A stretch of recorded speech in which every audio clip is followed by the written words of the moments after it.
Stop doing this, okay? Especially not on this day. What is up with... Oh my God, dude. Oh my fucking Lord. Oh my fucking Lord. Sometimes it feels like you just want to debate, okay? You just want to debate. Take a second off.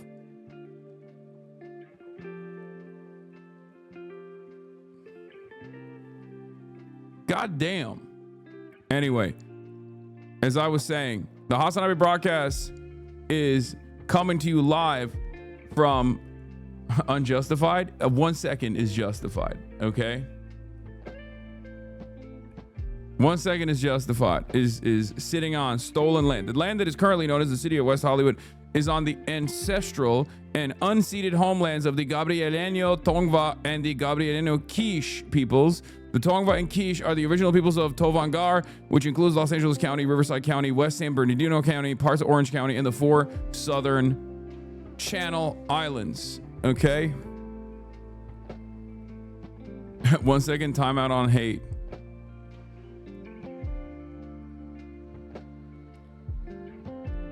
That chatter reminds me of Comrade Leo DiCaprio was talking on the phone. Lamau, yeah. Comrade Josh.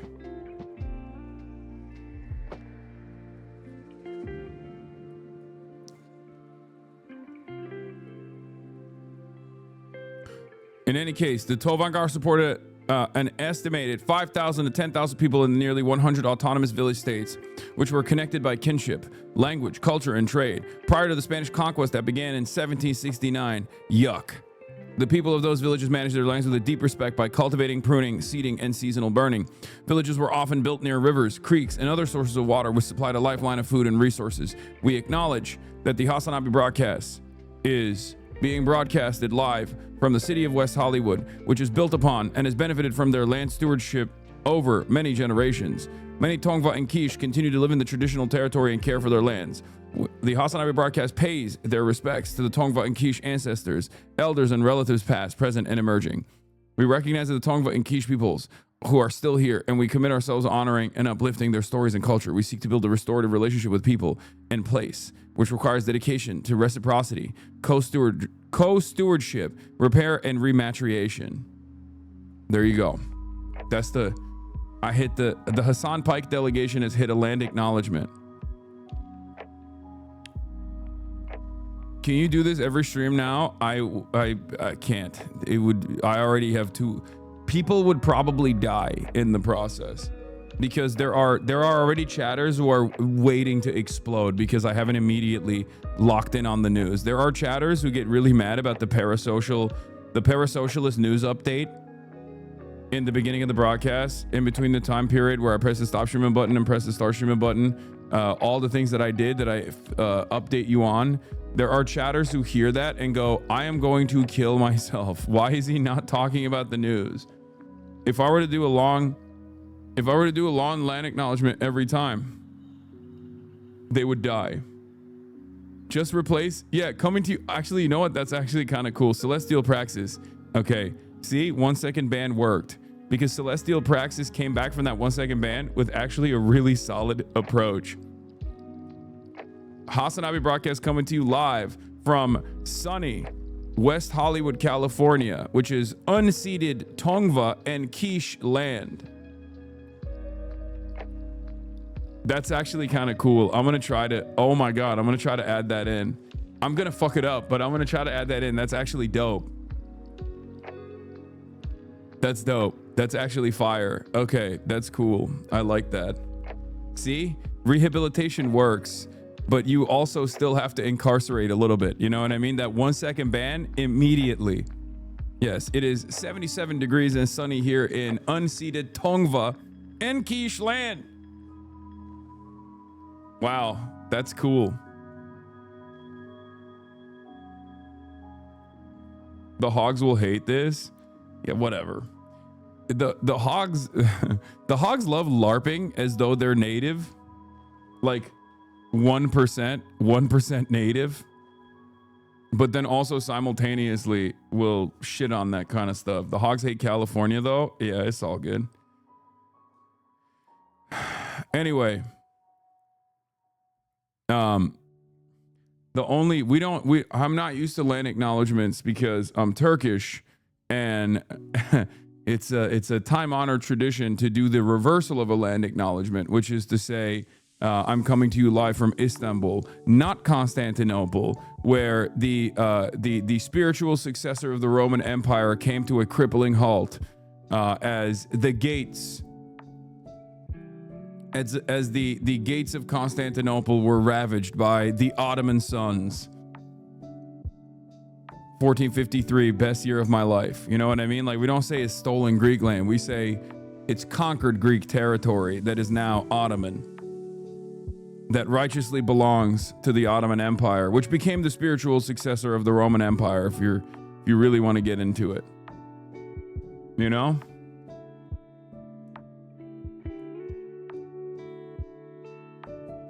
You fought a war, now it's yours. That's the rules. Yeah, I did. That's my favorite type of LARPer who's like, yeah, we fought a war. It's called conquering. It's like, you didn't do anything. You're a fucking loser. You don't even have a job. Why are you LARPing like you did any of that? You didn't do any of that. That's actually kind of the whole reason why you're desperately clinging on to this notion that you did that. You know? I feel like if you had done anything in your life that was remotely worthwhile, you wouldn't be doing that. You were born. That's all you did. Brother, can you do the thing where you shock the dog for no reason? I missed it the first time. I would like to see it in person. I got you, King. I got you. Gaia, please.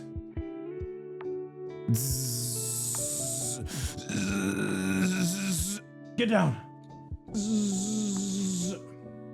Boom. Was that good?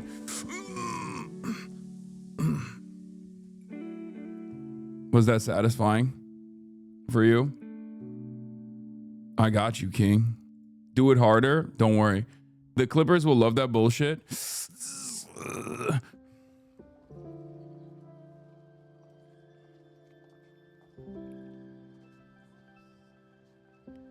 Can't wait for the Reddit edit of this.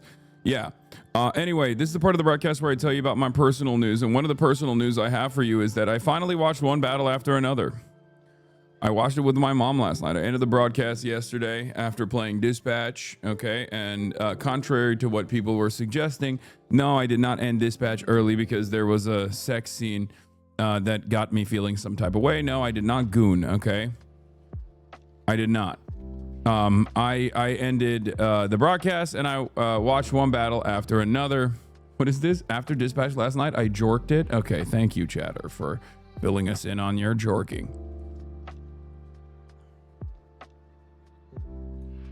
Can you imagine on Thanksgiving how isolated, desperate, and alone that person must be to enter a person's chat and make the decision type that no comprendo sad as fuck? Okay, first of all, it's the holiday season, and this is I've been doing this since 2018. And usually around this time, there are a lot of people like that who are just not having a really great time. So I try to be as welcoming as I possibly can, because I know for a fact that, you know, this is a tough time for a lot of people. Okay. This is just how it is every year. And it gets worse and worse until like January 1st.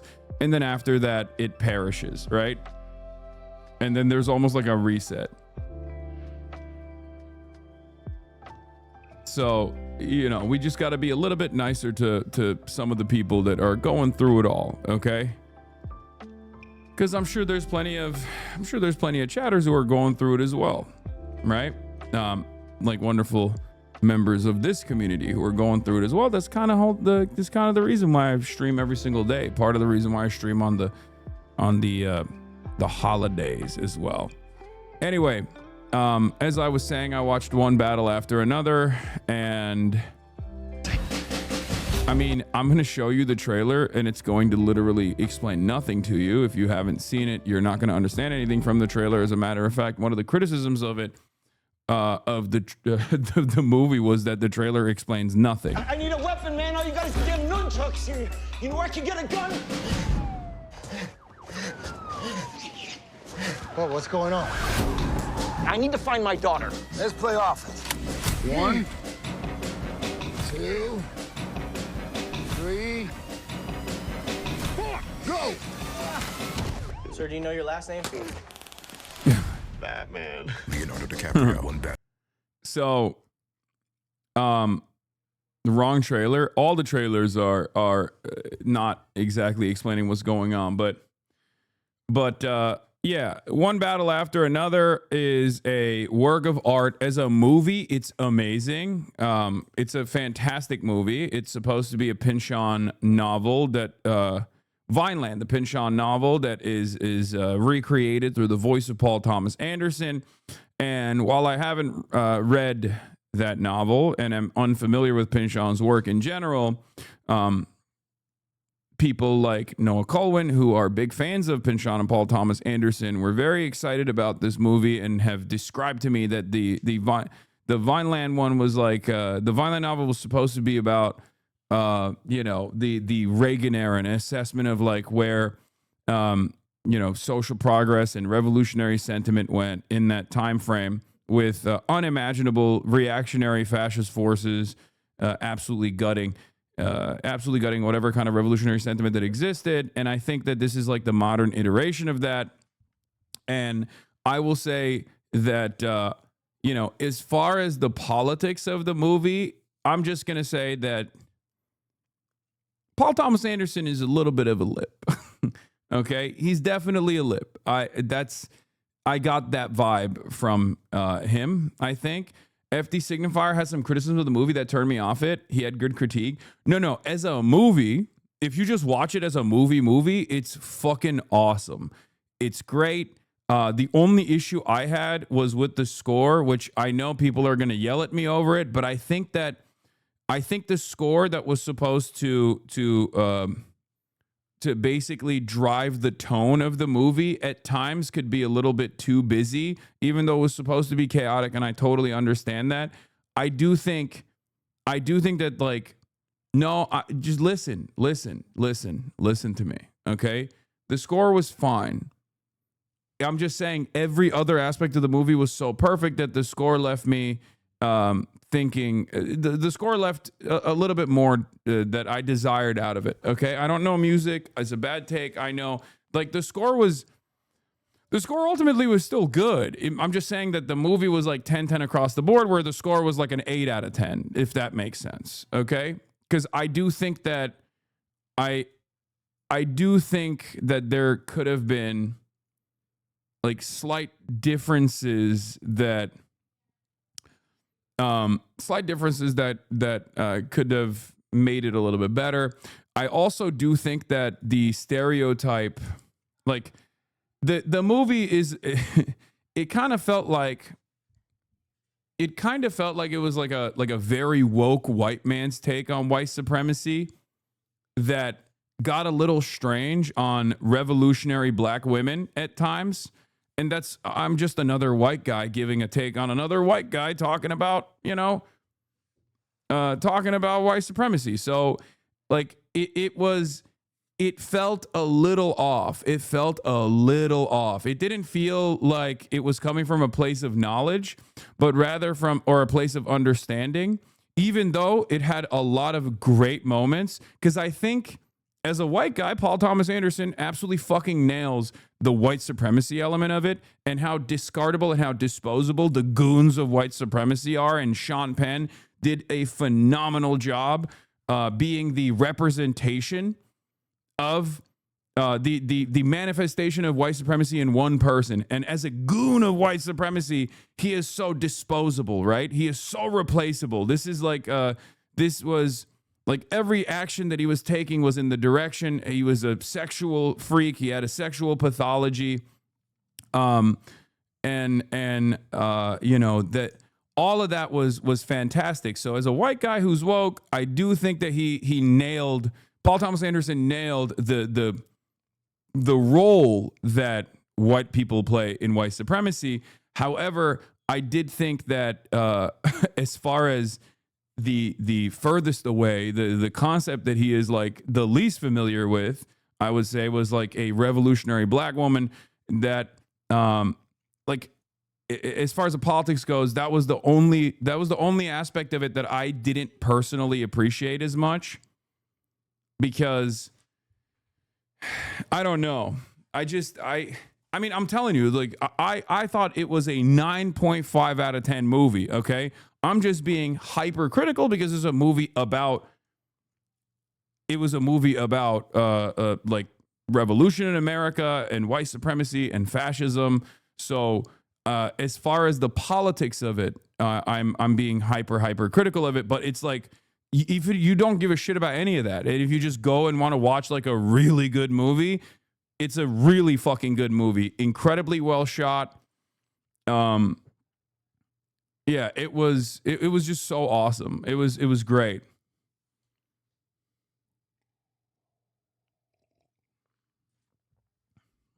Yes, Paul Thomas Anderson is married to Maya Rudolph and has a mixed race daughter. I understand, which is why I'm saying, as a woke white guy, I think he nailed white people's role in white supremacy. Okay? Like, he is very woke. It's very clear that he is very woke. Okay? I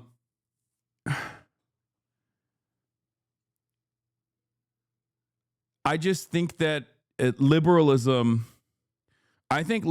ultimately stunts your assessment of like revolutionary activity.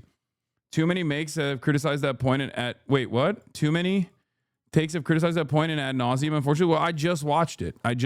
So this is I haven't seen any of the other criticisms of people who I respect and admire, or people who I don't respect. I have no idea what other people have said about the movie. This is just my unvarnished take immediately after watching it. It was, again, fucking awesome though. It was so good. Lol, damn it, why you saw that one? I disagree with the negative black women portrayal in this movie. I don't think people quite understand the complexity of humanity nowadays. I think it was good because it showcased the importance of a lot of historic black revolutionary women, right? But also simultaneously, I think it was just like the most pivotal figure. The most pivotal figure is seen as like an anarchist or just a person with no real structured, organized interest in making change. Okay? That's all I'm saying. The black woman's name Perfidia means traitor. No, I understand. I don't think it's a fucking psyop. Okay? I don't think it's a psyop or anything like that. That's not what I'm saying at all. It's also a very good movie. But like the main point, like the most lovable figure. First of all, also shout out Mexicans. Okay? I just gotta say, this was a love letter to Mexicans. Like, I don't know what happened in the movie, but god damn, it was so sick. It was like, shout out immigrants, shout out Mexicans, shout out La Raza. They were portrayed incredibly well. Their role was portrayed incredibly well. I think they did a fucking awesome job with that. I don't know. I just think that it left me wanting more. The role that Perfidia played, even as like somewhat of a villain character, right? It just it also did a really good job comparing the two revolutions the characters were a part of. Benicio's versus Bob's, like the French 75 was super secretive and focused on passwords and whatnot, whereas Benicio was just like, fuck yeah, I'll help you. Yeah. Movie was poorly written. I think it's like a very dense work that was going to be incredibly difficult to do a faithful adaptation to, especially in Paul Thomas Anderson's vision. And I think he nailed it overall. I think you're wrong about that. It was not poorly written at all. Okay?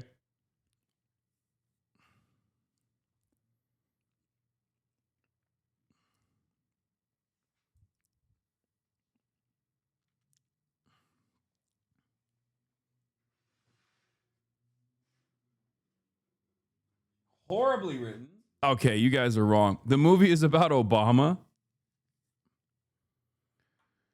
And Anyway, I'm still talking about one battle after another for those of you who are wondering. The French 75 is a bastardization of the Weather Underground, a Vietnam era group. I thought it was like a collection of the what was it, the army in West Germany as well, like the Red Army. It was the Weather Underground for sure, but it was like a combination. I think it was a combination of like the RAF, the Red Army faction, and Weather Underground. It was like a mixture of like a lot of different movements that were that existed, like revolutionary movements that engaged in acts of militancy at the time in developed nations in the Western world, for the record, because that's a major difference. Because the Battle for Algiers is like a big part of this. In the background, you see the main character played by Leonardo DiCaprio watching it at a certain point, and I think Paul Thomas Anderson actually suggested watching that as a complementary piece to this. And I think it's important because that is a real anti-colonial movement, whereas this was a decolonial movement almost in a developed country that is entirely comprised, or I guess like it showcased like the differences between like first worlders fighting back in whichever way they want to versus in whichever way they can against these oppressive constructs that are harming others versus I think perfectly reflected with Benicio del Toro's character and his entire operation, people that have been fighting for hundreds of years, that is a lot closer to the real the real like revolutionary acts, the real anti-colonial actions that were taken by the FLN, right? In some ways, it felt as though the Americans, a movement comprised of both black people and white people and all these other like wokes in French 75, were kind of engaging in like disorganized acts of chaos and violence, as opposed to like the much more organized survival initiatives that the immigrants were engaging in. I think that there was a comparison there as well. Then there was also obviously the classic, the new wokes are fucking annoying and even more disorganized. Nah, you were definitely correct with saying first world is doing resistive action in any way they want to because they don't have to. Yeah.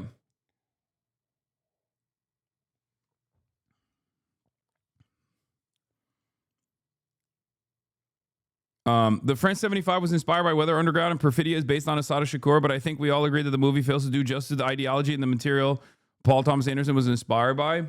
I think it was good. The conversation between Leo and the operator was your chat to a T. Yeah, Comrade Josh. I mean, that stuff was glib and it was heavy-handed. I think there was a funnier way to write that, and I think that's why I'm saying like it's PTA's liberalism that stunts his critique of like modern. Like I think Ari Aster did a better job in Eddington. I will say this on just that moment alone where he just goes, "Oh, I need my safe space" or whatever. Like when Bob, played by Leonardo DiCaprio, also known as what was it, Ghetto Paul or something, or Rocket Man. When he's having this conversation with the newer, with what remains of like the French 75, this revolutionary group, Ghetto Pat, sorry,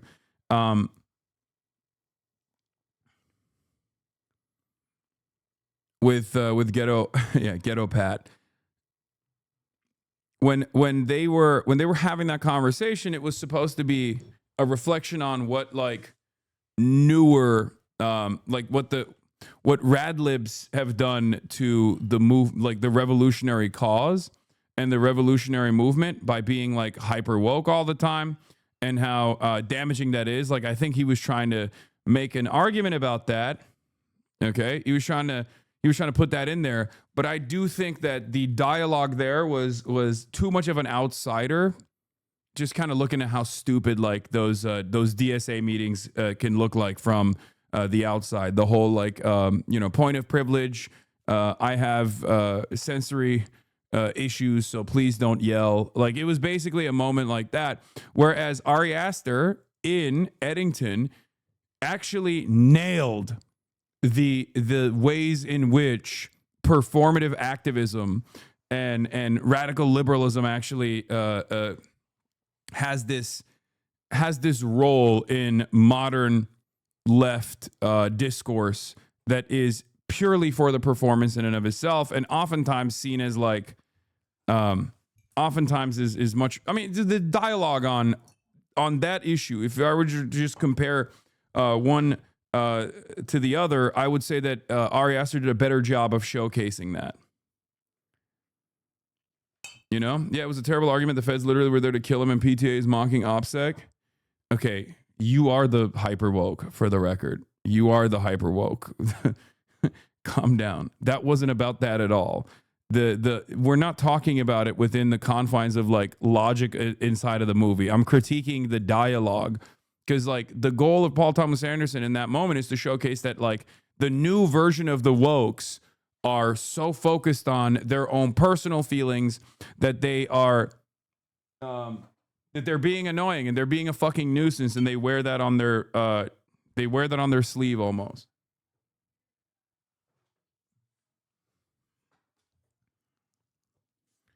SpongeBob Big Guy Pants, okay. I disagree because they show the importance of passwords in the movie. Leo is actually wrong. It is important. It frustrates him because he's a messy revolutionary, but the passwords do matter. Josh is just annoying. Leo is the one focused on his personal feelings, even though it's important. No, I understand. Thoughts on pluribus and the white woman individualism? I'm going to get to that too. There is a lot of fucking great movies out, man. It's actually pretty crazy. Benicio had only 13 minutes of screen time in a nearly 3-hour movie and was easily the top 3 most important characters in the film. Yeah, Benicio del Toro is my absolute fucking goat, dude. He was so incredible. I did not realize that he was only 13 minutes. Are you serious? There's no way he was only on screen for 13 total minutes. It felt like he was on a lot longer. He was such a pivotal character, dude. Sensei.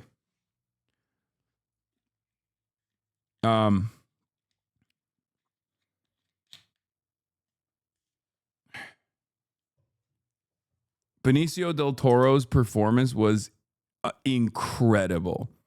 And as much as I hate to admit it, because Leonardo DiCaprio, while this movie was being made and being marketed, fucking came out, aside from being like kind of a creep, openly stated his desires to build a green hotel in Tel Aviv or something, as Israel is just fucking slaughtering Palestinians. He was pretty good. Leo was, as an actor, okay? As an actor, he was great in this. It's just I don't know. He was just very good. He was just very good in this movie. Leonardo DiCaprio was very good in this movie as an actor. He was a great actor.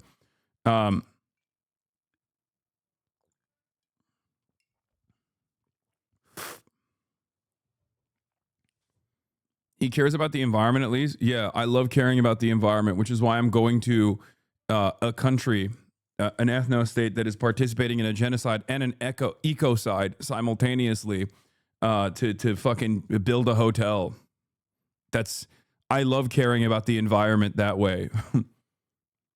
He cares about the environment so much he wants to destroy it so he has more work to do, I guess. Fucking cool. Anyway, where was I? Yeah, he went to Jeff Bezos' wedding on a private jet. Yeah, that's normal. These guys all do that. I have not seen Bugonia yet. Bugonia and No Other Choice are pretty good too. I have not seen Bugonia yet. I'm excited to see it. Obviously, my boy's in it. And Pluribus, as far as Pluribus goes, I have not finished the last episode that just came out, but I'm almost caught up on that. And I will say that Pluribus, from episode 2, when she just randomly does a Stalin name drop, has rubbed me the wrong way almost. I love it. It's, again, incredibly shot, but I do think it's like weirdly anti-communist. Like it's like I can't. At first, I thought it was about like how AI is bad. Like I thought it was about AI and like the hive mind and all this stuff. But I do think in a weird way, pluribus might just be about anti-collectivist, anti-socialist, anti-communist in general. It is such a fucking hyper individualist. It is such a liberal hyper individualist assessment overall. But I don't know. We'll see. I'm not going to throw the baby out with the bathwater on that one because it's such a fucking awesome. It's such a good TV show. God damn, Apple is really fucking cooking. Everything on Apple TV is lip shit, dude. All I'm saying is, before people shit on Apple TV, okay, who's out there doing it like Apple TV? Our boy Phineas did their new intro song, their intro sound, and not only that, but also who's out there doing it like Apple TV? At a time when every major tech company has done incredible amounts of investment into AI, Apple TV was like, no, we're just going to do premiere television, actually. we are going to light money on the fucking fire. Okay?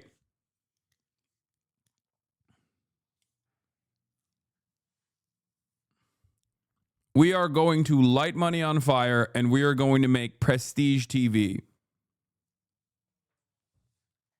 Bro, what are you talking about? Apple's also investing in AI, you dingus. Nowhere near the level of investment that Microsoft has made. What are you talking about?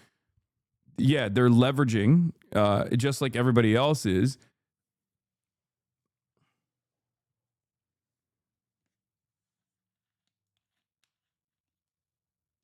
No, you're wrong, man. Okay, well, I think in the era where everyone is pivoting to anti-woke right now, and you're going to see more and more of this, just wait. In the era where everyone is pivoting to anti-woke, and Hollywood is actually still continuing that pivot. For those of you who are unfamiliar, that's still going on. Okay, before woke makes a profound comeback, before the pendulum swings back in the direction of woke, I'm telling you right now, a lot more of Hollywood is going to be even more and more right-wing. I can see it. I'm reading the tea leaves. I'm telling you that's my lock. With the exception of, I guess, like Apple TV. I thought you were a leftist. You sound right-wing? What?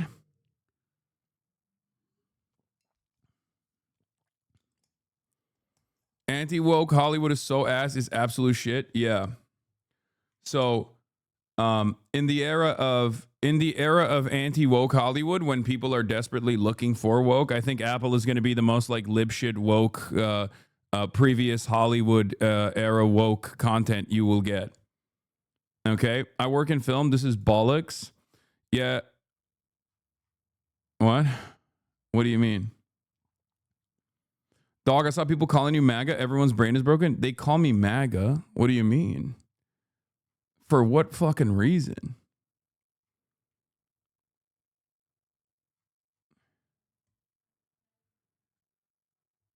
Lamar, you really poured water into another bottle? Yeah, this is cold brew concentrate. I poured water into it because it's cold brew concentrate. I don't think you guys understand how incredibly anti-woke Hollywood is going to get. We're just in the beginning. Okay? We're just in the beginning of that anti-woke pivot. It's coming. It's going to fucking slap you in the face if you're just oblivious to what's going on behind the scenes. Okay? Is Jank coming this year? Or is it canceled this year? No, he is. Janksgiving is still happening. What does that even look like, though? Just absolute, utter dog shit. That's exactly what it looks like. What do you think? Fascists are too angry to make art. They're incapable. And every kind of anti-woke initiative will be just like heavy-handed and boring and shitty. At most, you can, at most I'll allow liberalism. Okay? Yeah, look at the Daily Wire movies. Like the only anti-woke director that's like kind of good is Taylor Sheridan, okay? And I only say that because Sicario 1 was a banger. Once again, carried by, I think Benicio was in that too, right? Yeah, he was.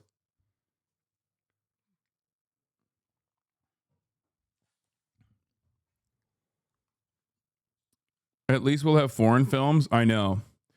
Oh my God. There's another incredible Korean film that I saw a trailer for that was awesome. If Paramount buys Warner Bros., they already have a blacklist of actors that are too anti-Semitic, anti-woke, finna make Hollywood into dog shit. It's gonna get worse. Oh yeah. Denise Villeneuve, Villeneuve. I don't know. Denis Villeneuve directed it. Okay, that makes sense. That's true. People on here are wrong when they say conservatives can't make good art. For example, I need your money to kill babies by abortion. You, taxpayer, give me your money to pay for baby killing. No! I don't believe in abortion! I don't care. Render to Caesar what is Caesar's. Give me money to kill babies. damn, he's actually whipping her. Damn, Obama, chill. Obama, chill, bro. That is okay. I'll take it back. I take it back. You're right. You know, I guess I got owned. Anti-woke can make good content. My bad. All right, I'll pay you! Give Don't me hit the me money. anymore! Please, kill my baby! Kill my baby! You, kill that woman's baby.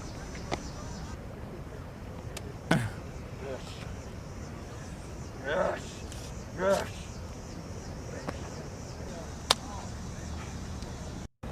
That was incredible. That's real, by the way. That's real. That's actually Obama. And my favorite woke abortion doctor, Mengele. Yeah. Who happens to also be Jewish. He's a Nazi, but also Jewish because he loves abortion and woke. God, to go back to the mindset of the average conservative in 2010, man. What I mean, I guess it's still a sea of contradictions, but yeah. This is the dangerous woke Jewish woke Muslim communist alliance.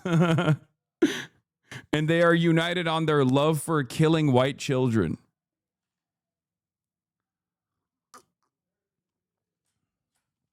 And then paying people to do so. Anyway.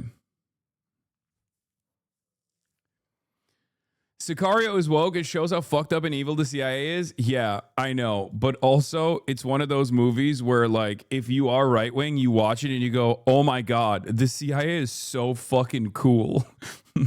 Like, it has something for everybody, okay? Yes, if you watch it with an understanding of, like, how the CIA operates, you're like, wow, pure evil, okay?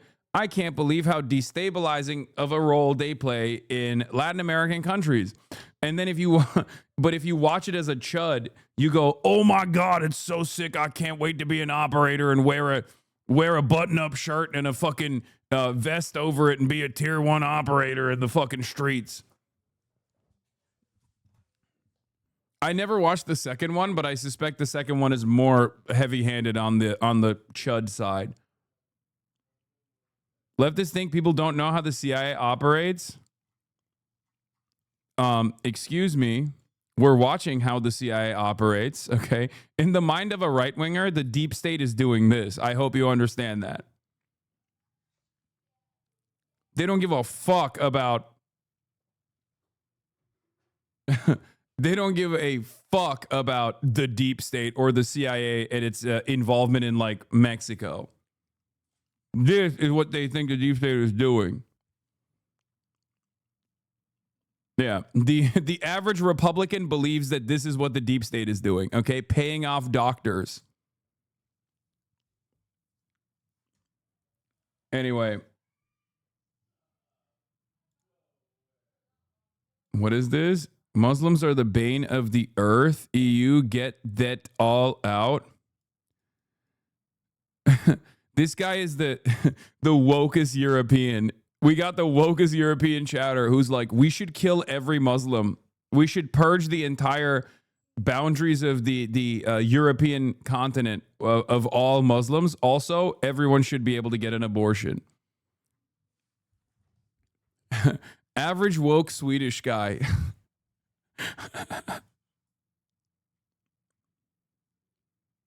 The median voter watches this video and is mad about the vilification of boob jobs. What is happening on screen? Kino. Wait, oh. Anyway, where was I? Yeah, I have of the mindset that right-wingers and fascists are capable of making good art. They're called social fascists, which is the entirety of the Hollywood, which is the entirety of Hollywood. Okay, yes. Social fascists are capable of making good art. They're all lived up wokes. They are also right-wing. Paul Thomas Anderson is another great example of this. Having said that, as I was talking about, Paul Thomas Anderson, one battle after another, fucking awesome. Okay, great movie overall, wall to wall. It's like 8 hours long, and it doesn't feel that way at all while you're watching it. It's like another one of those. It's another one of those movies that's like people will say, oh, it's too long, but I thought it was great. And I didn't even feel like this 2 hour and 40-minute movie was 2 hours and 40 minutes long at all. One battle after another. It was, it hooks you in from the start, and it didn't feel long at all. And that's how you know it was good. What is this? How about this one? New movie makes fun of woke lefty libtards. A super progressive movie made by One Nation Australia has been banned in a number of Australian theaters in fear of being offensive. It will be releasing worldwide 26th of January 2026. Basil the Great, we must take our country back. DMs for submission and deletion. Hold on. Okay. The country or region that this account is based on can be impacted by recent travel or temporary relocation. This data might not be accurate and change. I had to check. I had to do the geo check. Is Leonardo DiCaprio like a F pedophile too? No, he's not, but he's like, he's Mr. I'm getting close to it. I'm getting so close to it, but never actually crossing that boundary.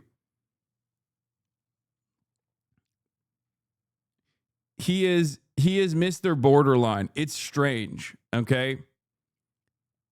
He's Jerry Seinfeld light? No, Jerry Seinfeld has crossed that boundary. You're wrong. Jerry Seinfeld absolutely has crossed that boundary. Are you kidding me? 1738? I'm like, hey, what's up? Hello? Jerry Seinfeld literally had a fucking, like a prom date when he was 38 years old. The fuck? Leonardo DiCaprio, on the other hand, is Mr. I'm blowing a 0.7 on the fucking pedophile breathalyzer every time. Okay? Leonardo DiCaprio, the older he gets, the girlfriends stay the same age. But they're always 18 plus 1, okay? Which is weird. I'm telling you, you're blowing a 0.8 on the pedophile breathalyzer, man. It's like why are you getting so close? Why are you getting so close to the fucking the pedophilia boundary? It's odd. It's a very odd thing to do, especially when you're like, you look like Jack Nicholson now. You know what I mean? You don't look like Romeo and Juliet. You look like Jack Nicholson. What's happening? Your head has gotten so much larger over the course of many, many years of what I suspect is heavy drinking. You know? It's a strange thing. Obvious beards? Okay, I don't know about that.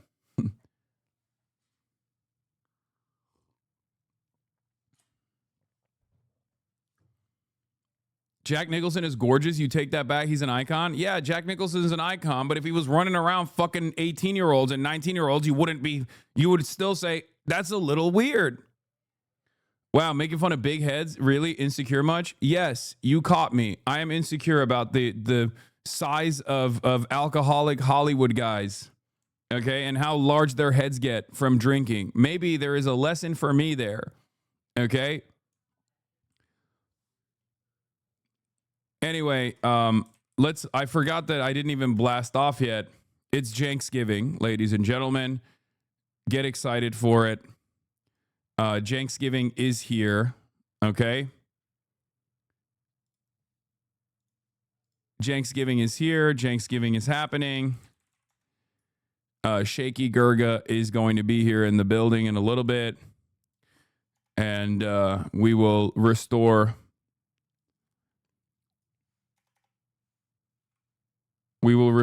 Shaky Gurga in the building later. Shooting near White House. Background of shooter reveals interesting intelligence connections. Mike from PA didn't think it would happen. Mike was wrong. Why did he think that it would happen? Of course it's going to happen. Do you even have an actual Thanksgiving meal, or does he come over literally just to do this segment? I don't know if you know this, but I have an entire family. And, you know, they all come every Thanksgiving. They come to my house every Thanksgiving, and we actually do have a normal Thanksgiving dinner after, you know, I end the broadcast. I know many people don't have object permanence and assume that when I'm done with the stream, that means like I just go into an isolation chamber or something, like I'm Dracula.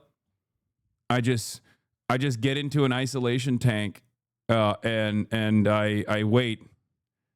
Yeah, they just shut my brain down, and then they wait until until I wake up and I'm live again. But I do have a life outside of the stream, which is what I talk about in my parasocialist segment in the morning.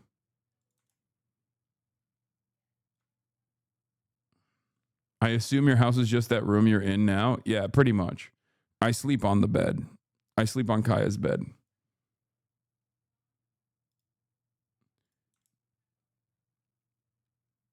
Anyway, yeah, the Afghan guy. Never have I ever had a harder lock on. As soon as I found the background of the person, the shooter yesterday, I didn't even suspect it would go this far. Like the rabbit hole would go this far. The well would be so deep. But because I thought it was just like regular resentment from. I thought it was regular old resentment from, a collaborator with the American forces that was now either having his friends and family members, after all the work that he put in, serving alongside the colonial occupation, okay, the imperialist forces in Afghanistan. I thought he was just like angry, resentful, and wanted revenge. I didn't realize he directly was a part of the fucking CIA as an asset, okay? Holy fuck. Yeah, turns out the very same, he was Ryan Ruth's strongest soldier. Yeah, this is one of the units that Ryan Ruth was talking about, the NATO-trained Afghan soldiers. It turns out if Donald Trump had only sent him to Ukraine, as Ryan Ruth suggested, things would have been fine. Anyway, 01 unit, a CIA death squad in Afghanistan that performed night raids that killed kids. Yeah. He was also, by the way, Americans love talking about how like these barbaric forces use child soldiers. It turns out America is also just as barbaric in their utilization of child soldiers. Yeah, but we'll obviously talk about the background and the details and how hard the Republicans fucked this one up, as always, immediately diving into conspiracies when it turns out there was plenty of real conspiracy, not a conspiracy theory, but real conspiracy. Anyway. Yeah, a U.S. official says the Washington, D.C. shooting suspect was vetted by intelligence agencies and clean on all checks. Yeah, gonna need a live clip of Fox News finding that out. Good luck, absolute space girl. That clip is never gonna happen because they already dove heavily into, oh, this is Afghan illegal. Joe Brandon did this. And it's like, well, first of all, American foreign policy is uniparty, especially when it comes to cruelty in all of our colonial subjects, in all of our endless occupation and endless militarism around the world. So in that regard, make no mistake, Democrats are just to blame, as Republicans are on this one, okay? Having said that, Donald Trump's very own administration played a formative role in this person as well, in this person's development under Trump 1 and then certainly under Trump 2 as well, because he was fucking brought into the country and got his residency under Trump 2. So the idea that this guy was an illegal immigrant is fucking stupid. He was not. He is maybe perhaps too American. He got that American-style PTSD doing American shit in Afghanistan in spite of being an Afghan national. So, that's crazy that because of this, though, they're going to go along with their more white supremacist, white nativist attitudes, their white nativist anti-immigrant attitudes, in spite of the fact that, there needs to be a better assessment of how we got here. Yeah, that's another American Hasan and Joe Biden bringing in all the Muslims to do communism. Yeah, this is communism. Communism is when you work alongside the American occupation in Afghanistan and slaughter a bunch of Afghan nationals, get crippling PTSD, get evac'd into the United States of America, become a permanent resident, and then lose your fucking mind, American veteran style, and then shoot a bunch of National Guardsmen in the head. Your facts don't matter if I ignore them. It's true. It's true.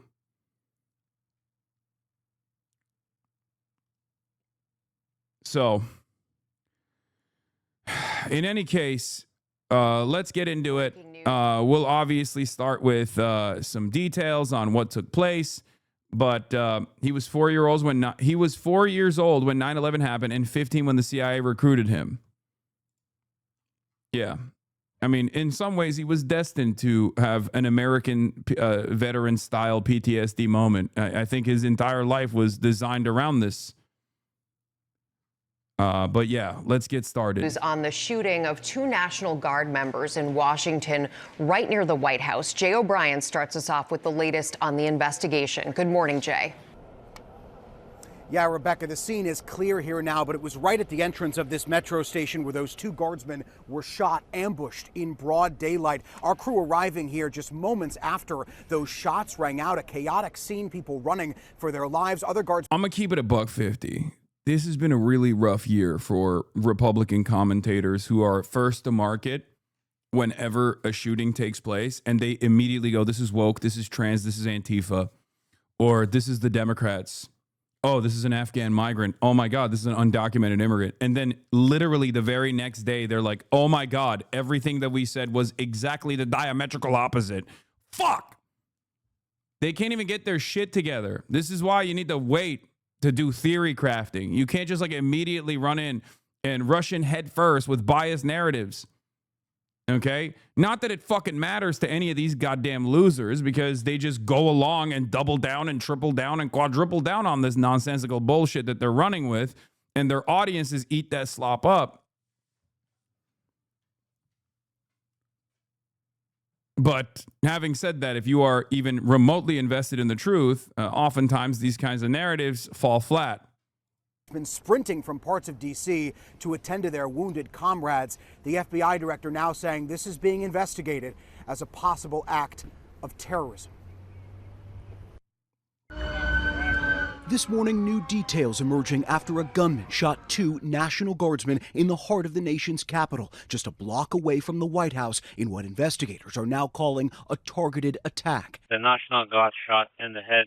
The 2 guardsmen currently in critical condition, identified as 20-year-old Sarah Beckstrom and 24-year-old Andrew Wolf. Law enforcement identifying the lone suspect as 29-year-old Ramanullah Lakanwal, an Afghan national who came to the United States in 2021. What we know about him is that he drove his vehicle across country from the state of Washington with the intended... Fucking awesome, by the way. Having Janine Pirro be the guy. It's like Kash Patel, Janine Pirro, Pete Hegseth. What the fuck are we doing, dude? It's crazy.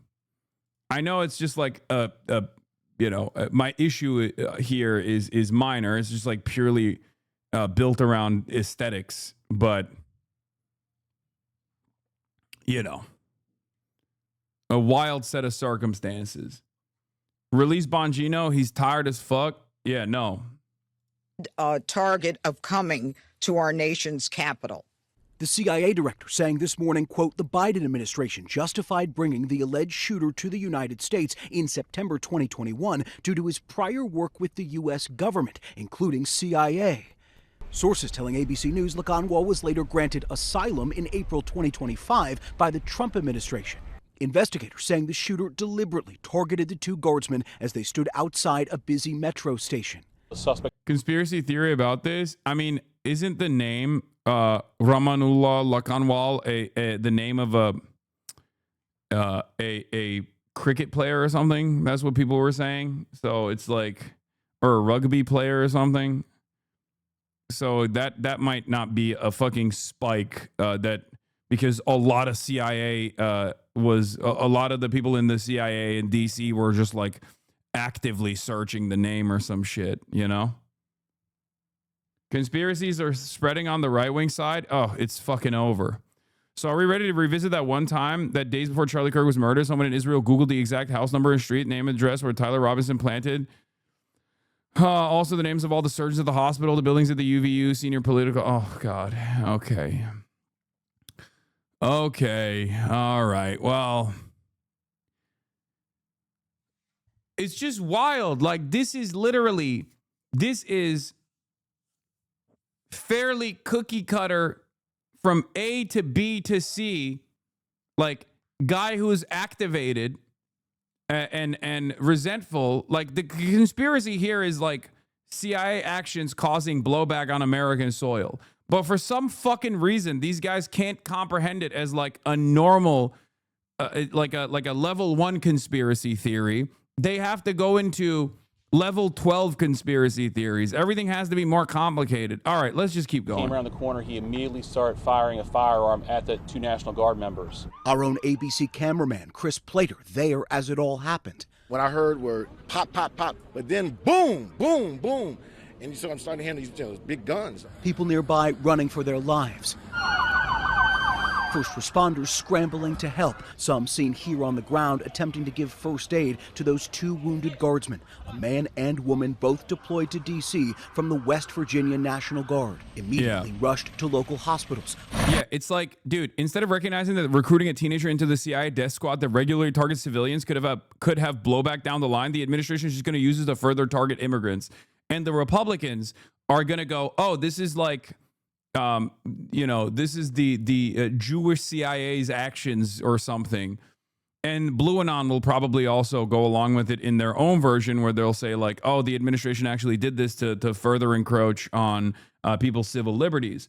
The administration will use this as an opportunity to further encroach on people's civil liberties and further justify military action on domestic soil. That is true. Having said that, I don't know if this was like activated deliberately. Okay, this was a sleeper cell that was activated deliberately or anything. Whereas, like even judging by what's going on here, it's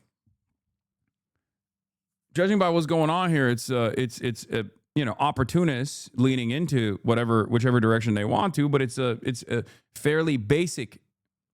HasanAbi kalk siktir git. Oğlum Türksün sen. HasanAbi ne demek lan? Salak herif.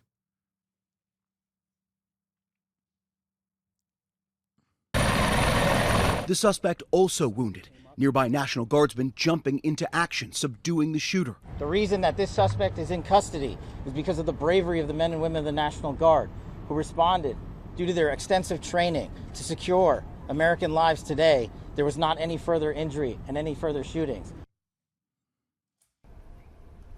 Now, since August, more than 2,000 National Guard troops have been deployed here to Washington, D.C. on the orders of President Trump, part of what he calls a crime crackdown. They've largely been patrolling heavy tourist areas with traditionally low crime, and they've been in particular focused on metro stations. Lindsay. Certainly unnerving, and we wish those National Guard members well. Jay, thank you. Well, President Trump is speaking out about the shooting. Last night at his Florida resort, the president called the shooting an act of evil and ordered more troops to be deployed in Washington. Nancy Cordes is in West Palm Beach. Nancy, you've got new information this morning about the suspect. So what are we learning?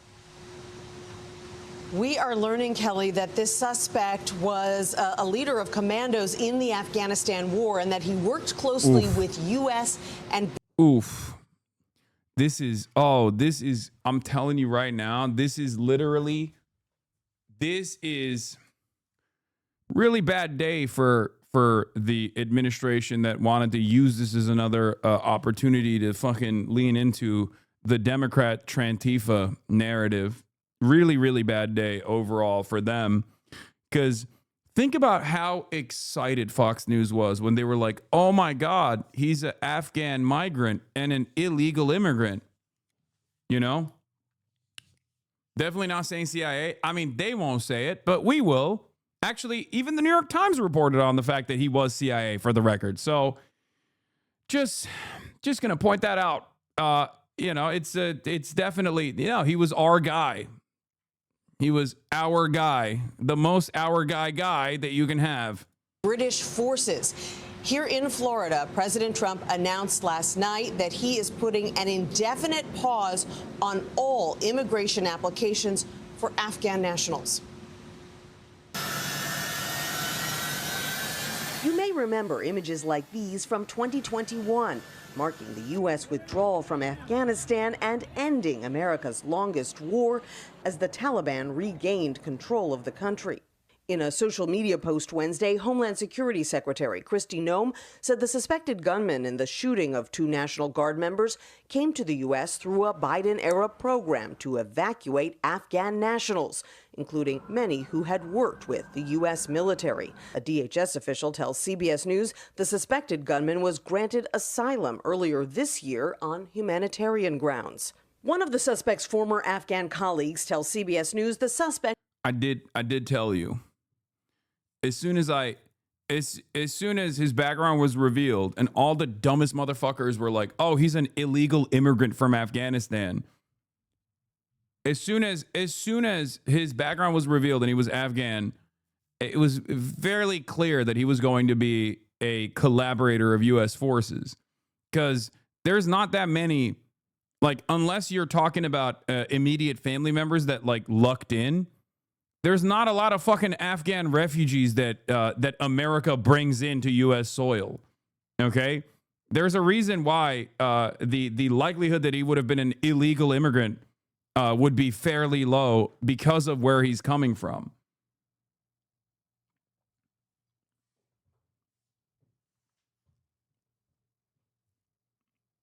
America is not exactly the most open-minded when it comes to allowing, giving refugee status to people in areas that we have destroyed and dominated. As a matter of fact, many people who did actually work as translators or even had deeper collaboration with the U.S. forces in Afghanistan didn't even get the privilege of coming to the United States of America. CIA Director John Ratcliffe said the suspect had worked with the CIA during the war, an arrangement that would have almost certainly required him to be vetted by the agency at the time. Yeah, I read this as no different than an American veteran getting PTSD and doing something like this. It's a very American style. It's a very American style crime. Perhaps the most American style, like veteran with PTSD going rogue, seeing red. was a commander who led a unit of Afghan commandos and special forces in southern Afghanistan and worked closely with U.S. and British forces. The former colleague says the suspect was a, quote, tough and solid commander who fought against the Taliban and helped escort and protect supply convoys. That same former colleague says the suspect had been deeply troubled and upset after the killing of a close friend who was also a commander in Pakistan by unknown armed men. Last night, in a social media post, President Trump says that he wants to re-examine every single person who came to the U.S. from Afghanistan during the Biden administration. He also said that he is requesting that an additional 500 National Guard members be deployed to the nation's capital in the wake of this shooting. Adriana. In a monstrous. I mean, yeah, don't let the admin. The admin is not going to waste this, though. They're going to fucking use this to continue along with whatever narratives they have. They're going to utilize this to justify further troop presence on U.S. soil. You know, it's just they're opportunists. I mean, they try to do it with the Charlie Kirk thing too, except given the nature of Republican messaging here and the media environment, especially on the independent side here, I think it's going to fall flat again because the Republicans are going to see this, like the MAGA Twitter guys are going to see this and go, oh, this is like, you know, deep state CIA, false flag, somehow, bring this back to Israel or something. The CIA is working alongside the Jews. I don't fucking know. But like they are too disorganized to actually to tunnel in on an appropriate unified message here. Ambush style attack. Just who the fuck takes MAGA Twitter seriously, brother? Who do you think is the president? The fucking director of the FBI is a cryptocurrency podcast guy. The deputy director is a Fox News personality. The Secretary of War, previously known as the Secretary of Defense, is another Fox News weekend personality. The Attorney General of D.C. is another Fox News personality. This is the only era where I always say Twitter is not real life, but the only time when like Twitter becomes real life is because of these fucking charlatans. They do actually care about the expressions of ultra racist sentiment on Twitter. They're dialed in on that shit. They'd been deputized as part of the most successful public safety and national security mission in the history of our nation's capital. Well, I wouldn't say it's very successful. The D.C. Safe and Beautiful Task Force, which has achieved an unprecedented reduction in violent crime and crimes of all type. This heinous assault was an act of evil, an act of hatred, and an act of terror. It was a crime against our entire nation. It was a crime against humanity. The hearts of all Americans tonight are with those two members of the West Virginia National Guard and their families. The love of our entire country is pouring out for them, and we are lifting them up in our prayers. As we are filled with anguish and grief for those who were shot, we're also filled with righteous anger and ferocious resolve. As President of the United States, I am determined to ensure that the animal who perpetrated this atrocity pays the steepest possible price. I can report tonight that based on the best available information, the Department of Homeland Security is confident that the suspect in custody is a foreigner who entered our country from Afghanistan, a hellhole on earth. He was flown in by the Biden administration in September 2021 on those infamous flights that everybody was talking about. It's just strange because it kind of feels like, one, that the Afghan withdrawal was your plan, and two, Biden just facilitated it, and two, you know, he wasn't illegal. He wasn't illegally on U.S. soil. And also, you did continue the Afghan operations on Trump 1. Nobody knew who was Yes, we're coming going to in. do the ProPublica piece on 0 units in a second. Nobody knew anything about it. His status was extended under legislation signed by President Biden, a disastrous president, the worst in the history of our country. This attack underscores the single greatest national security threat facing our nation. The last administration let in 20 million unknown and unvetted foreigners from all over the world, from places that you don't want to even know about. No country can tolerate such a risk to our very survival. An example is Minnesota, where hundreds of thousands of Somalians are ripping off our country. What? And what the fuck? Bro, that's awesome. That's crazy. That is... What the hell is happening here, bro? He went from Afghanistan, a real hellhole, and also Somalia, another Muslim nation. Think about it. All the Muslims, they're all doing Muslim-style violence all the time.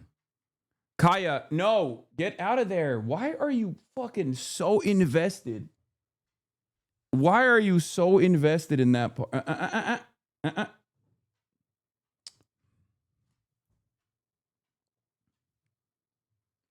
She loves the left cubby. She loves laying down right next to the PC. I don't know why. Fox News has been talking about Somalian fraud in Minnesota lately. I'm from a third world Muslim country. Am I cooked? A little bit. Right-wing social media has been nutty mode about Somalia as of late. She doesn't like the warmth. She has a massive fucking...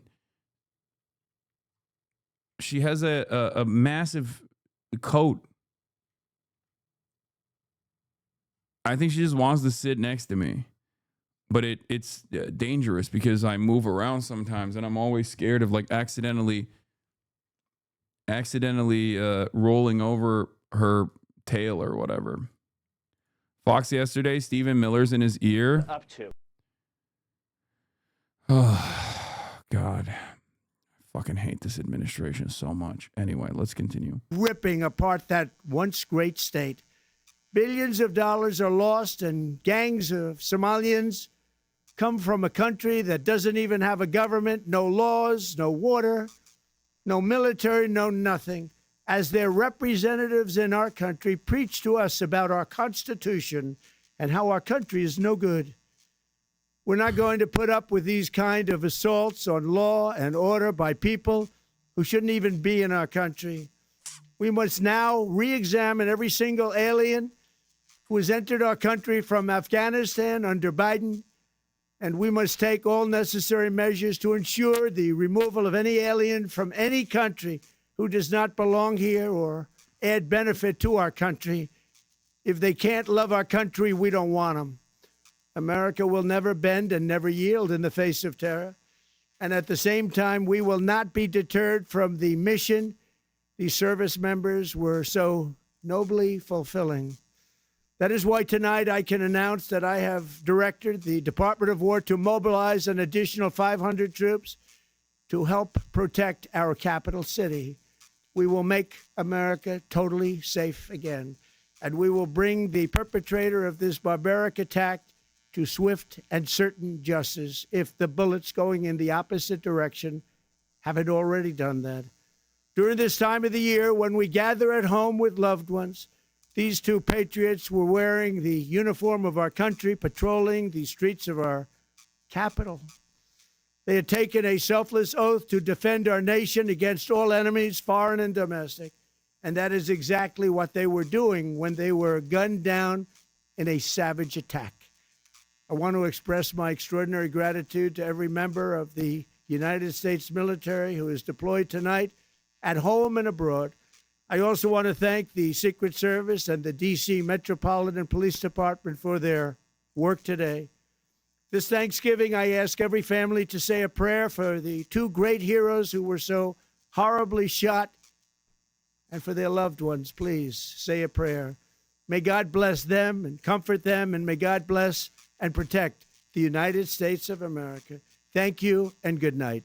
Hey, Sean Hannity here. Hey, click here to subscribe to Fox News YouTube page and catch our hottest.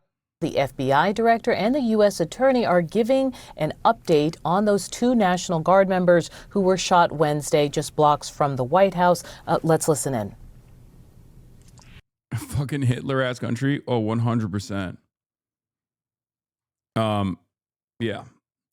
The Democrats or someone needs to be shouting at the top of their lungs that Trump has blood on his hands.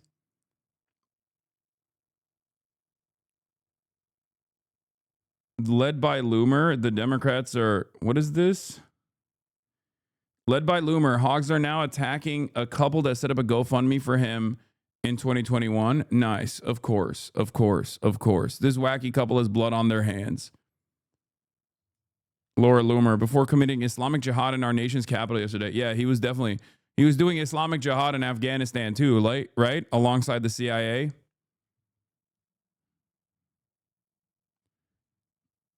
Islamic jihad. During this difficult time. The 2 National Guards men that we're talking about are Sarah Beckstrom, who's 20 years old, and Andrew Wolf, who is 24 years old. They were uniformed members of the West Virginia National Guard, and they were in D.C. to keep D.C. safe.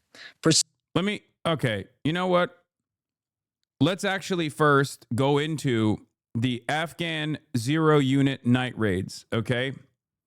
ProPublica and The New Yorker made this animated movie, 16 minutes long, this animated piece, covering the details of zero unit. Why am I talking about this? Well, it's because Rahmanullah Lakanwal was the Afghan man suspected of shooting 2 National Guard members, was in a CIA-trained group called Zero Units, also known as Ruthless Death Squads. This is Edward Wong's reporting. No one can predict how someone who kills in war or sees its horrors will change. Okay?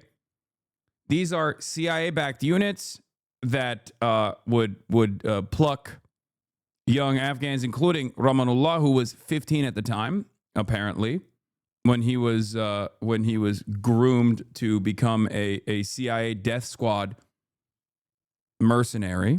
Okay, at the behest of the American forces, a child soldier. And for those of you who are unfamiliar, we will take a look at the background and what the Zero Units did. The Night Doctrine, ProPublica's first animated documentary, traces the story of Lindsay Billing, a young British journalist of Afghan Pakistani origins who returns to Afghanistan to find out who killed her family 30 years earlier, only to stumble upon a secretive U.S.-backed program killing hundreds of civilians. Okay? This is what a lot of the... basically, I think Seth Harp's work on this is interesting as well. Specifically, like the JSOC operations that take place. But like when you hear about like SEAL Team 6 and all those like Navy SEAL guys, like basically what they're doing is targeted assassinations, right? And because that's like heavily specialized unit that requires a lot of training. The CIA has its own arm as well. That the CIA basically has its own arm that will tap into the local population and train them to also engage in some of these ruthless civilian assassination programs. Okay, we've covered JSOC before. The Joint Special Operations Command and what they do, what they're tasked with. It's like the Pentagon's wing of doing CIA style operations, mostly assassinations, right? Drug running, assassinations, things of that nature. Maybe even sometimes child trafficking as well. Speaking of Harp, a couple of National Guardsmen getting shot in D.C. by an Afghan repatriated here after Kabul fell is about as literal an example of a blowback from the forever wars as you are likely to see. Yeah. Nah, they are raiding villages too. Yes. Yes.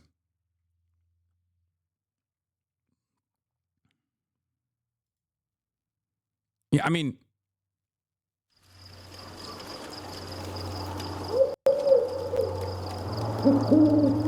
but the reason why I'm showing you this is because the suspected shooter was in 0 unit, okay? The man suspected of shooting 2 National Guard members, Rahmanullah Lakanwal, was once a part of a CIA-backed paramilitary group, one of several so-called 0 units, according to the Afghan and U.S. officials. These units, formerly known as counter-terrorism pursuit teams, were trained to conduct night raids and clandestine missions across Afghanistan during the U.S. war in the country. By the time the United States had withdrawn from Afghanistan in August 2021, the units had officially become part of the Afghan intelligence service and included thousands of members. As the Afghan military dissolved and the U.S. military scrambled to evacuate thousands of people during the Taliban's rapid takeover, the 0 units were essential to securing the remaining U.S. and NATO bases in Kabul, Afghanistan's capital. For some 0 unit members, this ensured their eventual evacuation into the United States. Mr. Lakanwal was assigned to the 03 unit, according to an Afghan intelligence official speaking on condition of anonymity because he wasn't allowed to comment publicly on the issue. The unit was responsible for operations around the southern province of Kandahar and beyond. Though the unit was based in the south, much of its leadership and members like Mr. Lakanwal were from Afghanistan's east. After the Taliban took over Afghanistan, many of the unit's members were evacuated with the United States' help, including its last commander, and resettled in the Seattle area. Several former members of the 0 unit living in the United States were terrified by what had happened. Reached by phone, they said they were trying to live like responsible citizens, working to build a life from scratch. The 0 units were largely recruited, trained, and equipped, and overseen by the CIA, according to Human Rights Watch. U.S. Special Operations Forces working with the CIA also provided the units with ground support and intelligence during their operations. By the way, the New York Times won't say it, but I will. Their operations are just murdering civilians. Okay? Just so you know, like the New York Times is dancing around the subject matter, but most of it is just murdering people, okay? Door knocking, busting through doors, and just assassinating people. The units, however, operated largely outside a normal chain of command of the United States and Afghan forces. We did a whole lot of murder on our own under the watchful gaze of Joint Special Operations Command, as I talked about. So this was even more ruthless. This is the plausible deniability that you need. This is the reason why, for example, Israel utilizes and taps into the Abu Shabaab-backed popular forces in Gaza. This is a normal part of colonial operations, a normal part of imperialism as well. They will get locals.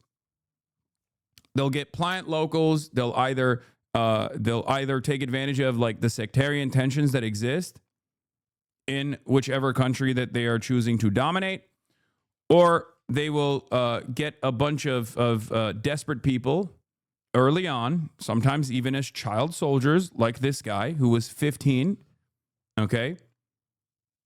And they will train them, and they will turn them into ruthless, bloodthirsty assassins.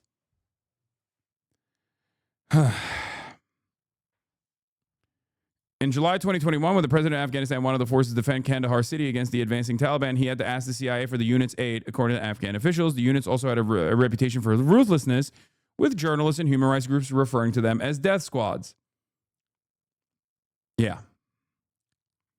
In a 2019 report, Human Rights Watch said it had documented several instances in which the strike forces were responsible for extrajudicial executions and enforced disappearances, indiscriminate airstrikes, attacks on medical facilities, and other violations of humanitarian law.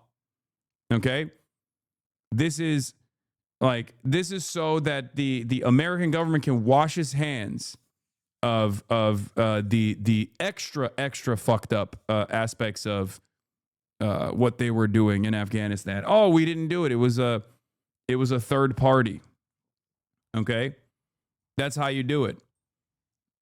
You know, you delegate some of the more ruthless parts of your imprecise murder operations to the locals that you have trained specifically to do this. The reason why I think it's important to understand that is because you got to understand the mindset of this person, like how we got here, okay? Especially when the regular forces in Afghanistan were also engaging in wanton acts of violence and cruelty and death, indiscriminate death and destruction. So just understand how much worse this was in comparison to the regular units and what they were doing. In one instance, in 2018, an Afghan paramilitary force unit raided a home in Nangarhar province in eastern Afghanistan, shooting and killing 5 members of a family, including an older woman and a child, according to Human Rights Watch. Taliban officials have also condemned the units. On Thursday, an official in Nangarhar accused the group of looting during the fall of the U.S.-backed government. The CIA has denied the allegations of brutality among the units. Shocking. Saying that they were the result of Taliban propaganda, but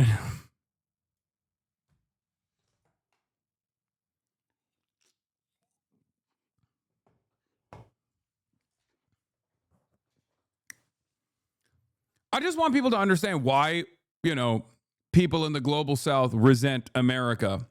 When a lot of people ask this question in the United States of America, this is one aspect of it, just a sliver. When I tell you why people actually would rather choose a local villain or a fundamentalist group over an American puppet, this is part of that reason. Okay? An identical thing also happened in Iran that led to the revolution. This is why. Okay? This is yet another reoccurring example of everything that I talk about. Literally everything that I talk about. Do you understand? Whether it be blowback, whether it be the ruthlessness of American forces and American-backed forces, and why there is always, why there's so much animosity and so much anger, and why sometimes people actually choose another global hegemon over the United States of America to align themselves with because they think it's going to be, better. Scared to debate about capitalism when his career completely started on talking trash on it. Kind of sad, in my opinion. What are you talking about with Ben Shapiro? Don't you think it'd be a more interesting conversation to talk about Israel with Ben Shapiro over capitalism? I mean, I'm still down to do it, for the record. I'm not the one who's sitting on a panel with Ben Shapiro talking shit about how I must be deplatformed while simultaneously trying to set up a fucking interview. Trying to set up a debate between me and Ben Shapiro. I like that that's how much of a fucking loser you are, though.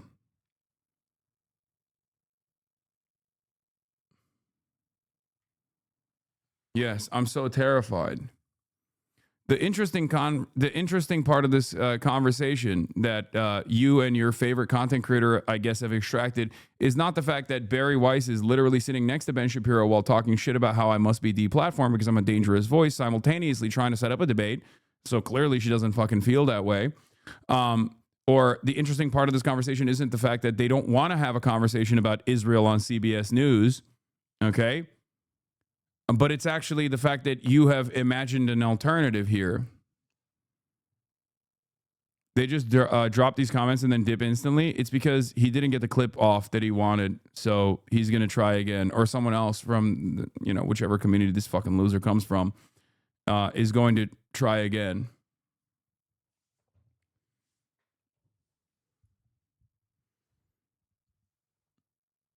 I'd still do it. It's just, not as interesting, in my opinion, as doing it on Israel-Palestine, especially with someone as Ben Shapiro. D-fans were saying they'd support Shapiro in the debate. That's not the first time Destiny's actually eaten Ben Shapiro's dick on camera, so it's not that shocking that his community would support Ben Shapiro. If you recall, Sex Pestiny actually did have a conversation with Ben Shapiro. It was billed as a debate, but it was more so just an agreement, not only on Israel, but also on capitalism.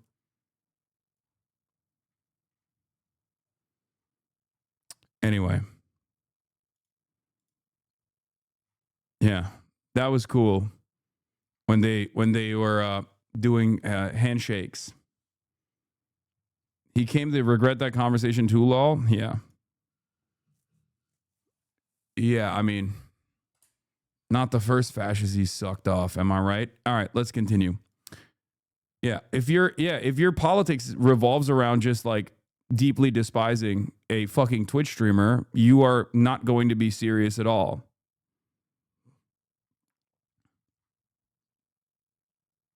I like that though. I like that there are a not insignificant number of people out there who have just basically anchored their worldview around whatever the fuck I'm advocating for.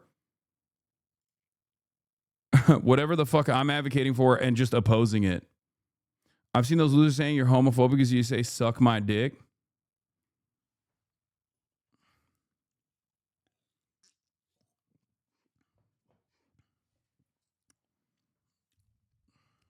That's awesome.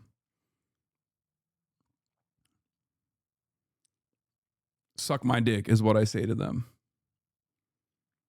Liberals like Zoran, though. Lamau, he's a socialist. No, these guys had deep resentment towards Zoran initially as well because I was promoting Zoran until Zoran became a fixture in the Democratic Party. And this will continue to happen. I don't really mind it, though, because ultimately, as long as they're on board with, like, socialist figures that are a part of the Democratic Party, it's them waving the white flag. You know what I mean? Oh, they like Zoran. This is why they have to cope and seethe and try to figure out a way to identify why they like Zoran. And I think they will say, oh, it's because he's actually disavowed Hasan. He actually secretly hates Hasan. That's why it's appropriate for us to like Zoran now. That's cool. I don't give a shit. As long as you're supporting people who are actively fighting, and hopefully Zoran will be one of those guys as well, actively fighting the Republicans. I don't really care if you still have a tremendous amount of resentment for me. I care more about policies and implementing agendas and moving towards a design, a new design that will be as helpful to everyone, including my fucking haters. You know?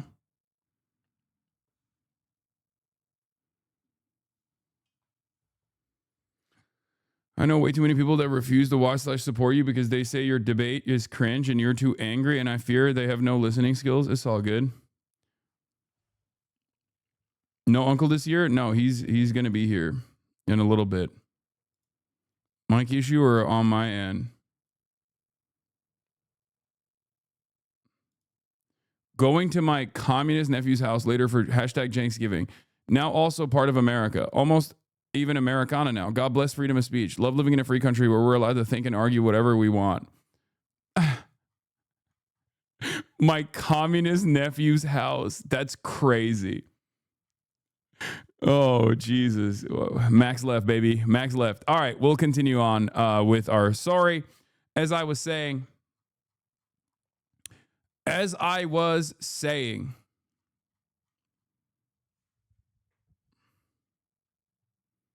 do you ever think about pivoting your career into a politician? Just wondering. Fuck no.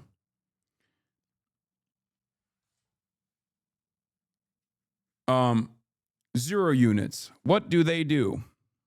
Let's find out. A raid is one of the most defensive and intrusive ways to place yourself in someone's life. To come to people's homes at night when they are most vulnerable in such a scary way.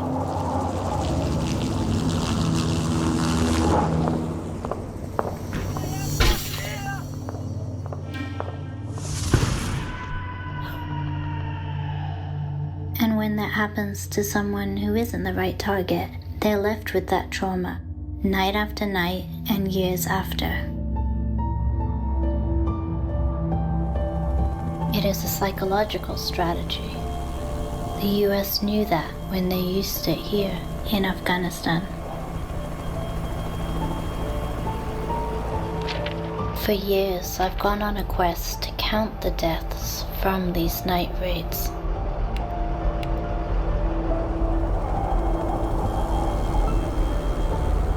This story is personal to me.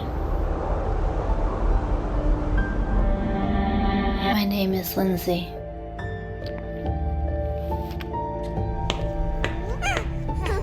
When I was 2 years old, A night raid in Nangarhar province killed my sister and mother during the Civil War.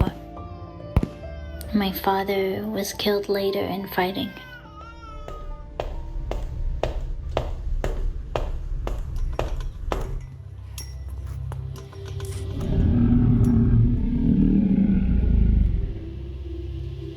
I was adopted by a British family living in Pakistan.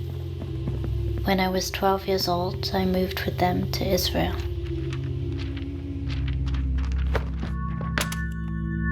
When I was in my early 20s, I started looking into my biological family.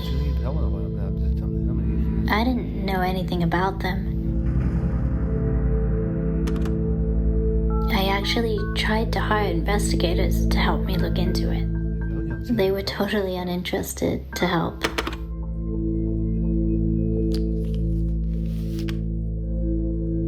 By that time, I had become a reporter in the UK. So I decided to go back to my homeland and investigate my past myself. But what I found in Afghanistan was bigger than anything I had imagined. A bridge that would tie past, present, and future.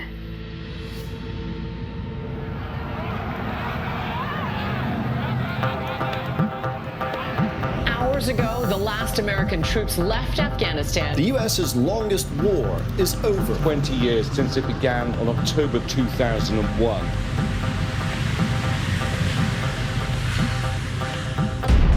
In 2001, everything changed.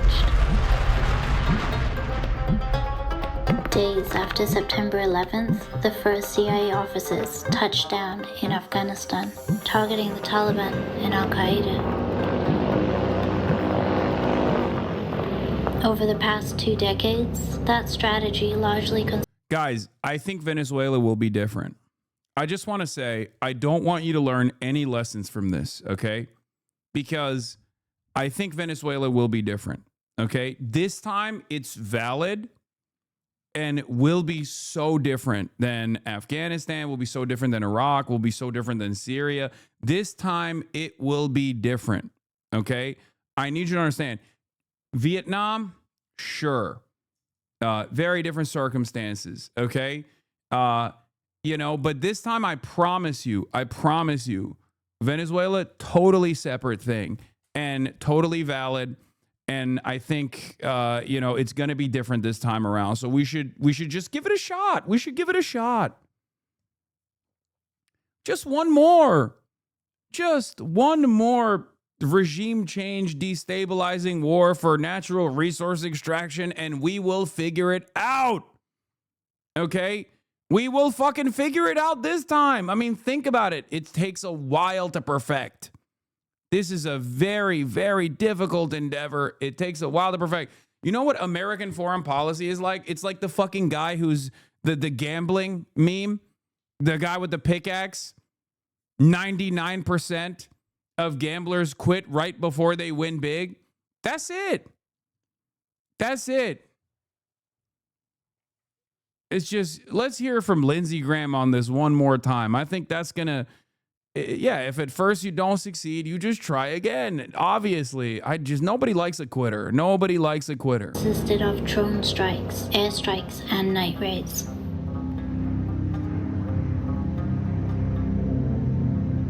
And for the record, this analysis is for the champions of American imperial conquest, not necessarily the military-industrial complex, for example, because those guys do actually make money. They are the ones who are duping the average American into believing and signing on with this kind of shit, for the record. So when I'm making this sarcastic remark, I'm actually directing it towards those who go, oh, insert whatever fucking insurgency group is going to find out why Americans don't have healthcare. It's like, no, you should one day find out why we don't have healthcare.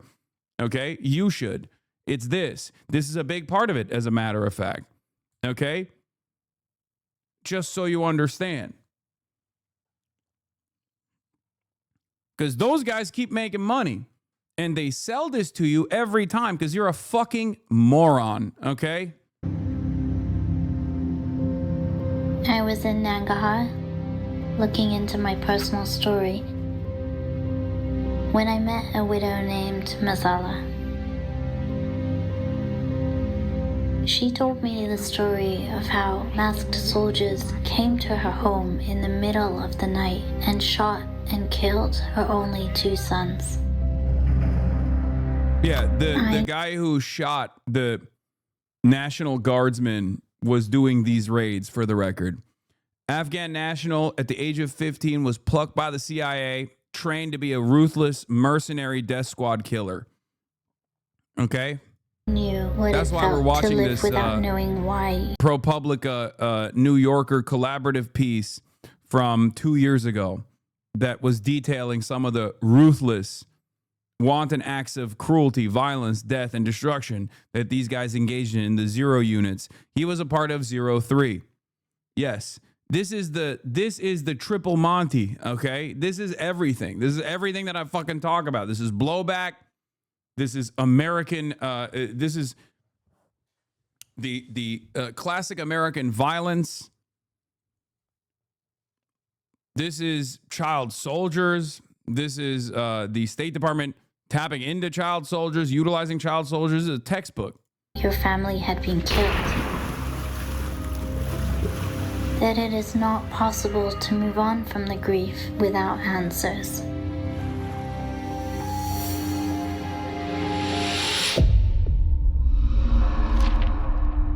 I felt this huge responsibility to look into what had happened to Mazala and others.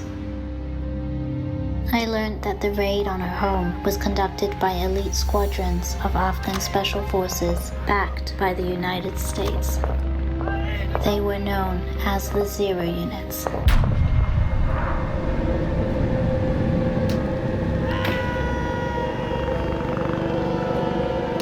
Over the last 4 years of the war, these units killed hundreds of civilians.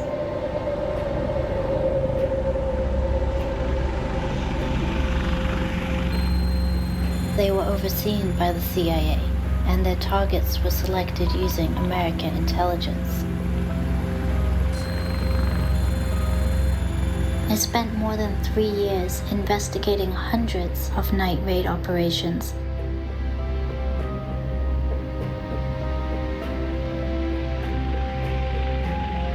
I also spent 6 months trying to find soldiers from inside the unit to talk to.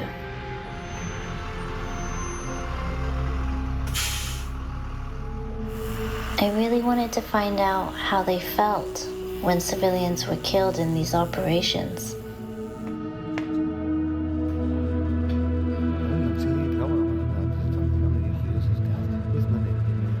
I met 2 Afghan soldiers who I'll call Basir and Hadi for their safety. They fought in this unit for years.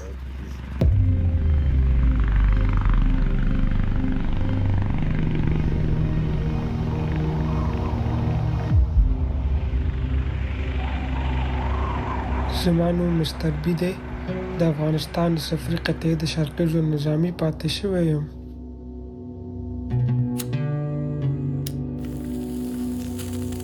ما ویل چې زموږ غریبه کورنۍ وو.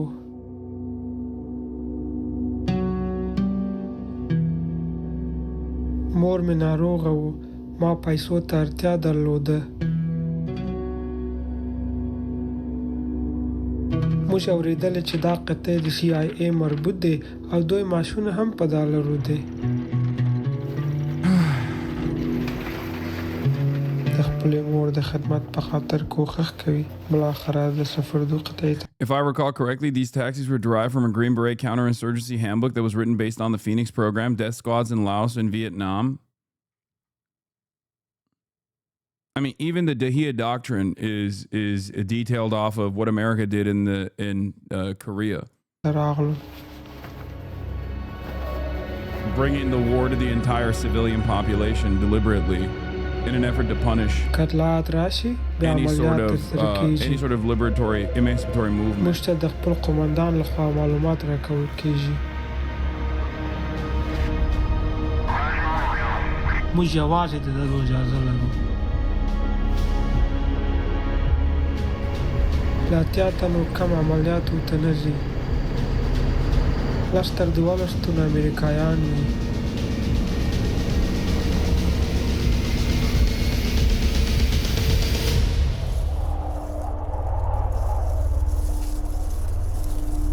In 2019, Basir and Hadi told me about a night raid in Logar province when they killed 4 members of a family. I'd later speak to the surviving grandfather and uncle. This was not the first time they had killed civilians, but it was this raid that felt like a turning point in their lives.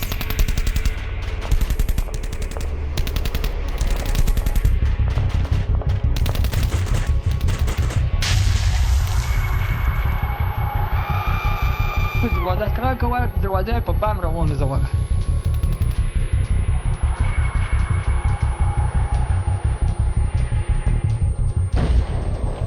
چې دا مسکې د مو سره د سره وره د دروازې شګیز دی و دا ونګه د نس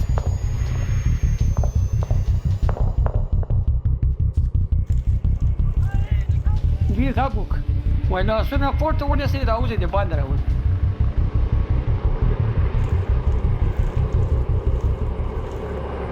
هماغت به حکومت منوار نور مکوی که مکرمان زخمیان شهیدان هم سویدی مخی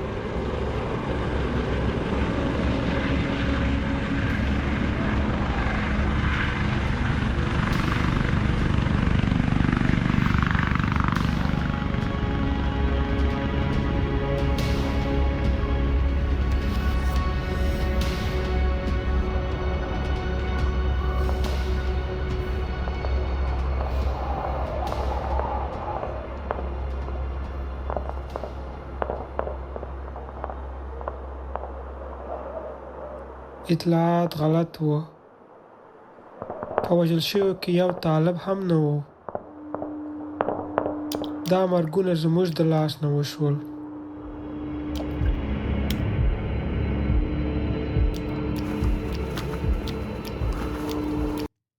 Why were they even doing the raid? Seems like terrorism to me. Environment of fear, but also, I mean, it's just, it is terrorism. This is the point. This is what state-sponsored terrorism looks like. It's what is. That's why I say Israel's a terrorist. That's why I say America is a terrorist. This is what we do.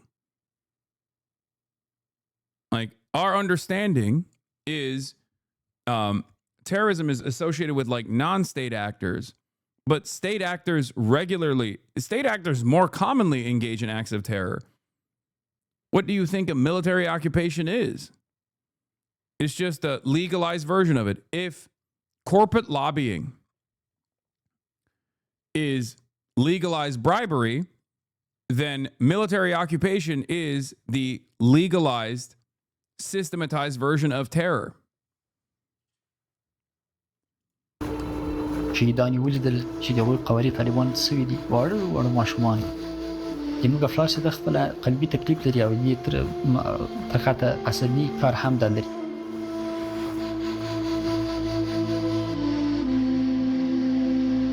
This is also part of the reason why I always get frustrated when people are like, oh, Hasan is just a campus. Hasan is just anti-America. Hasan is just anti-America.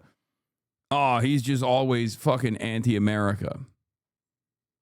Like, how can you learn about global history from the perspective of the victims and not develop an attitude such as that one? I'm not anti-America across the board, but I always say, like, if you are a campus, you're going to be right on like 98% of issues. That's just what a global hegemon does. That's it. Being anti-imperialism will, yes, require you to demand America do better, and therefore a lot of the fucking hoorah patriot dipshits will run around and say, oh, you want America to not do this kind of endless violence and imperialism? You're fucking anti-America. د تفریق تو هدف دا دی چې افغانستان کې تروریزم ختم کړي.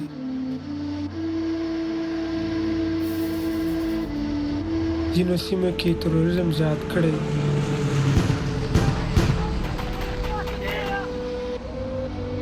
امریکایان وایي دوی تر ټولو غوره ټکنالوژي لري. نو بیا ولې د What do you mean by ملکیانو campus? Campist. Camp. Like a tent. Campist is a terminology that implies that you are in the anti-America camp. So you just always defend whoever is opposing anti-America initiatives. It's a silly term. Many people don't even know this. When they say tanky, that's what they're talking about usually. توپیر نشي کولای. دوی امریکایان دي افغانان وژني. موږ افغانان یو افغانان وژنو.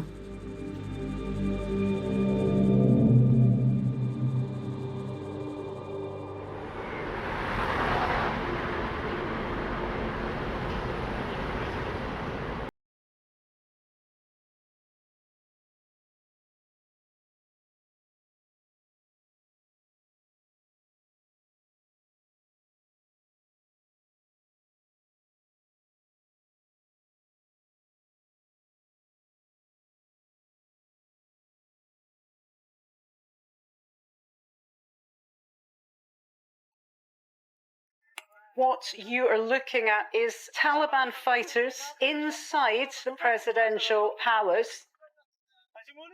I felt so helpless when the Taliban took control of the country again. After everything I've seen in the last 4 years, I wonder why the US has never been held accountable for the damage they leave behind.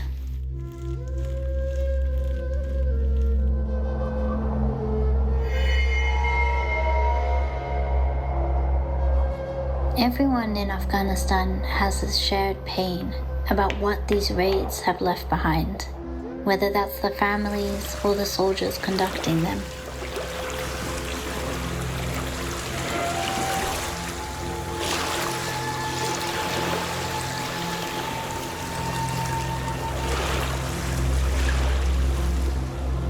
Night raids failed in Vietnam, Iraq, and now Afghanistan. Who will suffer when America uses this same failed tactic in their next war?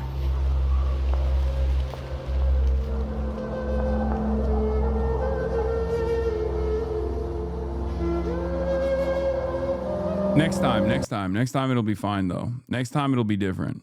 Okay? You don't even need to look across the ocean for this type of fuck shit. America's done this in Mexico for decades. Los Zetas and other cartels leaders were literally trained at the School of Americas. Yeah.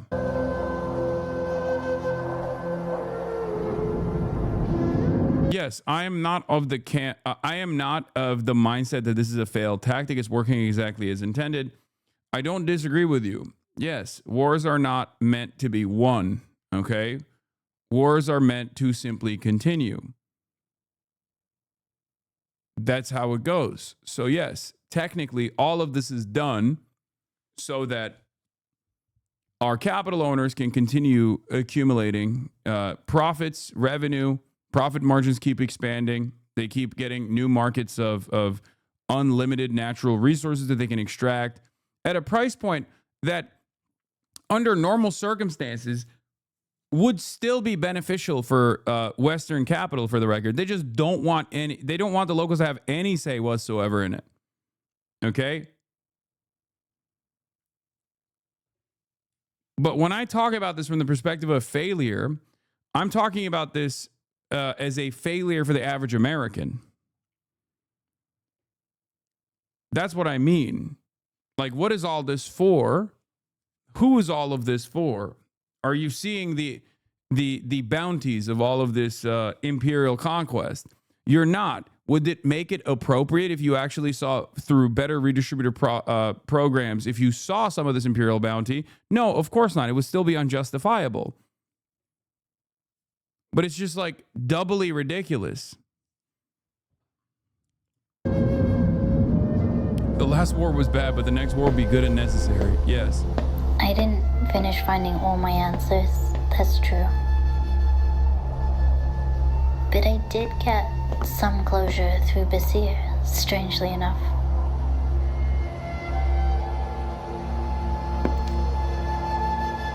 His remorse helped loosen something in me. Although he didn't kill my family, he is a perpetrator.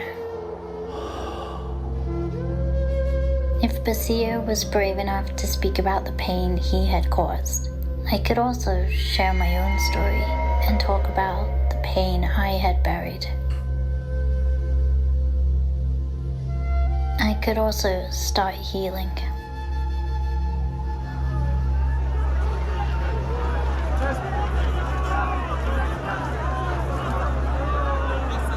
For the record, to tie this back to something that I've been talking about as of late, there are alternatives out there, okay? While not entirely devoid of fault, the reason why I talk about like a different method of governance and present Chinese development as an alternative with lessons, with good lessons to learn from, is exactly this. Okay, you can either exhaust all of your resources and all of your money and all of your manpower on endless imperial conquest, or you can focus on the revenue that you generate and the capital that you generate to develop your own society.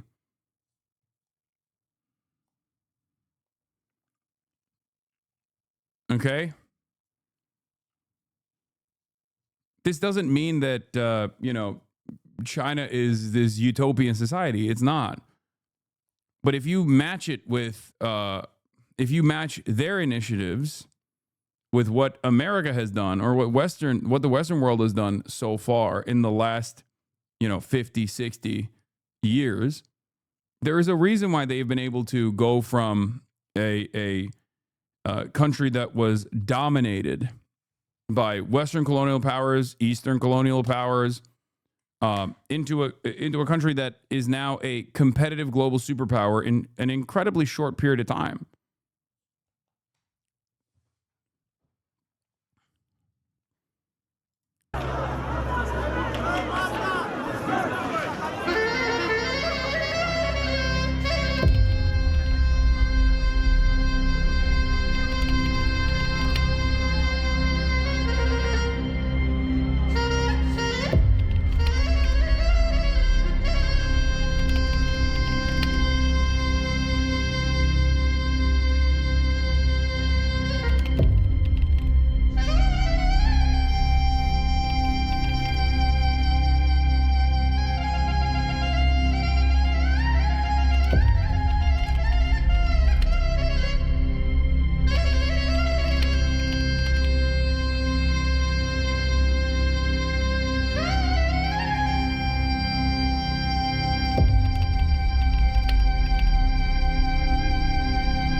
Brother, the CIA literally said that the death squads were Taliban propaganda.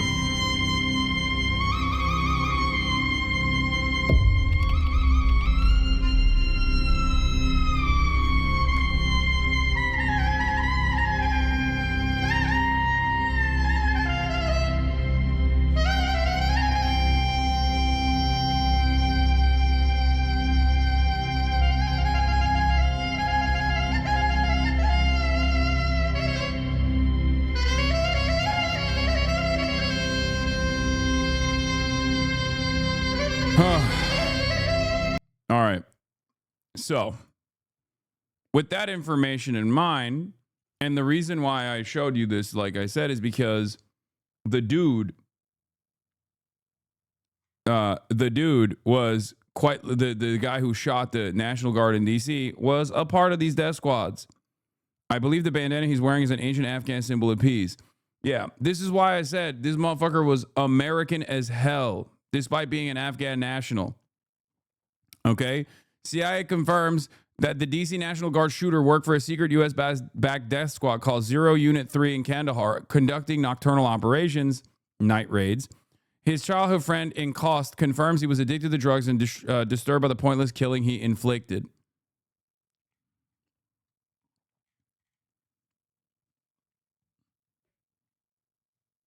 Just an endless amount of cruelty and senseless violence all around the world. And what is the lesson that we're taking from this, by the way? The Trump administration will re-examine green cards issued to people from 19 countries of concern.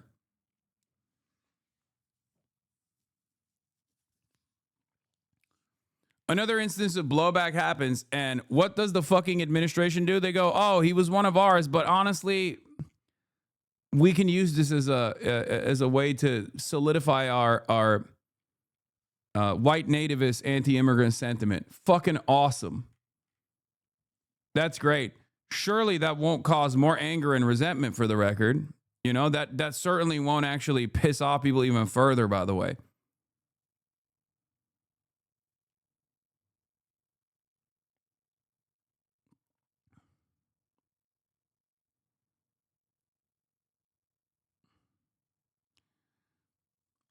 Anyway, here, if you want to know more about this, after Vietnam, there were a shit ton of murders done in the U.S., California and Louisiana mostly, by ex-South Vietnamese Phoenix program guys settling scores. And that recently CIA did a remarkably good job resettling their Afghan CPTP militia bros here. There was another instance, I think, of another I forget who it was. There was another guy who did this recently. In Fairfax. Okay. There was quite literally another guy that did this recently. He shot cops, though.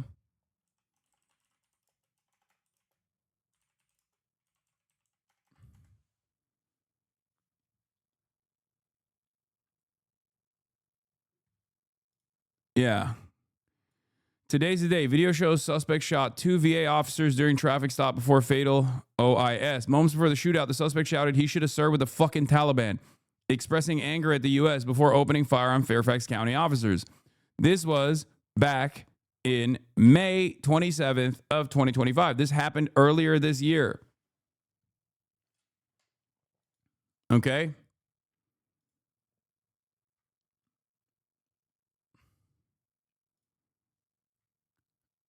Fairfax, Virginia, newly released body camera video from the Fairfax County Police Department captures the intense moments leading up to a deadly traffic stop shootout that left 2 officers wounded and the suspect fatally shot. Shooting happened on April 23rd near the Greenbrier Town Center in Fairfax, Virginia. Officers had pulled over the suspect, identified as 36-year-old Jamal Wali, for a traffic violation. According to the police, Wali immediately told the responding officer that he was armed. I have a gun and I'm armed, Wali said, as the officer approached the driver's side of the vehicle, according to the body camera released by the department. The officer remained calm, asking for Wali's license. Wali, visibly agitated and shouting from the driver's seat, refused to hand over his license. I don't have a license. Go back and sit in the fucking car and leave, Wali says. According to Chief Kevin Davis, Wali, who came to the U.S. in 2014 after serving as a translator for U.S. forces in Afghanistan, expressed frustration about his treatment in the United States and said he was unable to find work or receive disability benefits. At one point, Wali shouted, I should have served in the fucking Taliban. They're better than you. Wali also said he had 4 children and claimed he previously served in the special forces. His video shows. His statements quickly escalated into a rant, during which he turned on a GoPro camera and said, today's the day, buddy. As backup officers arrived, one positioned himself at the passenger side of the vehicle while another moved to the driver's side. When the driver's side officer attempted to detain Wali, he pulled away, drew a handgun, and fired several rounds. A single bullet struck both officers who were positioned on the driver's side of the car in the arm.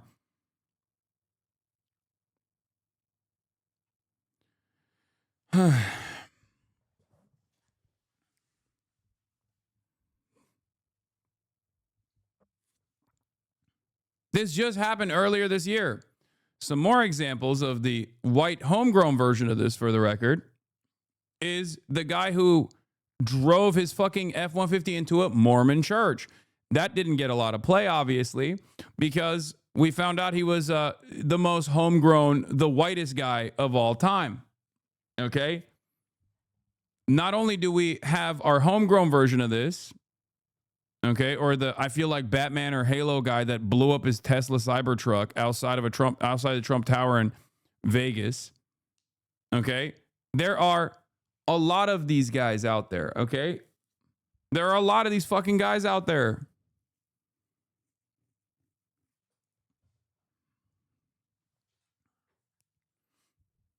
It's just, we did this. I feel like Batman or Halo. Thank you for the 5 gifted subs. Let's not play the game. This is a vet. He was a comprador. What do you mean? A lot of vets get abandoned? No, that's my point. Vet or comprador, it doesn't matter. We mistreat everybody all the same. They are just servants of capital. That's the whole point. Okay, they're servants of capital, and we export our brain rot. It's not enough that we ship our young to do untold amounts of violence overseas so that someone can turn profit in a fucking corporate boardroom. But then also on top of that, we export the brain rot to the local population, and we make them also serve in the same exact violent ways. We brick their brains. We bring some of them back here. And then on top of that, they get doubly fucked. They get doubly fucked up, and they lose their goddamn minds. It's a powder keg. Yeah, Michigan church shooter was ex-Marine. I know. What do you think will happen? What do you think is always going to happen? This is the most likely outcome, is what I mean. Yes, comprador for a native agent of a foreign business in a colonial or semi-colonial economy.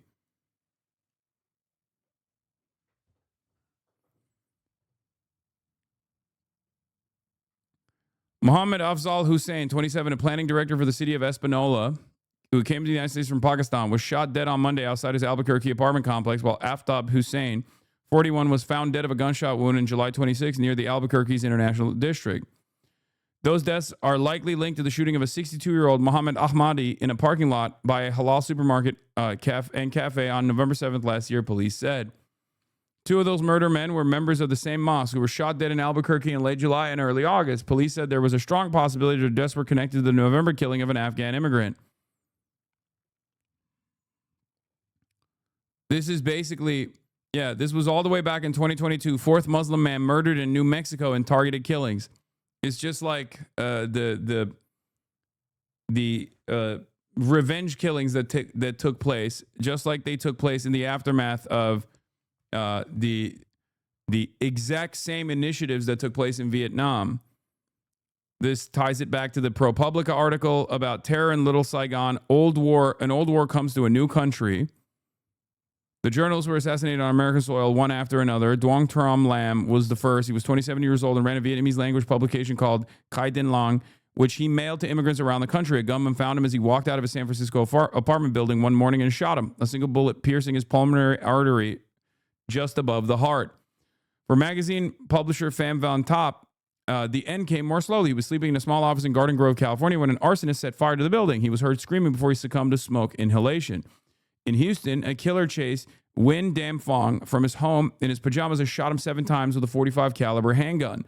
The murder marked the end of Dam Phong's twice-monthly broadsheet newspaper, which he had named Tu Do Freedom. Altogether, 5 Vietnamese American journalists were killed between 1981 and 1990. All worked for small publications serving the refugee population that sought shelter in the U.S. after the fall of Saigon in 1975. At least 2 other people were murdered as well. FBI agents came to believe that the journalist killings, along with the array of fire bombings and beatings, were terrorist acts ordered by an organization called the National United Front for the Liberation of Vietnam, a prominent group led by former military commanders from South Vietnam. Agents theorized that the front was intimidating or executing those who defied it, FBI documents show, and even sometimes those simply sympathetic to the victorious communists in Vietnam. But the FBI never made a single arrest for the killings or terror crimes, and the case was formally closed 2 decades ago.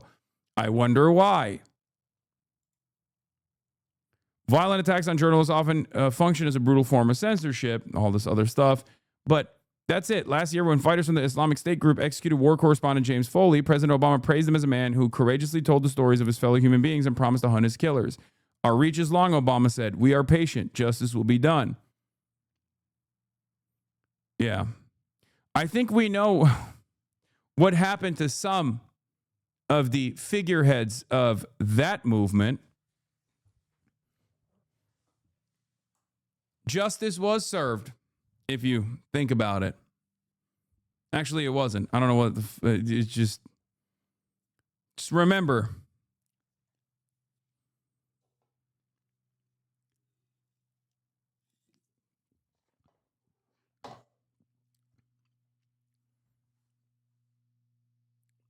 Wonder what happened to the Islamic State leadership. Wonder what happened. You know, maybe there's a room for growth and job opportunities. Also, just going to say this right now. A lot of people are going to get mad at me for saying this. Ukraine. Get mad at me all you want. But just remember,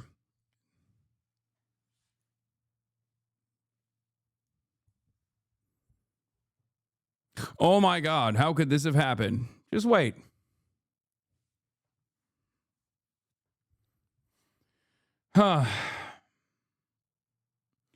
What level of resentment will exist for the nationalist militias and the nationalist forces that were galvanized and emboldened and seen as emancipatory figureheads once Russia invaded Ukraine? The same people that got training and then were cast aside, some of which were, you know, shipped here. Maybe.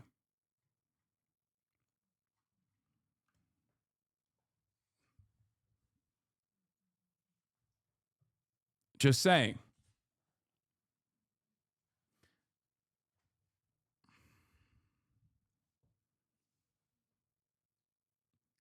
All of these violent desires inevitably will have violent ends. Okay. I'm sure emphasizing that we have an ocean to protect won't come back to impact us. I mean, there is a fucking ocean between us and all these other places too.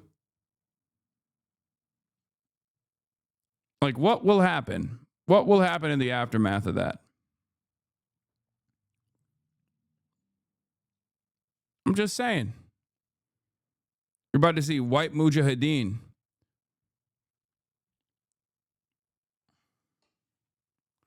Ukraine war was not started by the U.S. and the biggest atrocities documented so far are from the Russian side. You're right. We have no involvement in Ukraine whatsoever, and I'm totally fucking oblivious for saying that arming and training, even before the Russian invasion of Ukraine, arming and training the Azov Battalion, which became righteous liberators, we became seen as righteous liberators, will never get mad and angry and resentful against the West for abandoning them and then basically leaving scraps of what remains of Ukraine to the Ukrainian population after endless amounts of fucking war. This isn't defense of Russia, dumbass. My point is, I mean, you can make the same fucking argument about Afghanistan 1, not even Afghanistan 2. Do people not have object permanence? No. You have to suspend object permanence if you want to find yourself in defense of American foreign policy. Yeah, did the U.S. face blowback from its support of Afghanistan in its fight against Russia in the 80s? No. Famously, the U.S. never received any blowback from its support of Afghanistan in its fight against Russia in the 80s. Clearly,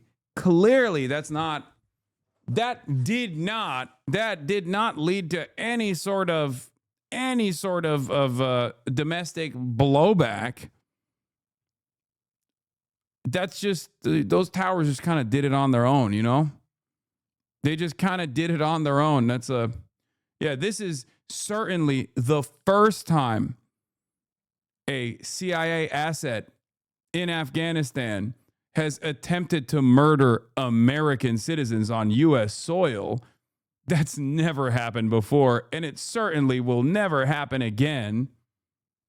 This guy is a unique incident, one time, and one time only.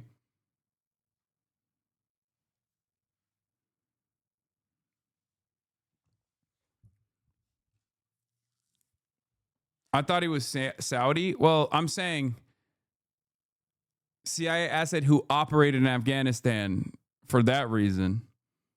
I didn't say Osama bin Laden was an Afghan national. He was not. He was Saudi.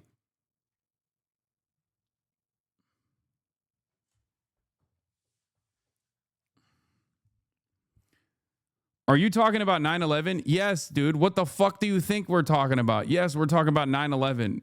You know, anti-communist CIA asset on a path, paving a path to peace in Africa. Okay, that's what he's doing until not so peaceful. Anti-Soviet warrior puts his army on the road to peace. Yeah.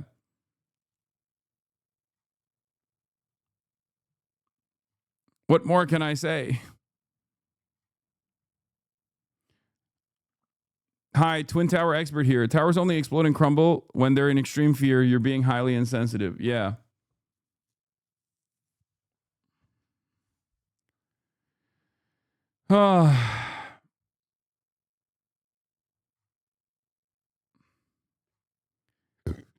Maybe more and more people will understand what I meant when I was talking about America deserving things. I don't know. America bringing about this kind of blowback on its own. Who knows? Anyway, let's get back to this. To President Trump's executive order to make D.C. safe and beautiful. They answered the call. They took the charge. They volunteered. They put their lives on the line for people they don't even know. And that, unfortunately, is becoming a reality. Yeah, by that they mean the president and his own personal ambitions. Like, that's what they're when they say put their lives on the line for people that they don't even know, they just mean like the American government, servants at Capitol, and the American president that is advancing a domestic fascist agenda. They never knew him. They never will know him. Well, they might get a visit from him now, but, you know, for a photo op. But they certainly didn't know him before. More and more for the members of law enforcement.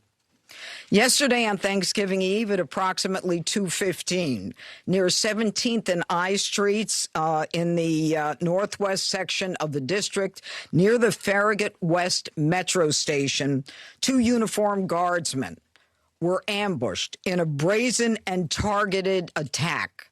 A lone gunman opened fire without provocation, ambush style, armed with a .357 Smith & Wesson revolver. One guardsman is struck, goes down, and then the shooter leans over and strikes the guardsman again. Another guardsman is struck several times. Fellow guardsmen who were there responded immediately, engaging the suspect, neutralizing the threat, and subduing him She's at the fucking scene. lit, always. She always looks like she drunk drove here and ran over a bunch of kindergartners, wrapped the fucking F-150 around the telephone pole, and then stumbled out of the car to deliver the press conference. Every single time she's on camera, 100%. He was transported to a local hospital where he remains, as we speak, under heavy guard. Thanks to the swift and coordinated response of the National Guard and the Metropolitan Police Department, no additional victims were harmed, and the scene was secured within minutes. The suspect, he has been identified as Ramanullah Lakanwal, a 29-year-old Afghan who entered the United States under Biden's Operation Allies Welcome, a program following the disastrous withdrawal from Afghanistan. He resided in Bellingham, Washington, with his wife and, we believe, 5 children. And we're working very closely with our federal partners, especially DHS and the FBI, to review his immigration history and the vetting process itself.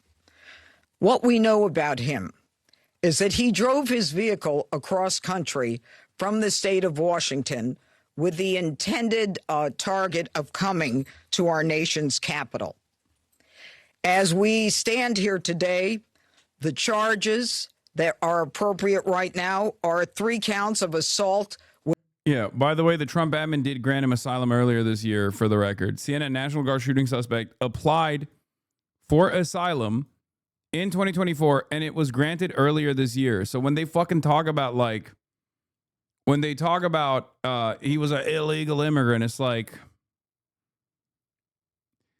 I mean, I guess technically any immigrant could be considered illegal because it's just paperwork, just like every illegal immigrant could be considered legal because it's just fucking paperwork. Yeah, per Afghan Evac, a nonprofit that works with Afghan SIVs, regarding Ramanullah Lakanwal, alleged shooter of the two National Guard in D.C., previously served in NDS, the 0 Unit 03, one of Afghan's elite counterterrorism units operated by the CIA with direct U.S. intelligence and military support. He was like vetted out the ass, okay? Entry to the United States, the individual was evacuated by the U.S. military in August 2021 following the fall of Kabul. He arrived under humanitarian parole. The temporary authority used to evacuate tens of thousands of American citizens, lawful permanent residents, SIV applicants, and at-risk Afghan partners, the compradors and the like. He was later granted asylum in April 2025. Wow.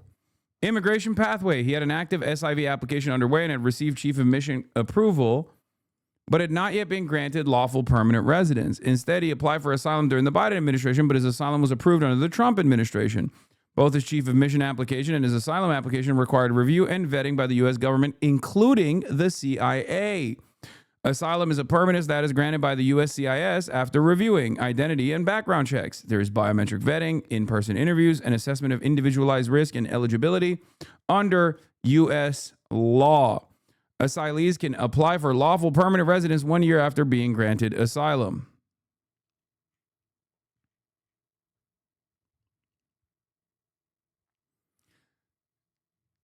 But yeah, it's Mark Kelly's fault, I think, because he said that members of the military should not follow unlawful orders being given to them by their immediate supervisors, their superior officers. That's probably...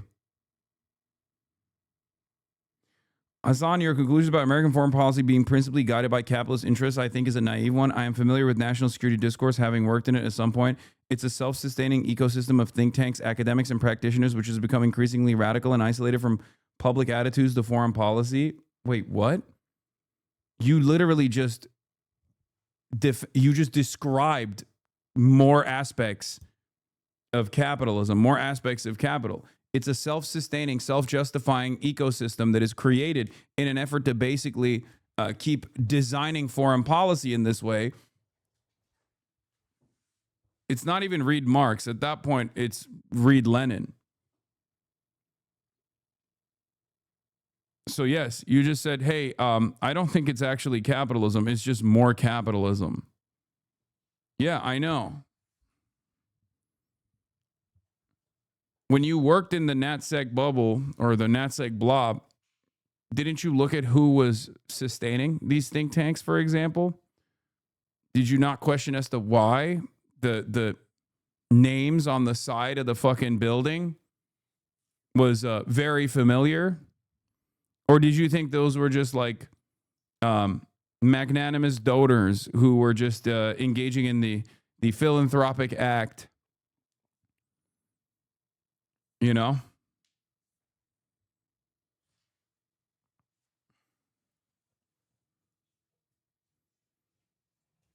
That's what it is.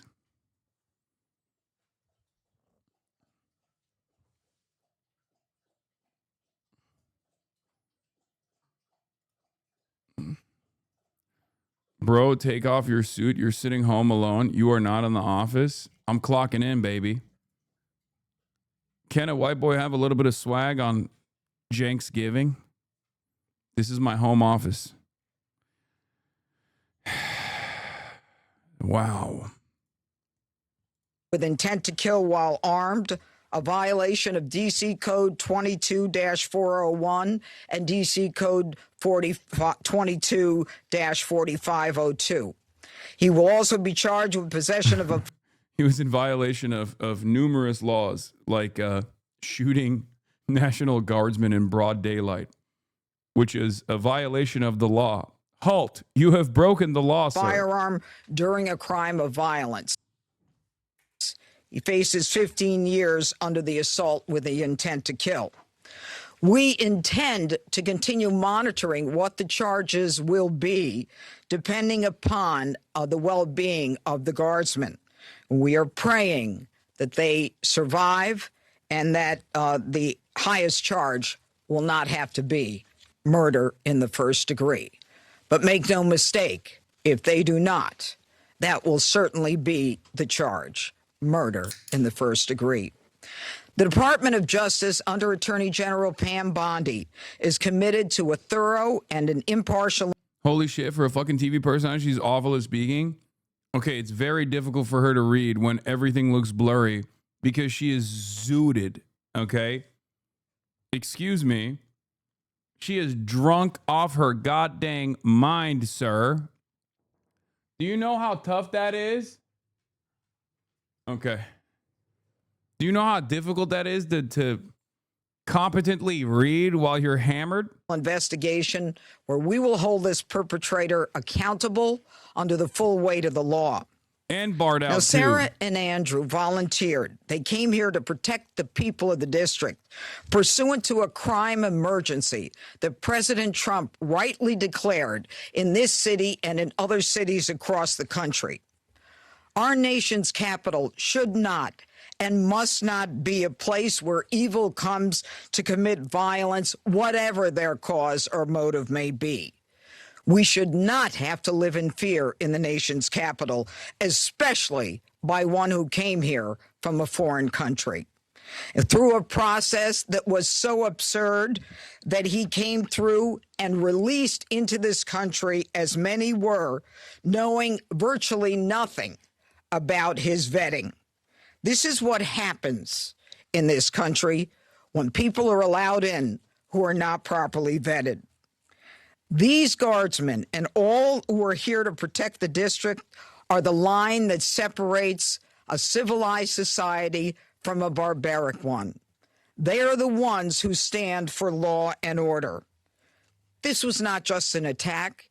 It was a direct challenge to law and order in our nation's capital. And the individual will be made fully accountable. And though it seems that we have been here before under President Trump, make no mistake, and the Attorney General, we will not allow this to be normalized. It will be confronted, condemned, and prosecuted to the full extent of the law. Now, my message to the individual who committed these acts is you picked the wrong target, the wrong city, and the wrong country, and you will be sorry for the violence and the evil that you perpetrated in our nation's capital. And now I call upon the Director of the FBI, Kash Patel. Thanks, Judge. I'll begin my remarks and end my remarks the same way. I mean, he literally is the outcome of American civilized society. There is no perfect demonstration of this outcome being directed by American civilized society, defended by liberals and conservatives alike in perpetuity. This is, this is the violence that we dish out coming back to the home front in the hands of people who we have trained since they were 15 in this case. Like, there is no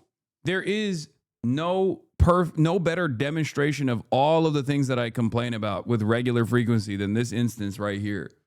This is why I always say this is like American brain rot. This is blowback, everything. Prayer for our fallen soldiers, prayer for our law enforcement community, prayer. And we're back to Kash Patel looking like he did it, even though we know who the shooting suspect is.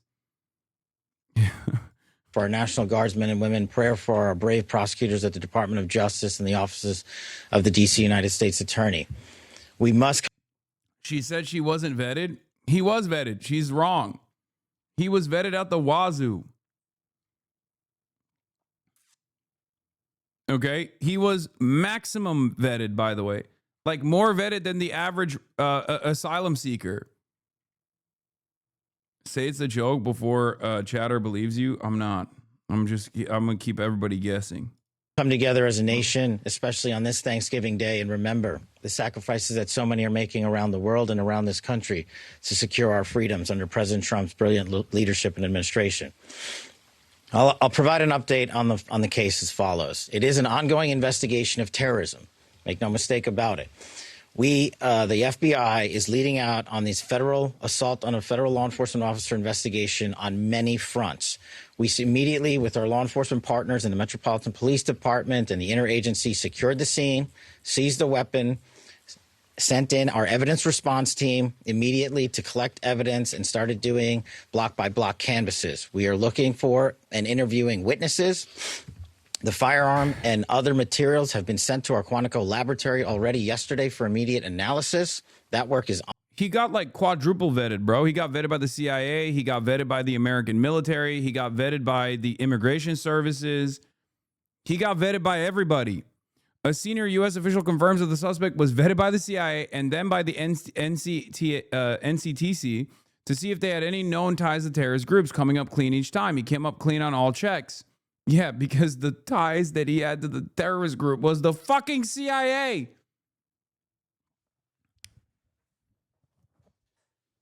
Yeah, obviously. What do you mean?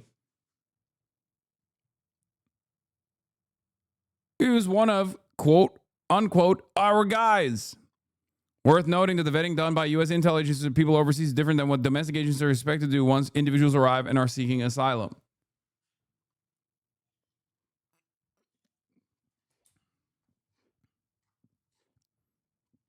I'm going to repeat this again, but not the first time this has happened, okay? Not the first time this has happened. Ongoing, partnering with the D.C. United States Attorney's Office, we have also executed multiple search warrants around the country to include the subject's last known residence, which is in the state of Washington. The search warrant was executed on that house last night or early this morning, and it is an ongoing process. All the individuals found in the house have been interviewed, and some interviews remain ongoing. We will not stop until we interview anyone and everyone associated with the subject, the house, and every piece of his life. There's also subject interviews, relations conducted in San Diego, pursuant to our ongoing investigation. So, as the judge noted, this is a coast-to-coast investigation being led right here in Washington, D.C., and this subject definitely did pick the wrong country. And not vetted by this admin? What do you mean? Why are these guys saying this subject didn't pick the wrong, this subject picked the wrong country? What do you mean? First of all, the wrong country picked the subject. Okay? And it seems to me like he came here, and I don't think his ambitions initially were to fucking kill National Guardsmen in D.C. I don't think that's why he came here. I don't know what this what this conversation is supposed to imply here. He's like, he is our guy. We will rise together as a nation to show the world what we do here. And we are thankful that we have the Attorney General's brave leadership and President Trump's brave leadership and priorities to safeguard our communities. I also spoke to Director of the CIA, John Ratcliffe, last night, and Secretary of War, Pete Hegseth. There is confirmation now that the subject had a relationship in Afghanistan with partner forces. We are fully investigating. 99% won't know that. I think you're wrong. I think with the ways in which people get informed nowadays, most people are going to know that this guy was an intelligence asset, especially because a lot of conspiracy theorists are going to jump on this for understandable reasons. But yeah, this is 100% something that, I mean, Candace Owens is going to do so much content off of this for sure. Who knows which insane direction she will move the subject matter to, moving millions in that same direction. That aspect of his background as well, to include any known associates that are either overseas or here in the United States of America. That is what a broad-based international terrorism investigation looks like.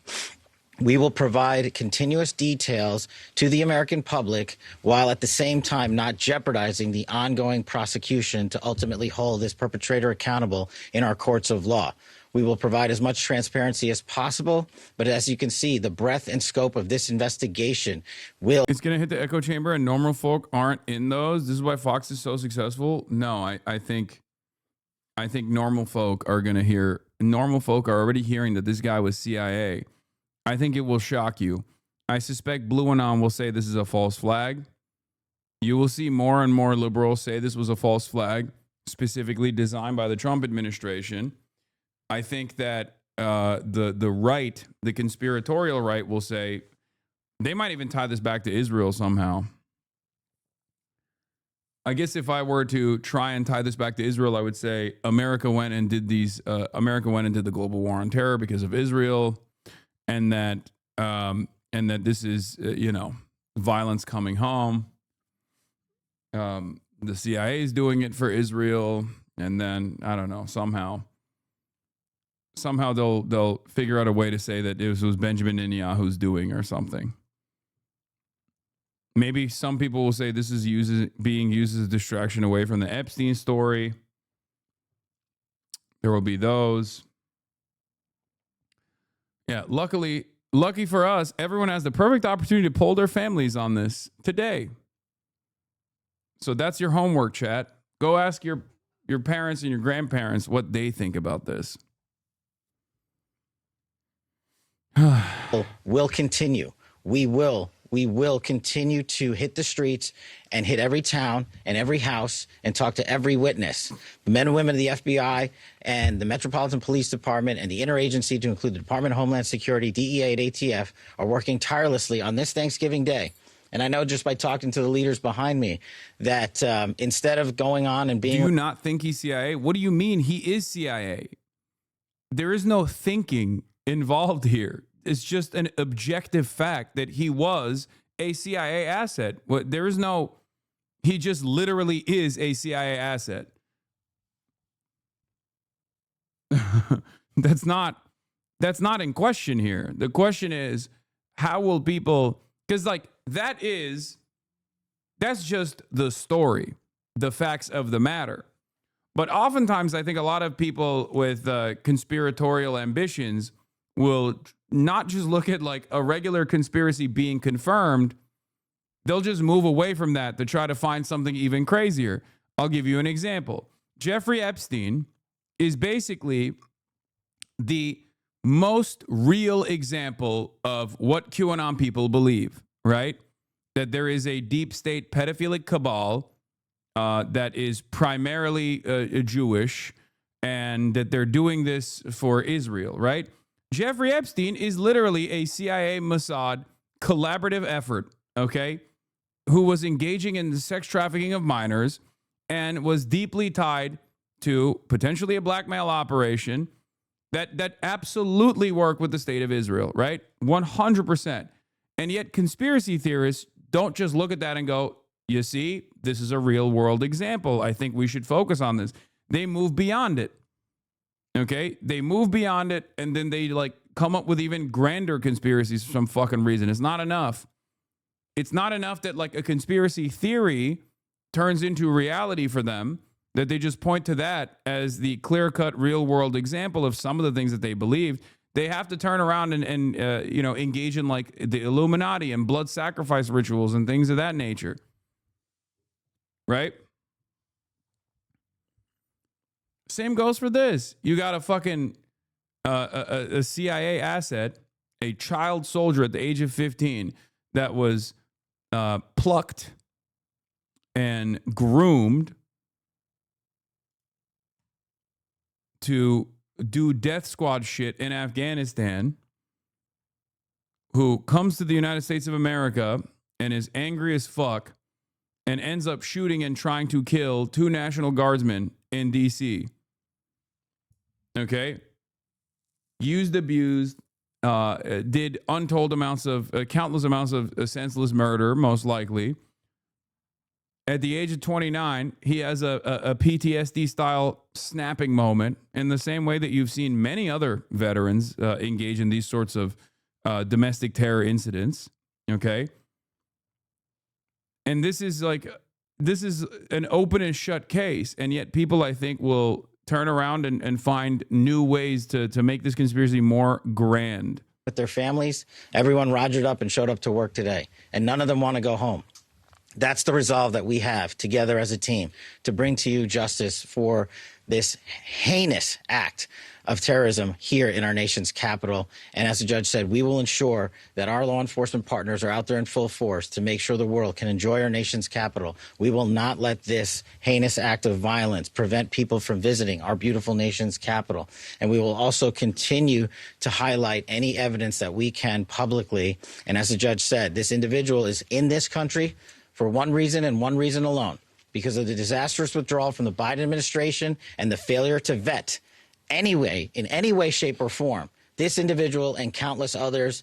And this administration has taken the rightful step to stop any further allowance of people with this similar background into the country. And we're thankful for that. And as I said, this investigation remains ongoing. And I think I'll turn it over to General Blanchard. Like, how can you turn around and be like, oh, this is because he's a fucking immigrant? Like, I just don't know how you can actually turn around and try to argue this, try to continue with this argument when he is a CIA guy. Do you see what I mean? Sure, there are some people who are so racist that they're like, well, this is different because he was a CIA guy, but he was an Afghan national. But I don't think this is going to be enough for people. I don't think people are going to be like, well, you know, Afghan national vets are a little different than our homegrown version of like veteran snapping. It's different, actually. You see, he's brown. Like I think this makes it harder to come up with a unified message on this, especially once everyone recognizes that this is a CIA-involved situation. The National Guard now. Thank you. Thank you, Director.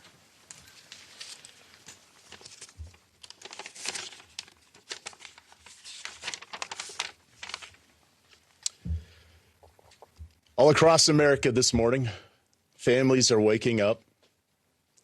They'll spend the day with their children, their brothers, sisters, husbands, wives, friends from across the community. There will be the smell of turkey. What? All the fixings. They'll watch parades, football games. They'll pray together. Oh. They'll talk about what they're grateful for. And remember, for that liberty, for you to be able to enjoy that liberty, did we actually go and invade Afghanistan? And for that very same liberties to be enjoyed, we actually ended up targeting 15-year-olds and 14-year-olds in Afghanistan to turn them into ruthless, bloodthirsty monsters who engaged in night raids where they killed a shit ton of civilians. Okay, for those liberties to be protected, did we actually send the National Guard to D.C., even though numerous lower court judges said that this was actually illegal? It's all of those liberties that we're doing this. We're doing this for you so you can enjoy Thanksgiving, okay? This morning, there are two families that will not have that opportunity.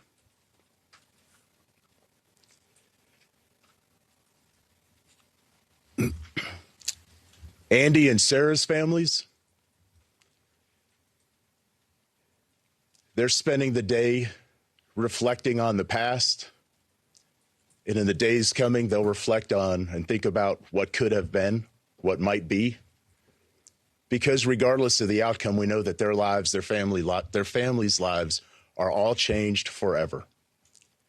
Because one person decided to do this horrific and evil thing.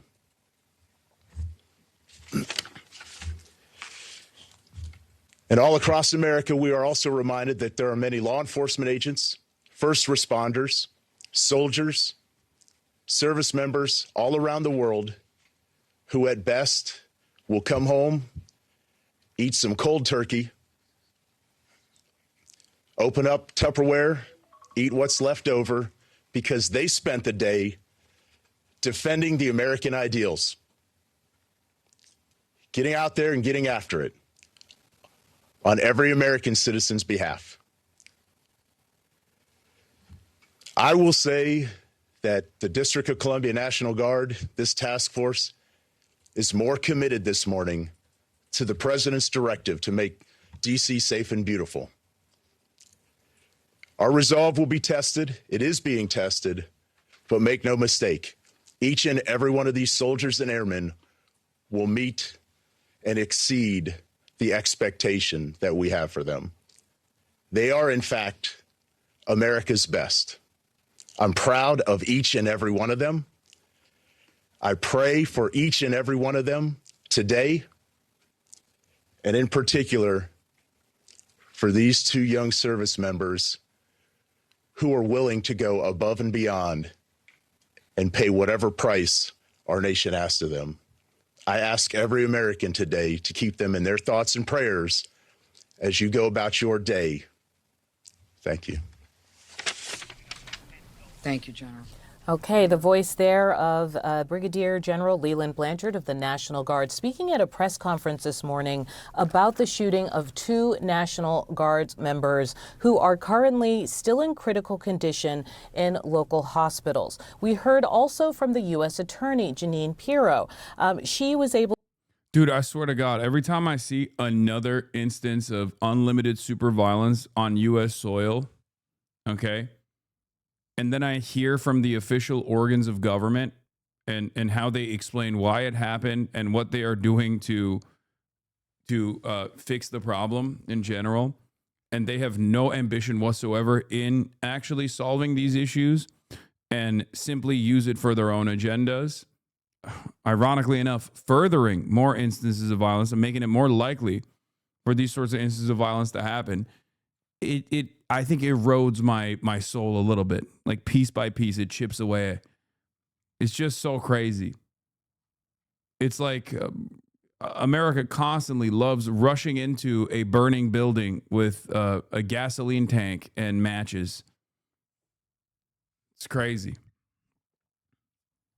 Yeah, this is going to only be fixed by taking a more reactionary approach to immigration and also continuing to justify our endless militarism and also doing more of that militarism at the domestic front as well. To tell us that the suspect, who is Ramanallah Lakhanwal, 29 years old, Afghan, entered the U.S. back in 2021 under what was then known as Operation Allies Welcome.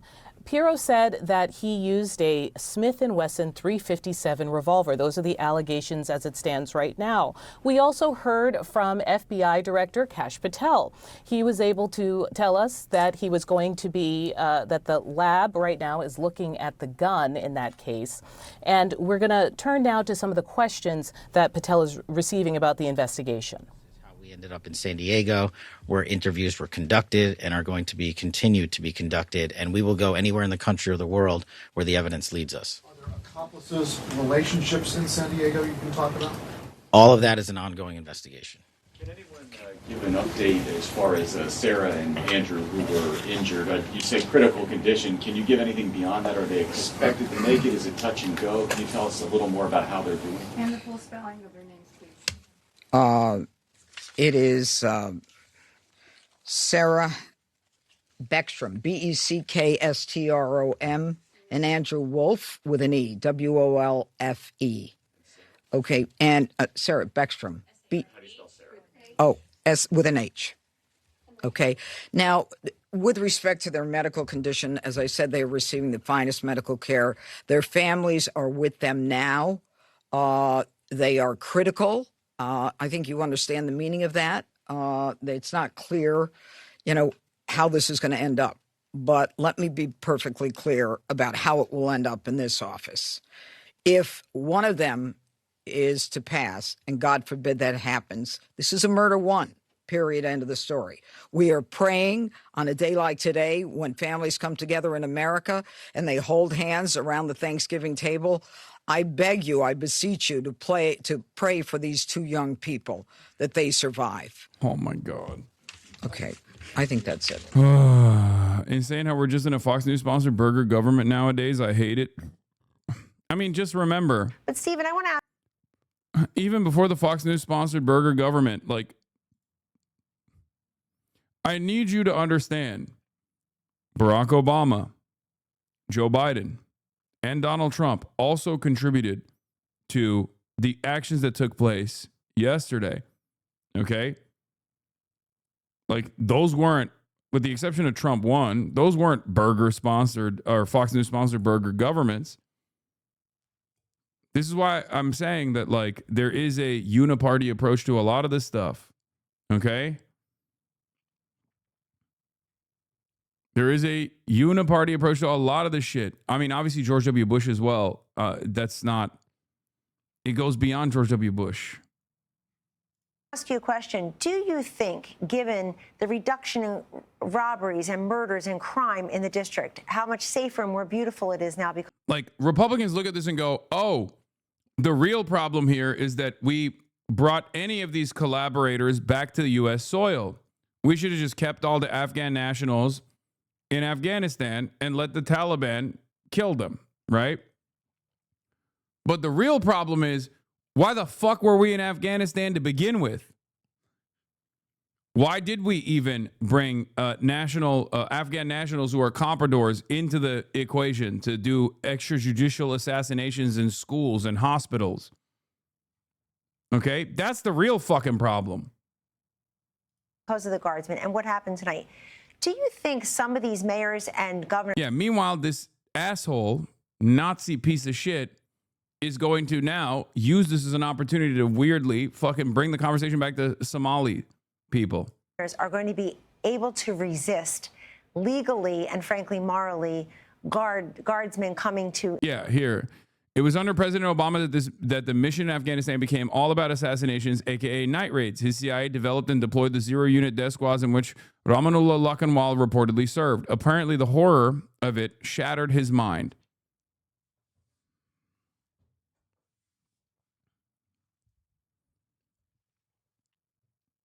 Just so you guys understand, like, it's not. This isn't a new thing. This isn't a new phenomena. Yeah, 29-year-old Afghan man who shot two nearly sworn-in West Virginia National Guards members in Washington, D.C. had previously worked with CIA-backed militias in Kandahar, the agency confirmed. Rahmanullah Lakhanwal entered the U.S. in 2021 under Operation Allies Welcome and received asylum this year under Trump, according to CIA Director John Ratcliffe. Lakhanwal served in CIA-run counterterrorism units in Kandahar, including the Zero units, notorious squads used in night raids alongside U.S. Special Forces and long accused of extrajudicial killings and disappearances. The New York Times reported that a childhood friend said Lakhanwal could not tolerate the violence of the CIA-backed unit he served in. Prosecutors say he carried out a planned targeted attack yesterday with a .357 revolver before being shot and detained. Both guard members remain in critical condition. The FBI is treating the case as terrorism, and the USCIS has halted all Afghan immigration requests. Here's a video from early on of Democracy Now! In 2010 with friend of the show, Jeremy Scahill, discussing American night raid operations in Afghanistan. When you think about the collective punishment that's been meted out against people based largely on false intelligence, you understand why the United States is failing in Afghanistan. This family.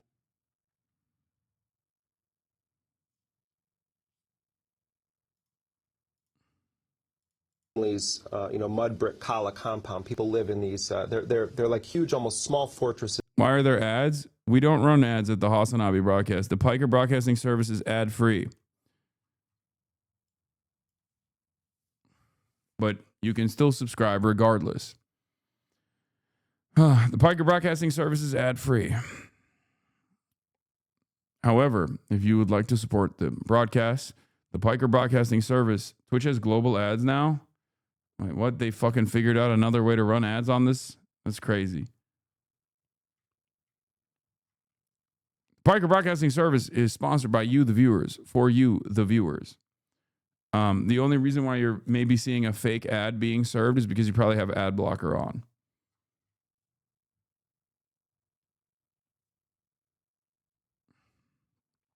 That's the reason.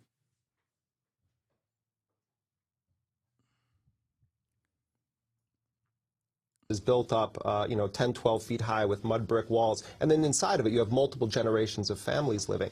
And we went there and we were welcomed into their home. I mean, what really was humbling is for most people that are targeted in these night raids, the only Americans they've ever met are the people that killed their loved ones and me and Rick.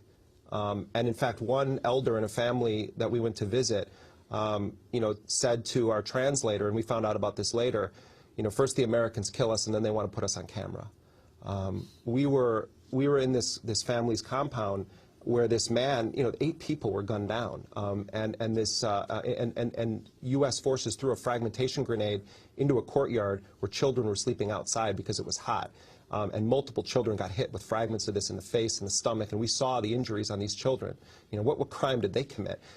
People in these areas thought bandits were coming in the middle of the night. No one comes into the homes of Muslims in Afghanistan at night except bandits or the Taliban, is how people perceive it. So they fight back, and then the U.S. says, well, they fired at us. This little girl comes up to Rick and I, who we had seen her playing in the background when we were interviewing her father, and she came up to us and she said to our translator, I have something I want to say to them. How old was she? She was, I don't know, maybe 4 to 6. Yeah. And she actually was the niece of the guy that we were interviewing, and she came up to us and she said, my daddy wasn't a Talib, but the Americans killed him anyway. And it wasn't a staged thing or anything. We had watched her the whole time playing there, and she came up. We went to another place in Paktia province where this little girl was sort of weaving back and forth and repeating this thing, and Rick was filming her, and we were thinking that she was just playing, and we were filming a kid playing in a courtyard, and our translator had a tear going down his face, and we said, what did she say? And he said she was reciting all the members of her family that were killed in the night raid. They killed my mommy, they killed my aunt, they killed my uncle, and she was a kid playing, and this is a kid who's 3 or 4 years old. We met a kid who had been shot in the stomach and in another place by U.S. Special Operations Forces. They literally shot the speech out of him. He couldn't speak. And we didn't know this until, we're documenting these things in a sort of forensic way, going through each person that was killed, how were they killed, interviewing all of the eyewitnesses. No one's ever done a thorough investigation. So what Rick and I were trying to do is piece together all these targeted killings. So we're in this place in Paktia province, and we're interviewing all these people, and there's this kid, and we see this gaping wound in his stomach. And so we bring the camera over to interview him, and the translator asks him a question, and he's just kind of going like this, and then someone says that he can't speak, and he just puts his hand in front of his face and just starts wailing in front of our camera, going, ah! He wasn't like that before this incident. He is so traumatized. He got shot in his stomach that he literally can't speak anymore. And so when you think about the collective punishment that's being meted out against people based largely on false intelligence, you understand why the U.S. is failing in Afghanistan. The insurgency is spreading. Yeah. Fuck, we are now the bad guys. We've been the bad guys. We've been the bad guys.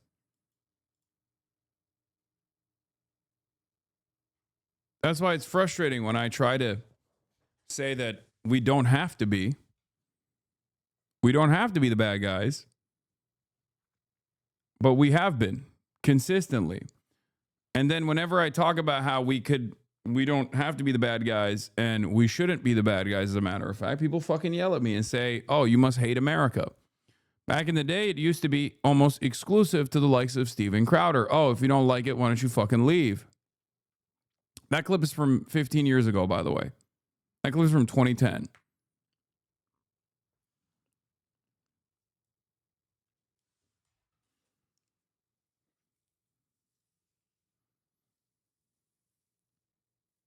And it's crazy that back in the day, it was mostly just like the Steven Crowders of the world who would fucking screech about this shit. But now liberals do it too. Everyone is so swept away with this false sense of patriotism. Not trying to be mean, but my wife is working today as a nurse and she's a fan of you. Can you say, I hope you have a good day, Josie? I hope you have a good day, Josie. Their cities to help do the same thing.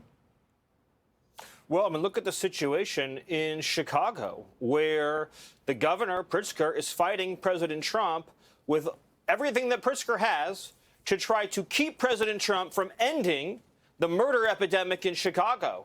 Pritzker and Johnson are fighting on behalf of the murderers, not on behalf of the citizens, fighting against the National Guard, fighting against law enforcement, and fighting against federal investigators at every step of the way. Let me begin by saying to the beginning of your question that the president's remarks, I think, were among the most moving that I've ever heard. It was perfect for this incredibly tragic occasion. this heartbreaking, anguishing tragedy right before Thanksgiving. I think she spoke movingly and beautifully to what we've lost, but also demonstrated the tremendous resolve and determination to not only continue the mission these soldiers died for, but to expand the mission, declaring that far from being deterred, the commander-in-chief, our president, is sending 500 more troops to the city to show that no terrorism will sway us. And also having a conversation tonight with America, the conversation that we have to have with President Trump saying that Joe Biden, the Biden administration, the Democrats have inflicted on this nation the worst national security threat in our history. We've never faced a threat like this. 20 million people brought into our country from the most failed societies on earth. Afghanistan, Somalia, Libya, Iraq, brought here. No vetting, no conditions, no rules. Brought here on visas, brought here on... Yeah, except everything you just said is wrong. Why did they fail? We failed them. We caused them to fail. And also, this guy was vetted.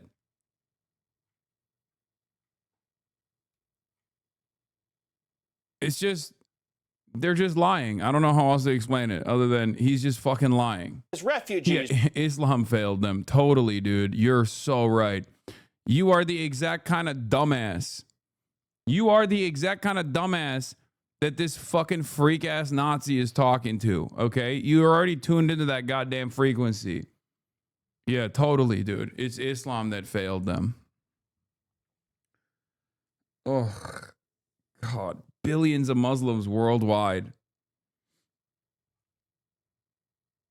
You are the real barbarian. I hope you understand that. This kind of fucking moronic attitude is unironically this kind of moronic attitude that justifies all of the death and destruction that America engages in so that some fucking faceless, lifeless corporate stooge can turn profit is infinitely more barbaric than anything that you consider to be lesser than you.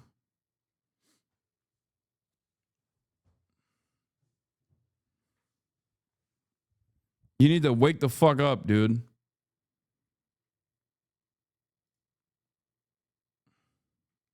Islam has failed them, says the guy who got failed by the educational system. Yeah. Brought here as asylees, brought here as illegals, brought here in every way imaginable, by plane, train, bus, automobile, by land, by sea. For 4 straight years, they deluged this country. And now more blood is being spilled as a result. What you heard tonight from President Trump, the breaking news here tonight, is saying that his government is going to accelerate efforts to review every person added to this country over the last 20 years. The last. He said, Muhammad Jihad, Durka. Brother's hitting 2003 lines right now. That's awesome.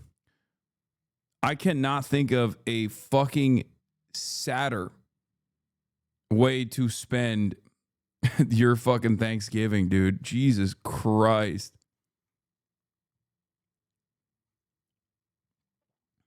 He's not wrong on the immigration part, though. What the fuck are you talking about, dude? What the fuck are you talking about?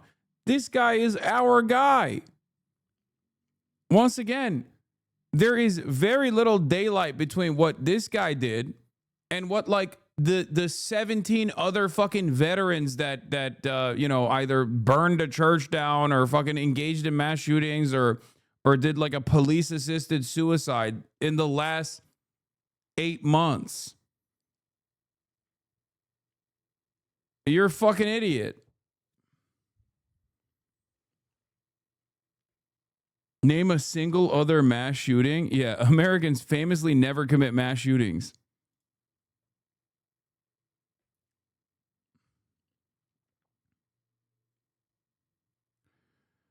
Oh, people are so fucking dumb.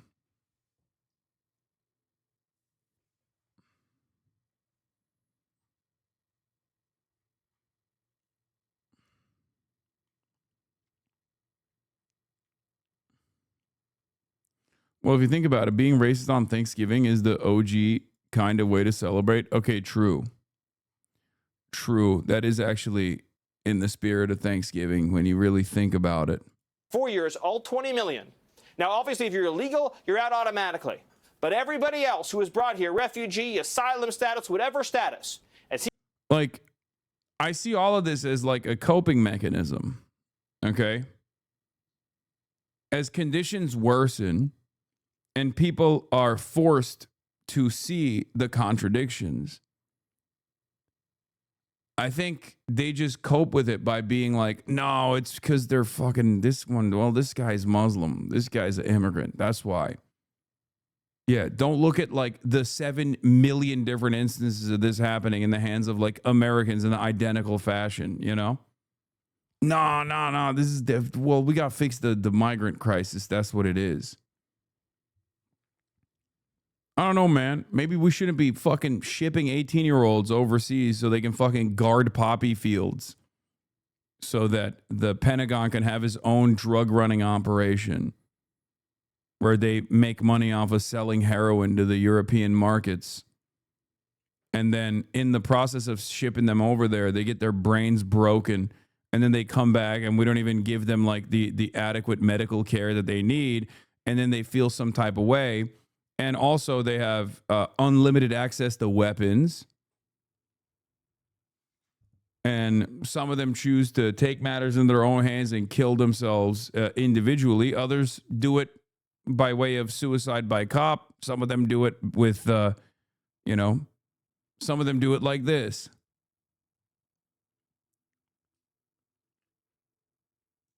None of this has to happen, by the way.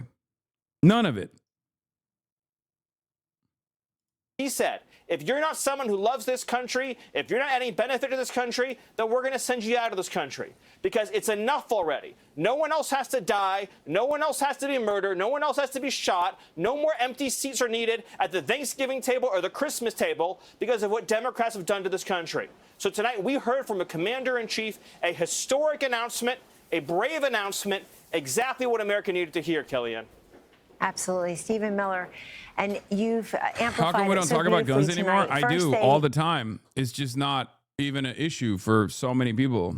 It's just not, it's a delegitimize the given. National Guard, and then they dehumanize the guardsmen and guardswomen, and it should surprise no one, yet shock us and sadden us all the same what happened today. Stephen, that's also a president I know, influenced by you and others as well, who is helping to lead the nation in prayer. And he's praying for those victims. He's praying for their families. He's praying for the other brave men and women in all types of uniform who wake up every morning and run toward the danger to protect our freedoms and our lives. Stephen Miller, thank you very much. God bless Katie and you and the family for Thanksgiving. Appreciate it. Thank Stephen you. Miller, God bless. White House God Deputy bless Chief President of Staff. Trump. God bless America. Yes.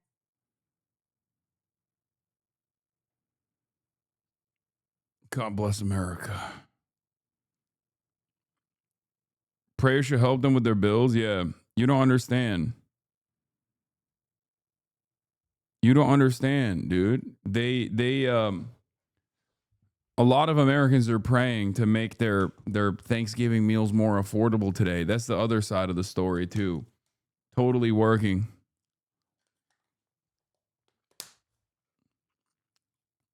Why does he stand sideways like that? I don't now even learned the fucking names know. of the 2 West Virginia National Guard members who were shot at point-blank range just blocks from the White House. The Justice Department identifying them as 20-year-old Sarah Beckstrom and 24-year-old Andrew Wolf.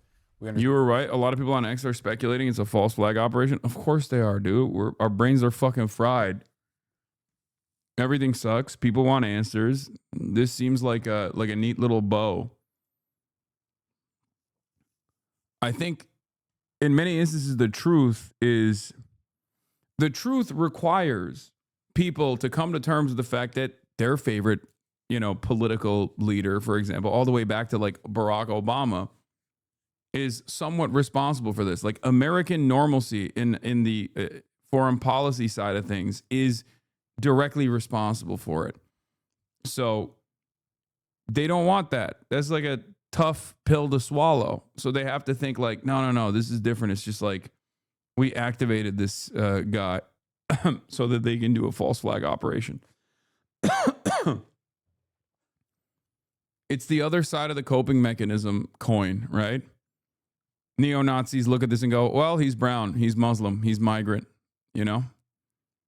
And then other people look at this and think, no, it's not because, like, you know, we have fucking CIA-backed death squads in Afghanistan, a country that we didn't have to fucking be in at all, as a matter of fact.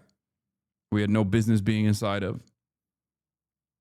A country that we've actively destabilized for decades, even prior to our direct involvement with boots on the ground military invasion and occupation. You know? Understand they've undergone surgery and remain in critical condition. We're also learning new details about the suspect. Authorities say the 29-year-old Afghan national traveled across the country from Washington state to the nation's capital before the attack. We'll have the latest on the investigation in a moment. But first, I want to get to CNN's Brian Todd, who's live at the shooting scene. And Brian, you're learning more about how this attack played out. That's right, Omar and Boris. We have important new information this afternoon on how the attack played out. We're going to get to what Janine Pirro said about that in just a second. But first, we have access here that we have not had before to the actual spot where the shooting occurred. I'm standing at the spot right now. And if you come over here with me, our photojournalist Jay McMichael and I are going to walk you over here. This area here, excuse me, ma'am. This is the bus shelter where, according to officials, at least one of the guardsmen tried to take cover at, and you can see that a plexiglass panel here has been shot out. You can see the fragmented glass up there. This panel is gone, and I'm going to walk you over here to this planter. It appears here that there is a bullet hole here that entered here and exited here of this planter. There's another planter over here. Jay's going to shoot you a close-up of that, and there's another planter here where this part has been removed. I'm going to walk you over here to show you that part of the planter that was removed.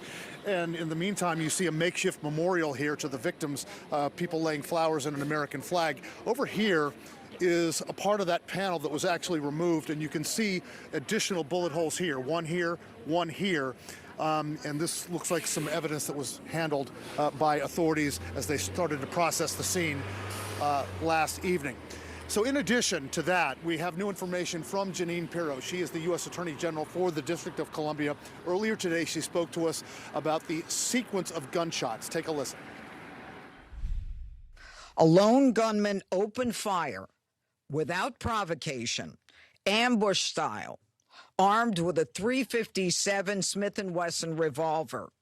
One guardsman is struck, goes down, and then the shooter leans over and strikes the guardsman again. Another guardsman is struck several times. And both of those guardsmen are now in critical condition at a local hospital. We have made inquiries with the hospital to learn more about the surgeries and about where they're being treated. The hospital's not gotten back to us on that. As Boris and Omar mentioned, they're identified as Sarah Beckstrom, 20 years old, Andrew Wolf, 24 years old. Those are the two guard members who were struck yesterday in this attack. Beckstrom has been in the guard since 2023, according to officials. Andrew Wolf has been in the guard since 2019. According to officials at the news conference, were sworn in yesterday. We believe that meant that they were sworn in not as new guard members, but sworn in as deputies for the U.S. Marshals, which they have to do about every month. Guys, back to you. Brian Todd live for us in Washington, D.C. Like, part of the reason why I don't think is a false flag is because, like, he's not Venezuelan. You know what I mean? Like, I feel like this doesn't benefit the administration as much. And it seems more so that they are, that they're opportunists that are taking advantage of the situation. You know? Like, a much better, like, a false flag would be if this guy was, like, saying he's Antifa, or you know, he's just like a card carrying leftist Antifa guy, or if he's like Venezuelan and, you know, we have to go and do something about it. Yeah, he's even better if he's a Hamas/Hezbollah illegal from Venezuela. Exactly.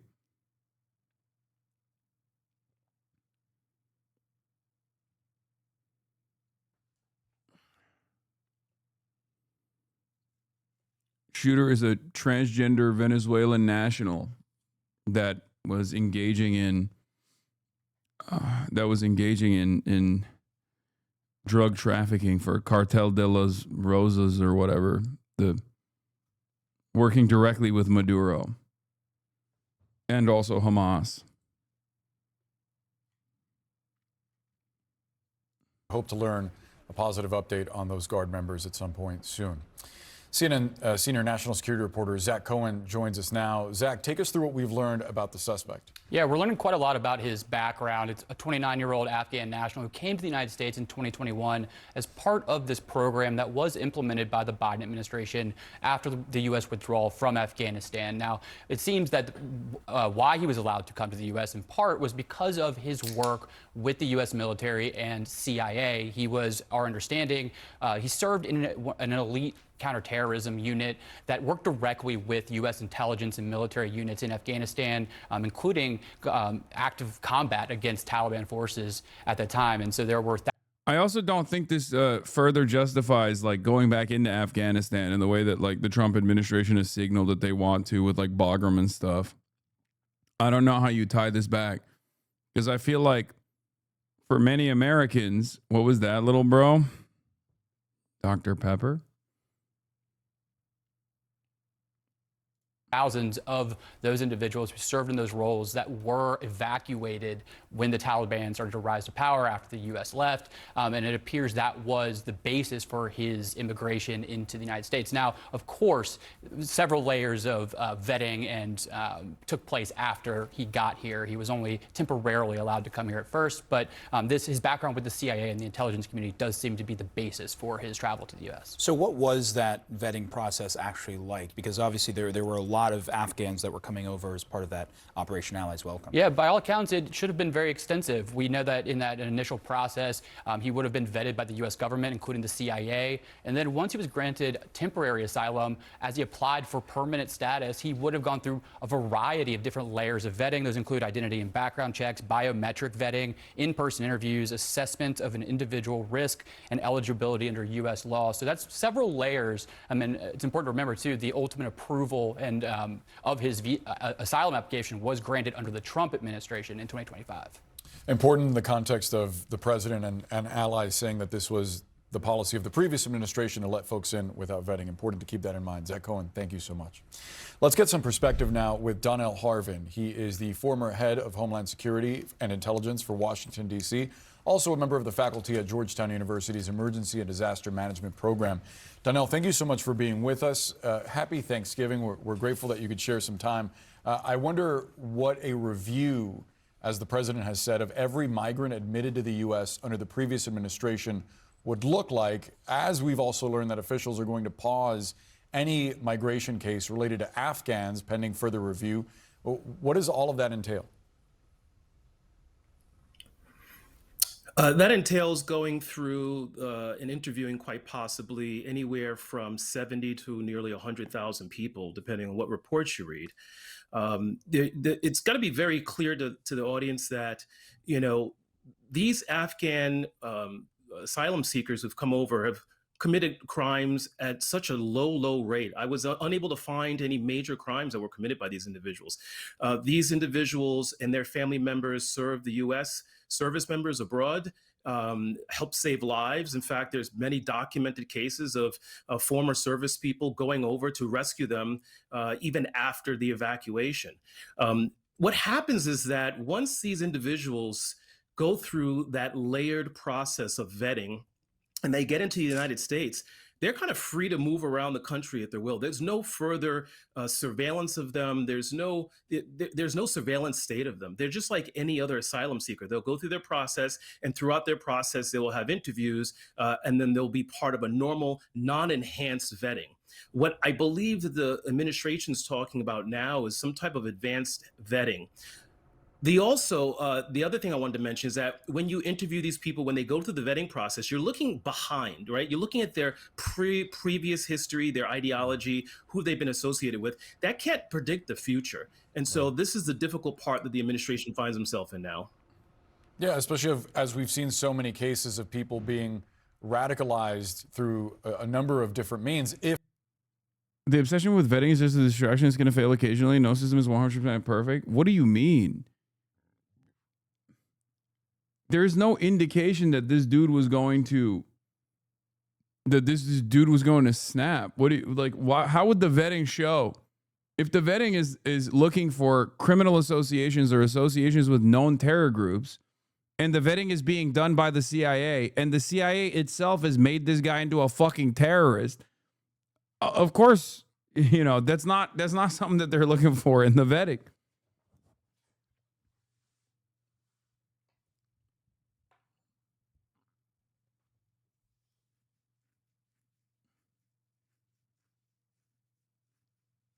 So the vetting didn't even fail in this regard, is what I mean.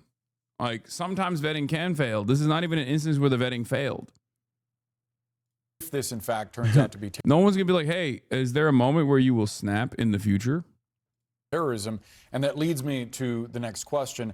How is it that officials determine a motive accurately here? Because you have the administration saying that this was terrorism, but the investigators themselves have to piece that together to show evidence of it.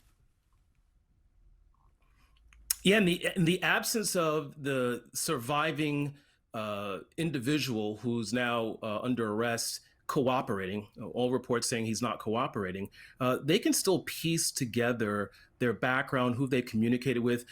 Boris, you and I have been on this topic for many times. Yeah. Invariably, many of these individuals who are radicalized and mobilized to violence have some type of breadcrumb trails. We call that leakage. They may have told someone, they may have intimated this online, spoken with someone, shown some type of signs. It's always some type of signs. People just don't wake up, drive across the country with a gun and open fire on uniformed service members. So there's going to be something there they'll be able to find, even though he's not cooperating. I wanted to go back to something that you alluded to a moment ago, and that is the suspect's previous relationship with the U.S. government and his work in Afghanistan, including with the CIA, according to Director John Ratcliffe. How do you read that relationship? Everything I've read that's open source available says that he served honorably and was trusted at a very high level. Like you don't get attached to a secret top secret unit with the CIA and special operations if you haven't been vetted even before the evacuation, right? So they trusted this individual quite possibly with their life. When they were 15, when he was 15 years old, he served honorably in the CIA death squad. The vetting was extremely successful. They just went like Alex Acosta. He's intelligence. Leave him alone. Yeah.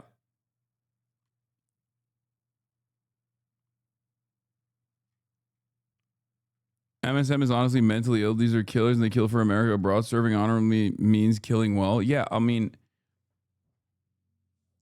that's if your position, if your broader position across the board is that American foreign policy is good, and that is the uniparty position, and that is, of course, always going to be the position of every single person in mainstream news outlets, then you can't fucking be like, yeah, this is a child killer. Like, this is a child. This was a child who was trained to be a child killer in Afghanistan by our intelligence community. Like, there will be no moments of consideration for why we did any of this stuff in Afghanistan. That's not a part of the conversation at all. You feel me? That's it. I didn't consent. I'm just saying, this stuff happens completely outside of our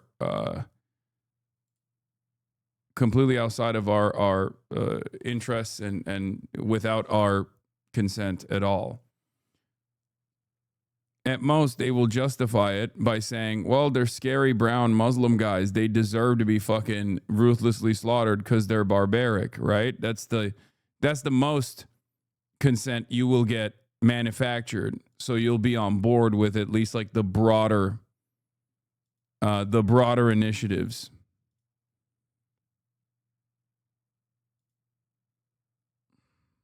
I covered all this stuff already, so.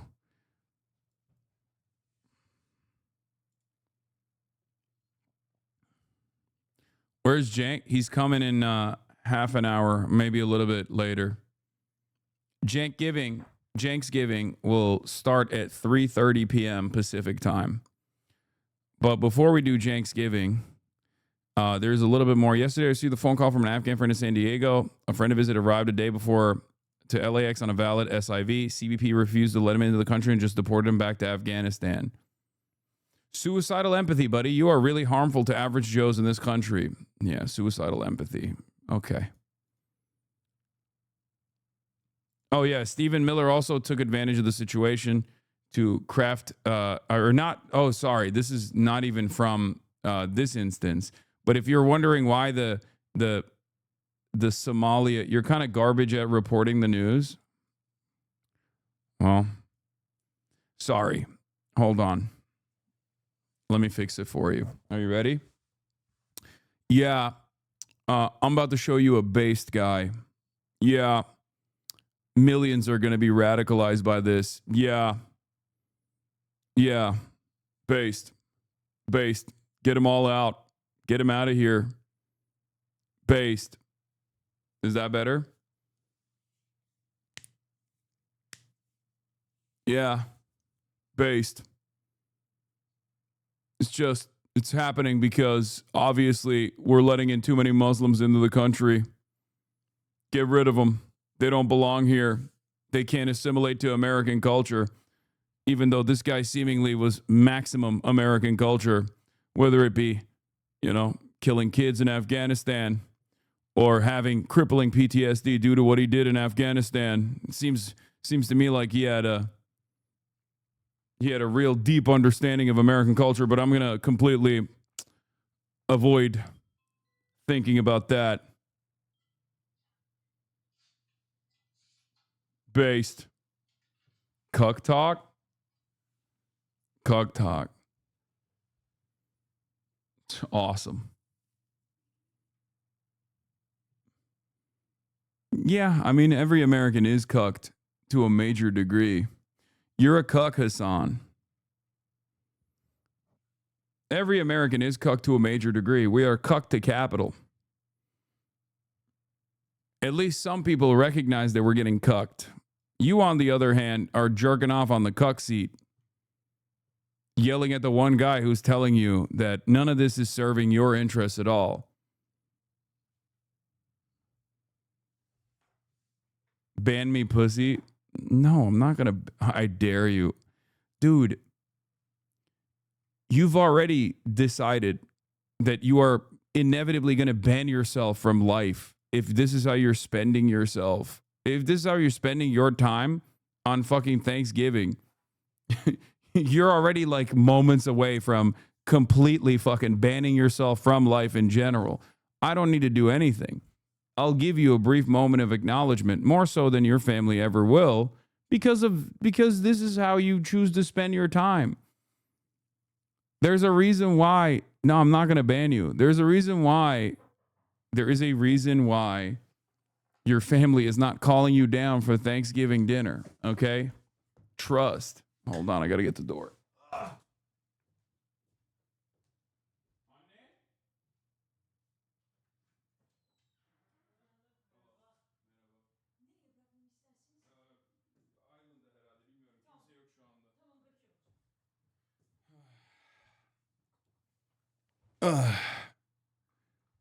Anyway, listen. It doesn't have to be that way. Okay? It doesn't have to be that way, chatter. No, it's not jank. It's not shaky Gurga. I promise you it don't have to be that way. Is it bad to want to experience state violence to be able to describe it better as a journalist? Wait, what?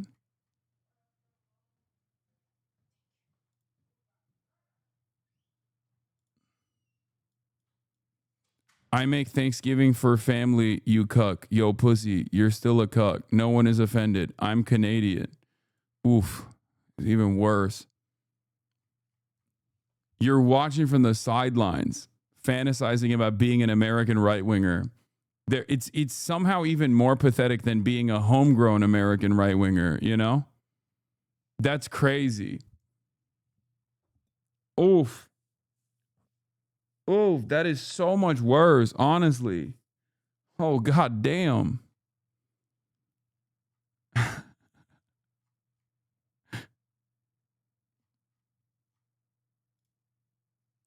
God damn. That's like more cuck than the average American, really.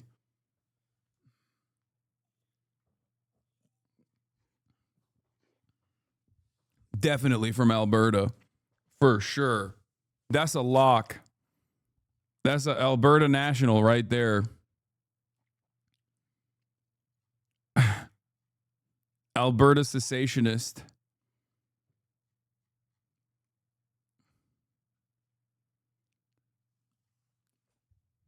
Former Albertan can confirm. Yeah, at least like the average American I have some sympathy for because, you know, they're direct victims of the American education system. God damn, you got nothing. Bro, I didn't need this level of shame today. I apologize to the Albertans that have to literally live with guys like that down the street and then also have to hear it from me. Why do you call yourself as the one guy vanguard against fascism, though? You're not. You're kind of racist, too, with your Uttar Pradesh shit.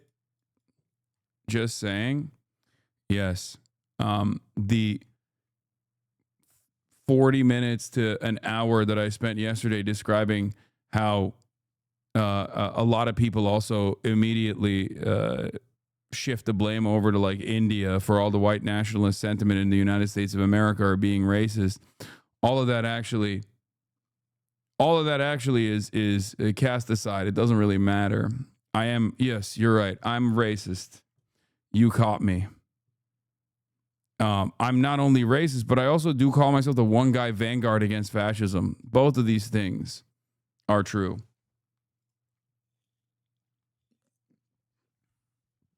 You can't ban me, eh? Dog, first of all, Ahmad just clapped you, but it's pretty funny because I wasn't going to ban you, but you literally are banning yourself. You said kill yourself.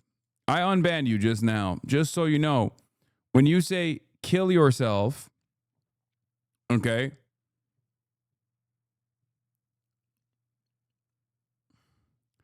Toronto, you cuck. Sure, ban me, you're a cuck. Remember that. That's a fact. Kill yourself. You don't deserve happiness. Ah, ha, ha, ha. You can't ban me, eh? Nobody fucking thinks you're cool for saying this, chatter. That's crazy. You got your whole ass face on this, too. God damn. God damn. Oh, internet beef. Yes, kill yourself. Please. Please kill yourself. I'm not mad. I'm laughing.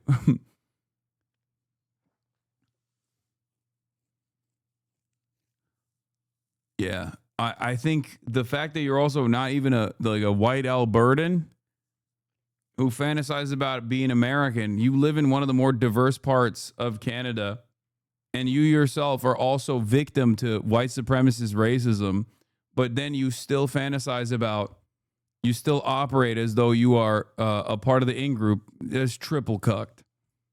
Straight up. That's crazy.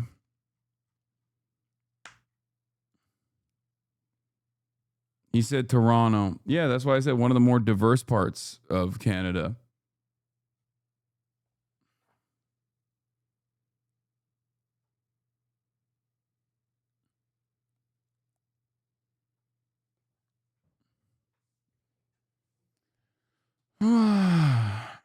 You cheesing, fam.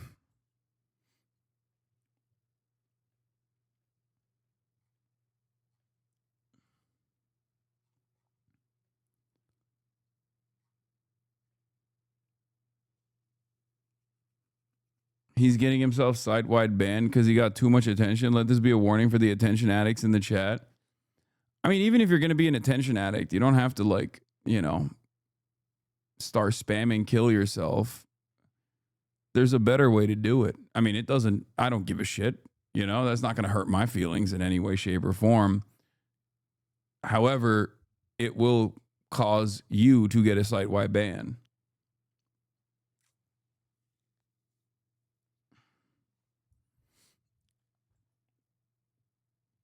Also, not a single person in the process will think you're brave or not feeling some type of way on this day.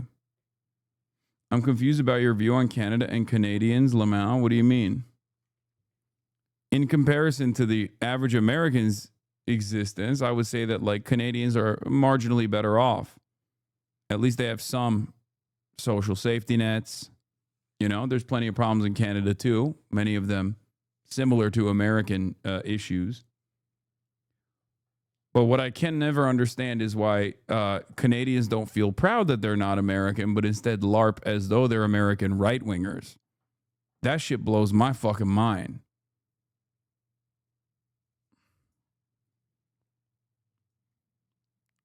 It blows my mind extra hard if you are also most likely victim to racialized anti-immigrant white nativist sentiment with regular frequency if you're a brown Canadian too. That's like triple fucked.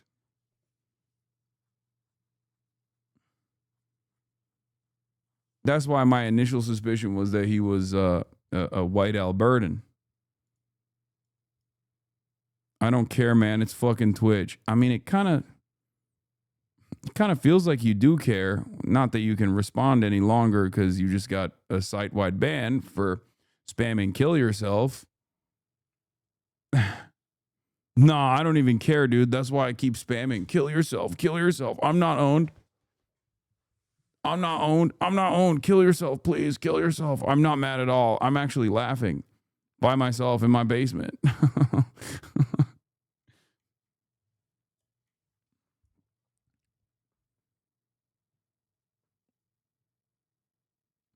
It's more embarrassing for the right-wingers here because a lot of our culture is literally not being America. Yeah, I just don't get it.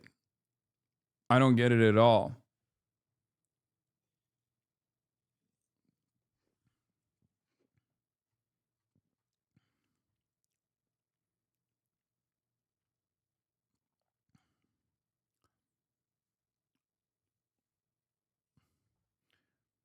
Unfortunately, you have a perfect read on Alberta. This man's probably living in my own city, yet he wants to be an American. Chud more than anything else. Cringe as fuck. Yeah, I never understood that.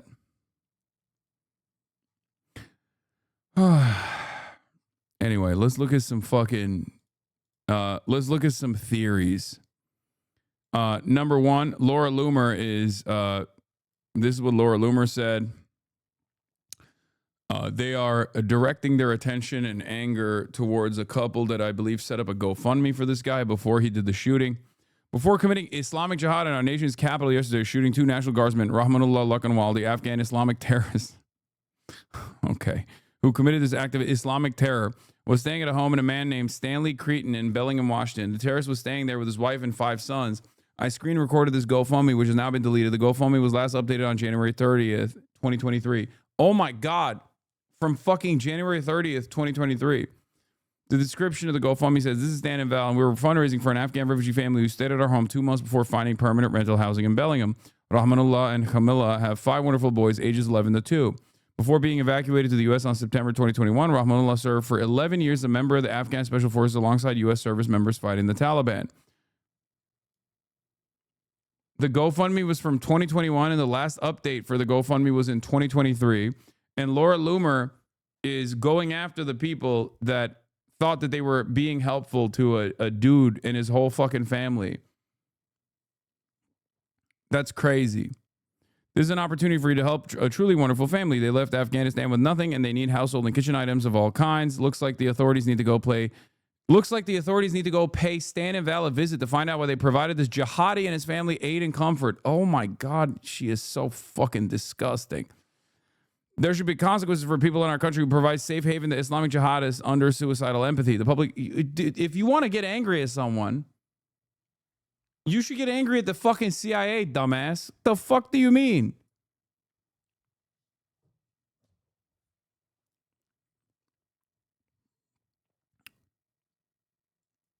God, what a fucking gross psychopath. I can't even look at this shit, dude. Lunatic.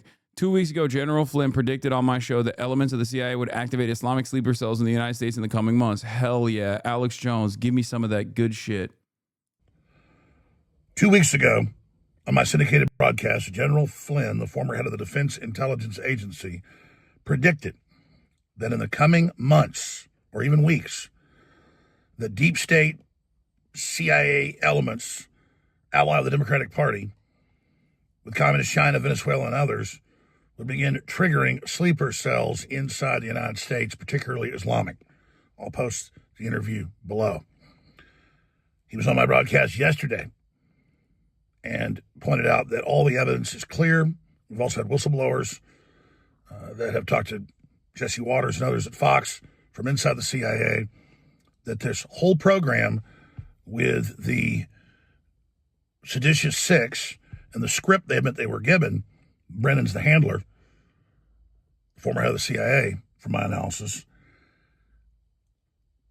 this whole operation they've been running of saying, implying Trump's putting out illegal orders, is ahead of major events to destabilize the United States with different paramilitary forces. And then when Trump tries to call it the military, the corporate media would already pre-planted the idea that his orders are illegal. This is sedition. This is the prep phase for a violent coup. And I've been predicting it along with General Flynn as well. This is a very, very serious time right now. And now we know, as you see below, this has been released by CIA Director Ratcliffe. Laura Logan has posted the information, and she's got incredible intel connections. I'll just leave it at that. That this guy was part of a CIA strike force, and that's what his ID says, in Afghanistan. And of course, her husband's been deployed over there for forever and was a leading commander. And it's I just can't take him seriously, even if he has like moments of random clarity in all of the sea of bullshit Trump defense that he engages in. Because like, this is Alex Jones's like aha moment in his career, right? The deep state pedophiles have been outed with Jeffrey Epstein, right?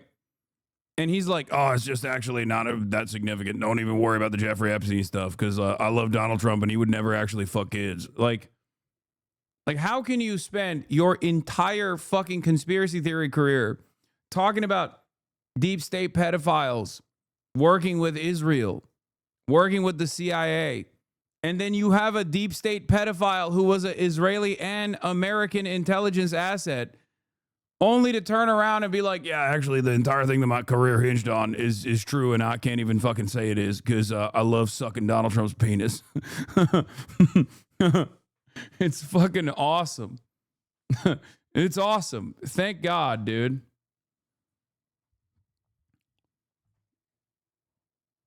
Yeah, that's right. I love sucking ding dong. Trump's ding dong to begin with. I gobble it. Yeah. That also, yeah, troops on the streets, he yelled Posse Comitatus constantly. Yeah, that's the other side. We got Palantir surveillance by a South African freak lizard person that even the normies look at and go, that's a lizard person. Okay. This guy's been saying lizard people are going to come and do mass surveillance at the behest of the deep state. And now they're doing it, but it's Trump doing it. So he has to be like, that's actually good. That's a good thing. Troops, National Guards troops being domestically sent to U.S. cities to do black bagging operations. Literally happening. Trump building his own Gestapo with ICE. Hundreds of billions of dollars being reallocated to Trump's very own secret police structure. Every single thing that this man has talked about is currently happening, but the guy doing it is his buddy.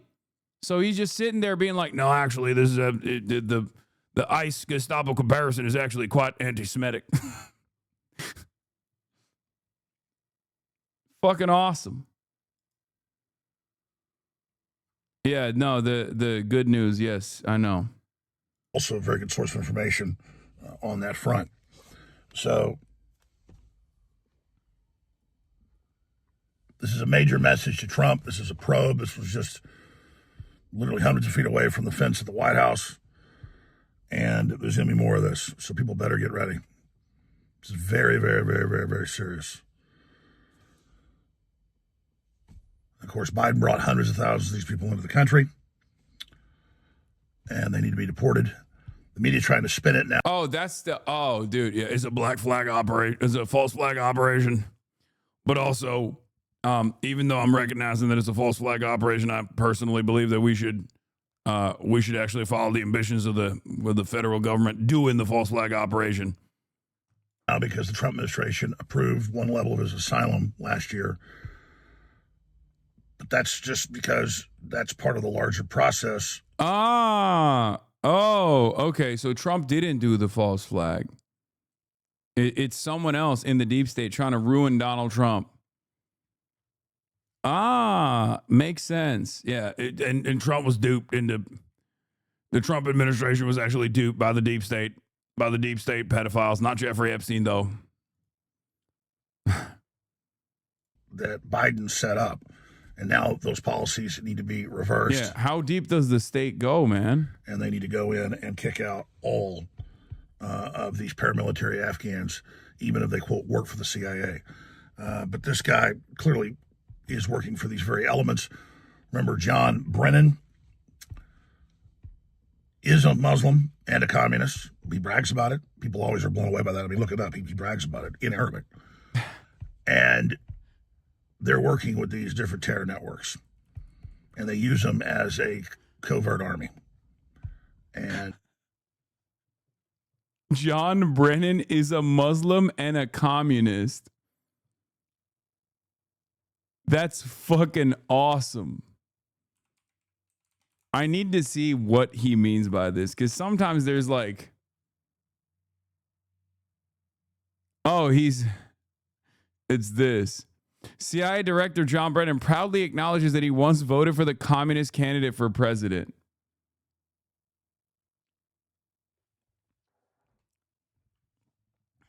That's got to be a trot, right? That tracks with, that has to be, he has to be a trot, right? I suspect. Because like he goes from voting and being a part of the communist movement during the Cold War to being the fucking director of the CIA. That's trot behavior, the trot to neocon pipeline, you know? It has to be.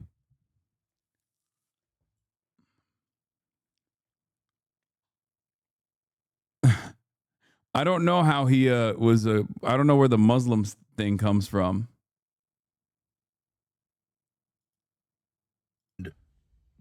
They're gearing up the drug cartels and others to wreak havoc in this nation.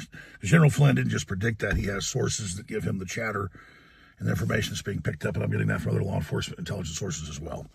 So I'm very, very sad for the two National Guard soldiers that were shot. You know, the governor of West Virginia came out where they were deployed from and said they were dead. And now there's conflicting reports. We'll just continue to watch. Not all trots, chatters. Everybody's put their head on a swivel. And we don't need to give into this intimidation. The left wants the troops off the streets because they want the crown to be high. But like come on, dude. I mean, don't get mad at me, but like, are we serious about, like, it's always funny when people get fucking mad at that shit, but the official Frank Wuko also elevated far-right conspiracy theories, including that Obama was not born in the U.S., John Brennan converted to Islam, Eric Holder belonged to the Black Panthers, and Huma Abedin has ties to the Muslim Brotherhood. What the fuck? A Trump official who suggested dropping nuclear bombs on Afghanistan is now responsible for arms control issues at the State Department.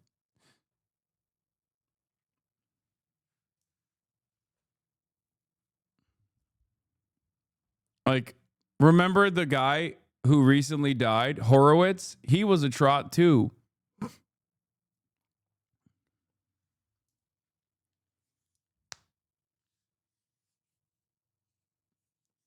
He was just, he had different He had a different evolution. And in the nicest assessment possible, Western capitalist ideologues absolutely utilized a lot of his later work in designing some of the most successful anti-communist propaganda that was implemented during the Cold War.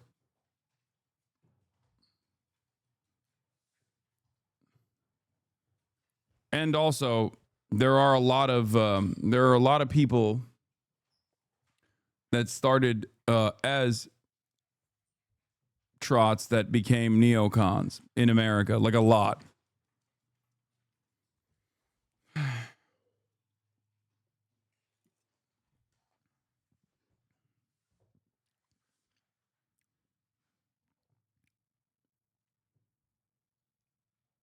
What, you are no longer viewbotting? Yeah, I stopped today for Thanksgiving. You're going to find out.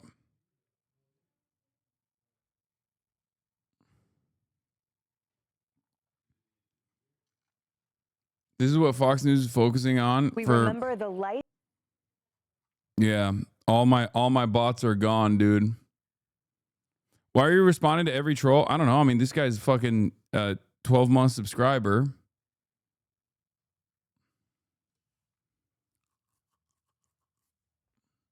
Yeah. I wonder what's more likely, that I have an older audience that's not tuning in on fucking Thanksgiving, or that I just mysteriously chose not to implement the bots that I have on Thanksgiving. And also on the weekends in general as well. It's probably the view bots. Even though my biggest haters who have looked through my analytics have time and time again repeated that I'm one of the few top content creators that has never botted,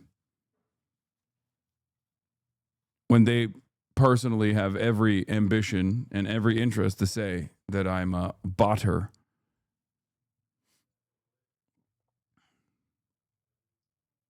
Also, prime eating time right now across the country, except for California. I agree. I'm hungry too. Or it was a joke from a community member. Not everyone is always serious. I agree. It's probably the joke.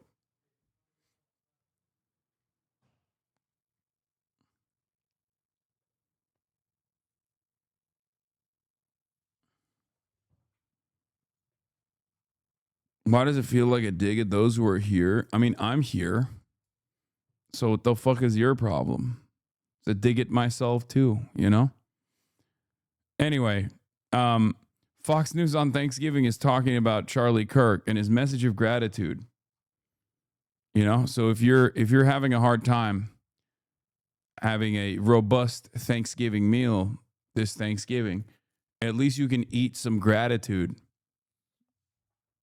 Brought to you by Charlie Kirk, who carries the flame. Also, there is some good news. It's Thanksgiving miracle. Today, after 9.5 agonizing months, Mohammed Zahar Ibrahim was released from Israel's Ofer prison and into his father's arms. The Israeli military had no right to take him in the first place, and the family credits the relentless grassroots campaign that kept up the diplomatic pressure to free him. He's in rough shape, but okay, and on his way to the hospital for treatment. Once he's discharged, his mom, dad, and brother and sisters will have his favorite meal and a very belated 16th birthday celebration waiting for him at home. I'll share more details soon. Now that Mohammed is free, the family is asking all the supporters to keep fighting for the hundreds of Palestinian children still unjustly trapped in Israeli military prisons. The family requests privacy for now. Happy Thanksgiving, everyone. Lots to be thankful for. So, can you Kirkify yourself? No. For the record, this was literally an American Palestinian child. Mohammed did not know that his first cousin Saifullah Musallet had been beaten to death by settlers in July. It was one of the big questions hanging over his release. They just told him now. Bittersweet day, to say the least.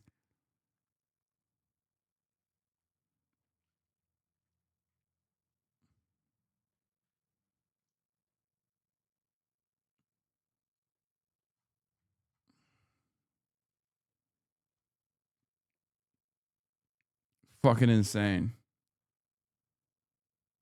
My brother was there to greet him, and he found out about his cousin Safe being murdered by settlers and couldn't stop crying. Will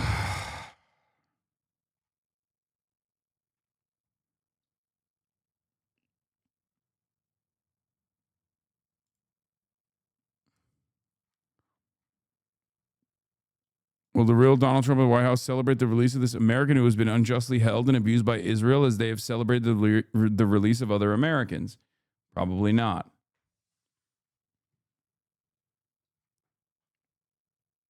Yeah.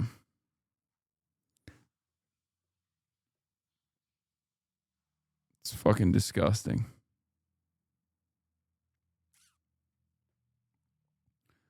Yeah, I'm not gonna hold my breath on Kamala Harris coming out and saying something about it either. One of the reasons we have why Trump supporters are at a breaking point. We'll watch that in a little bit.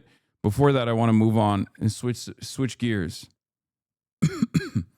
There's a new movie that makes fun of woke lefty libtards, everybody. Let's take a look. In so-called Australia, a culture war tore the nation apart. Yeah, a lot of people were saying that, you know, right-wingers can't make good content, and we're switching gears to watch some right-wingers making good content. And somehow, the lefties won. And I should know, I'm the Prime Minister, Albo. I love that Albo is also the woke lefty here. 2015 era anti-SJW slop. Well, just get ready for more of this stuff, you know, from Paramount. Awesome. This is my land. Good morning, fellow white straight males.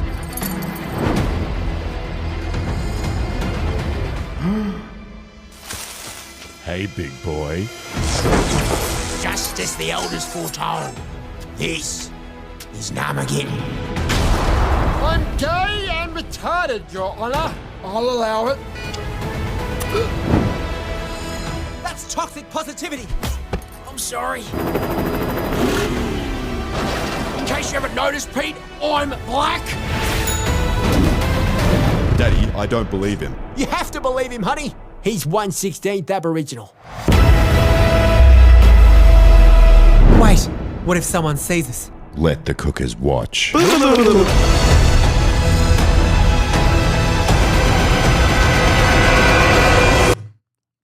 I don't understand. This is just what Australia is like right now under the leadership, the woke SJW leadership of Albo. Wow, the rainbow serpent. Sounds like a really cool gay snake. It's not a gay snake! Streaming and in select cinemas January 26. Superprogressivemovie.com. Yeah. A super progressive movie made by One Nation Australia has already been banned in a number of Australian theaters for fear of being offensive. Or maybe they just never picked it up because it's dog shit. What the fuck? The launch theater already canceled under pressure as it's too offensive. Canceled. I love that these guys make absolute dog shit. And then the offensiveness is the reason why no one wants to watch it. That's what it is. I'm so offended. A movie so offensive, no one watched it. As an Australian, this is the first time I'm hearing about this. Yeah, because woke, the woke Albo protectorate has made it so that the morality police makes it illegal. The woke morality police under the communist Sharia rule of Albo has made it impossible for you to consume this incredible content. We just do woke right here. Can we get Boy to review it? No, they'll throw him in prison.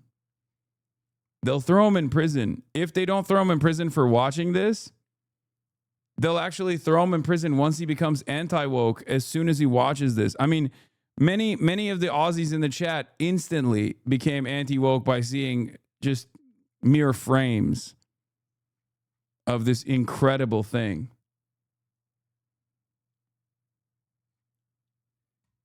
Yeah, he's black because he's 1/16th Aboriginal is considered woke now by hogs. Not like that's their own definition of blackness. I know.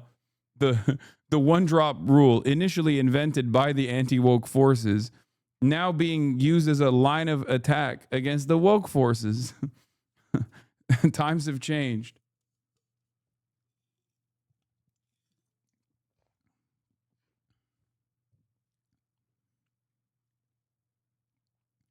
Right-wing cartoon about Thanksgiving. Oh, of course, we have our own version of this, obviously. Tuttle Twins.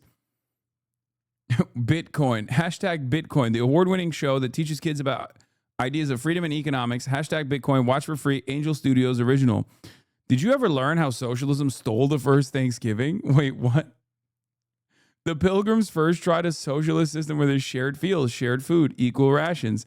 But Bradford wrote in his journal that young men complained that they should work for other men's wives and children without any recompense. Communal property, he said, bred much confusion and discontent and retarded much employment.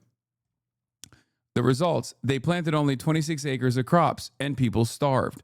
So Bradford switched to a capitalist system, private family plots. This allowed every family to keep the fruits of their... Okay, this is not the R slur. It's just the old way of saying it slowed it down, okay? Retarded in this context is... you guys are so stupid. Any excuse to say the R word, though, lol. I hope you're not mentioning me here because I think they're not doing that. They're not using the term here, I don't think, because they wanted to say the R word. It's just like this is the one appropriate usage. So Bradford switched to a capitalist system, private family plots. You read it just to say the R word? Yes, exactly. I did that. The result, next year, they planted 184 acres, 7 times more food. This chat proves why woke sucks. I know. During our first winter, Yeah, I should have said they made the employment neurodivergent. Like, what do you want me to do? Fucking read it as bred much confusion and discontent and R-worded much employment? Is that what you want me to say? What the fuck?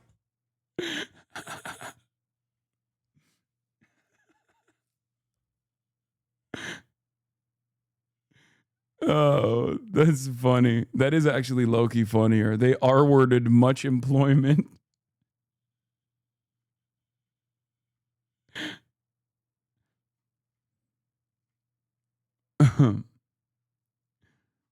This is the example of shit we're leaving behind in woke too. No, we should keep this part. It's funny.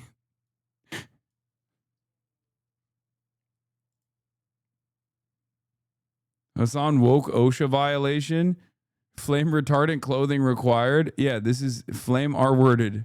Flame R worded clothing required.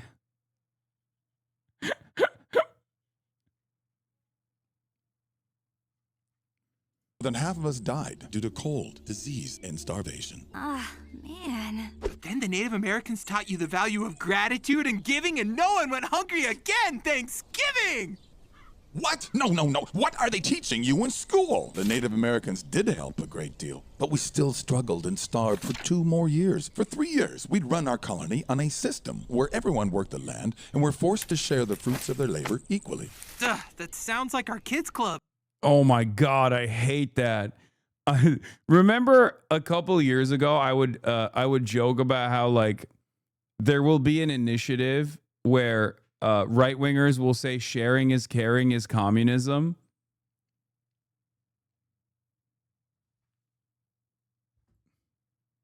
Sharing is not caring.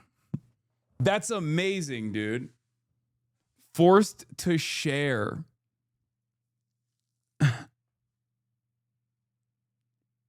And the socialism idea Grandma was talking about. Unfortunately, this system produced terrible results. Many people chose to do the bare minimum to get by. Because they were lazy? No. Which is why we enslaved humans and forced them to work.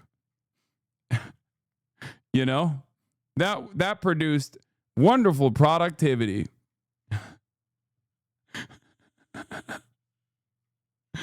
Socialism as a term in 1620? Yeah.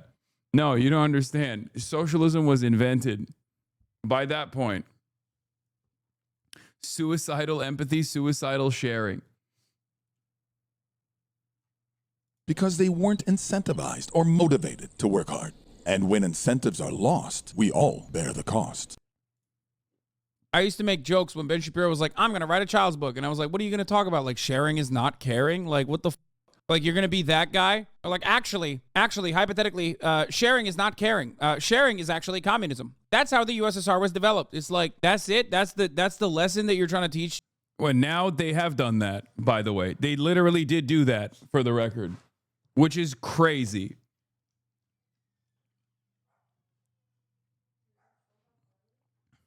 Children, like, what the f*** wrong with you? And then they did do that. Like, they actually did do that. I used to make... Socialism was invented by hippie Jesus. Yep. When your family is starving, it's difficult to work hard when you know you're forced to give the fruits of your labor to someone else. I know I was struggling to stay motivated when I wasn't going to keep what I earned. Exactly. And that doesn't make you lazy. You're just working in a bad system. So I proposed a different plan based on principles of freedom. Each family would farm their own land and was free to keep the fruits of their labors. And it worked? Incredibly well. Our people were finally incentivized to work hard. But Jank ETA, please. It's 12:30 in Yugoslavia. Bro is tuning in from the past. The Balkan boys are getting tired. He's supposed to be here right now, but I don't know where he is. He's late. Maybe he'll be here. Is Jank here yet? Okay. Do modern farmers keep 100% of their crops? Yeah, I love the way that these guys also talk about like how you're keeping the fruits of your labor. Meanwhile, you know who's not keeping the fruits of their fucking labor? What's good? The guy who's actually working the crops, okay? Not the guy who owns the farmland, but it's actually always the guy who's not actually working the farm. The farmhand is not keeping the fruits of his own labor. That's the point. 4 men tended the fields while families stayed home. Now, entire families gladly pitch in and farm together, increasing our food supply dramatically. And everyone's incentivized? It seems like there's more than enough to go around. The year of our first Thanksgiving feast, we planted just 26 acres. 3 years later, once we adopted freedom, we planted 184. That's 7 times more food.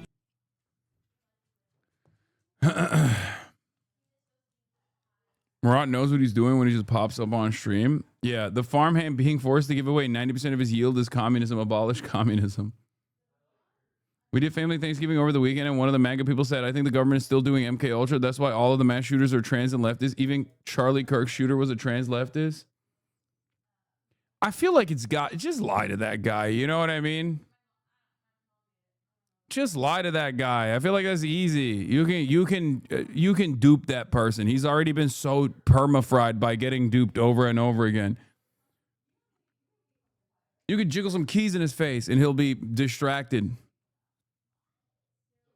Why are you mad at the story about how we solved starvation? I'm not. I love it. That's why we have an abundance of food supply, a surplus of food supply, and yet people still experience hunger in this country, the wealthiest nation on the planet. I think it's awesome. Yeah, famously.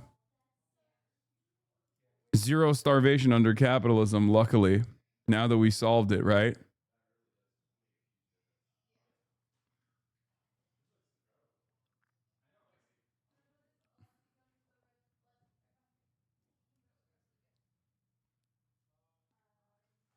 Tell that chatter that native farming techniques were way better plus suitable. Those pilgrims were forced by kulaks to give their grain to the pilgrim czar, and you're laughing. Unbelievable.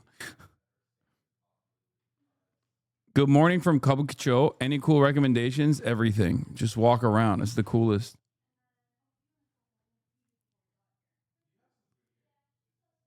My 7-year-old says, that's crazy because sharing is caring. Thank God. Thank God that there's still 7-year-olds out there who are learning the right lessons and not the wrong ones. That's just not even like a based 7-year-old, by the way. That's just a normal, that is the most normal 7-year-old position. Okay? That's not a woke baby. What are we doing? That's just how every 7-year-old is supposed to think. What the hell is going on? As discourse worsens, as things get worse and worse, we're just celebrating normal kids being like, yeah, no, I think it's fine to make sure that no one has a care in the world. Everyone. Oh no. My 7-year-old said Ruth Conda forever, guys. Is my baby based? Oh no, your baby is a lib.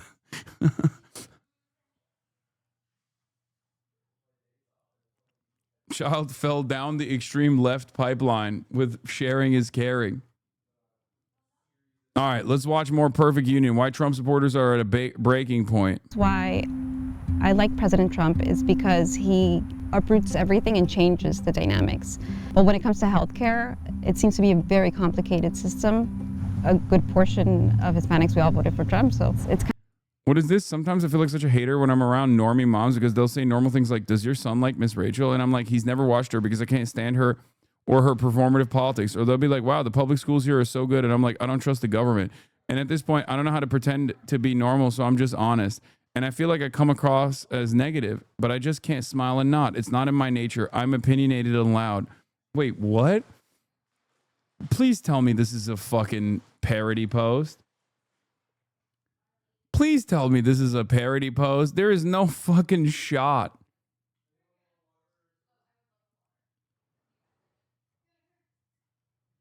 Oh my God, dude. Dude, that is fucking writer, health nut, Catholic, wife and mom. That's a RFK Jr. voter. That's a Maha voter for sure. Maha, baby. I'm nice about it and not judgmental because I don't care what other people do. I just can't pretend that I do things that I would never do, if that makes sense.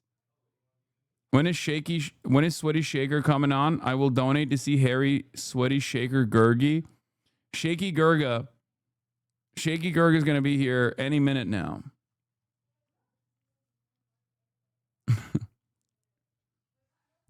Shaky Gurga, baby. The hero of Janksgiving. The man that Janksgiving was named after.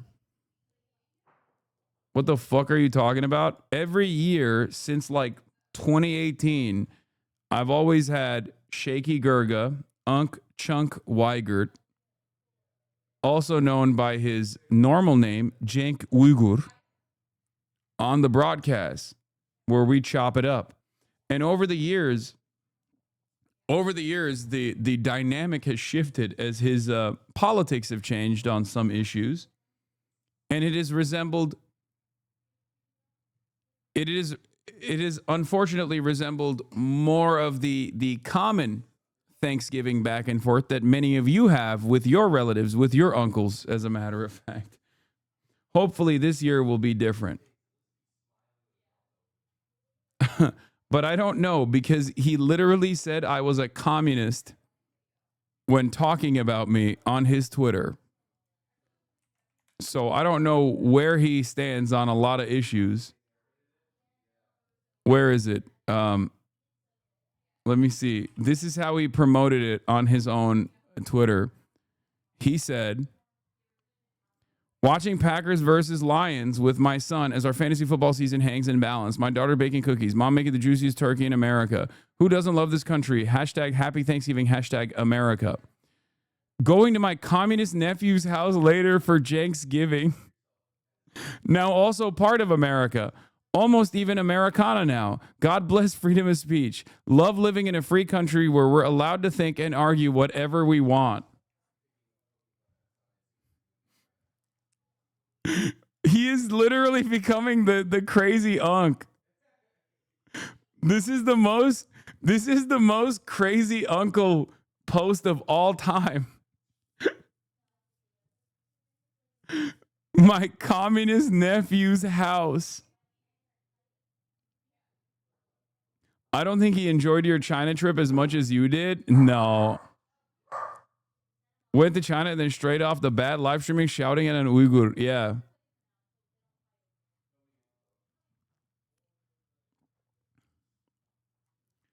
We'll see. I have no idea. I think he's joking, but I don't know.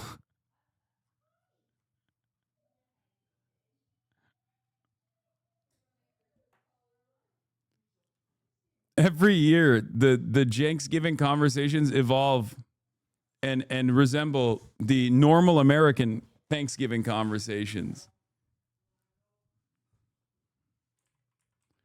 Thanksgiving. I'm going to hashtag Thanksgiving.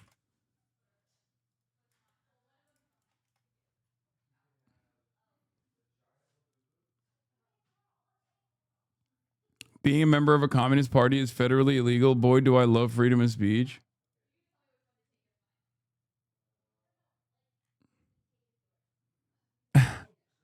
This is my favorite image still.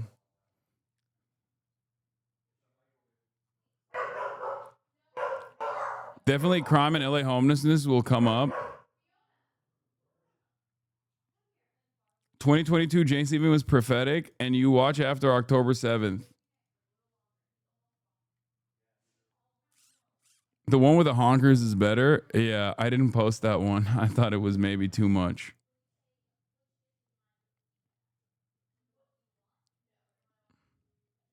Does Jank like Zoran? I mean, I assume, yeah. Can you do a dispatch sex scenes tier list with Jank later? No. Oh, he's running late. Oh, shit. He's not going to be here for at least another 30 minutes. Kind of like a betrayal in a way. Nearly 5 million people who live in Florida get their health care through the marketplace or Obamacare plans for coverage, more than any other state. But the cost of these plans are set to skyrocket in 2026 as federal subsidies that made them more affordable will expire. Are you guys on the Affordable Care Act, Marketplace Healthcare? Have you checked whether your premiums are going up next year? It's open enrollment period? I think they are. I think they're going to triple or quadruple, something like that. 29, el seguro se me puede incrementar a $380, $400. It's going to be $684, and that's going to be a $7,500 deductible. If it goes up that much, we're going to have to cancel. Can't afford it. No way. Entonces uno dice, ¿cómo pagaste un seguro tan alto, verdad? Con los sueldos tan bajos que uno tiene aquí. ¿Cómo haces? The premium is going to be $1,261 every month. At the end of the day, people are going to die. In the last election, every single Florida county moved right, including Democratic-leaning or Hispanic majority counties like Miami. I voted for DeSantis. I love you, Papi Trump. I love you. But while some Trump supporters point fingers at the Democrats, They did it to blame the Republican Party. Because then it was like, oh, he's the one at fault. No, he's not. others feel abandoned by the president. In South Florida, we don't feel like seen, heard, or valued in any way, shape, or form.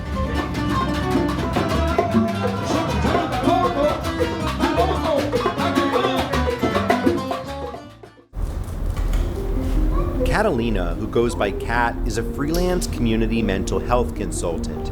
She gets her health insurance through the Affordable Care Act. Health insurance, it's something that you don't think about when you're younger because you're just healthy, right? You can just kind of like bounce back. Kat didn't give much thought to health insurance until a sudden medical emergency changed everything. First, I had really bad lower back pain. They told me that I had issues with my kidneys. It was a total of 3 weeks of being hospitalized. I guess while I was in the hospital, my hands started swelling. After her kidney issues began in 2022, Kat's health made full-time work nearly impossible. I did end up having to get on the marketplace in 2023 because the kidney issues and also with my ADHD. I take the highest level of Vyvanse, 70 milligrams. I need to take it so I can get out of bed, basically. They're just complaining now because they are getting touched by abhorrent government acts. They will vote Trump regardless. Probably not.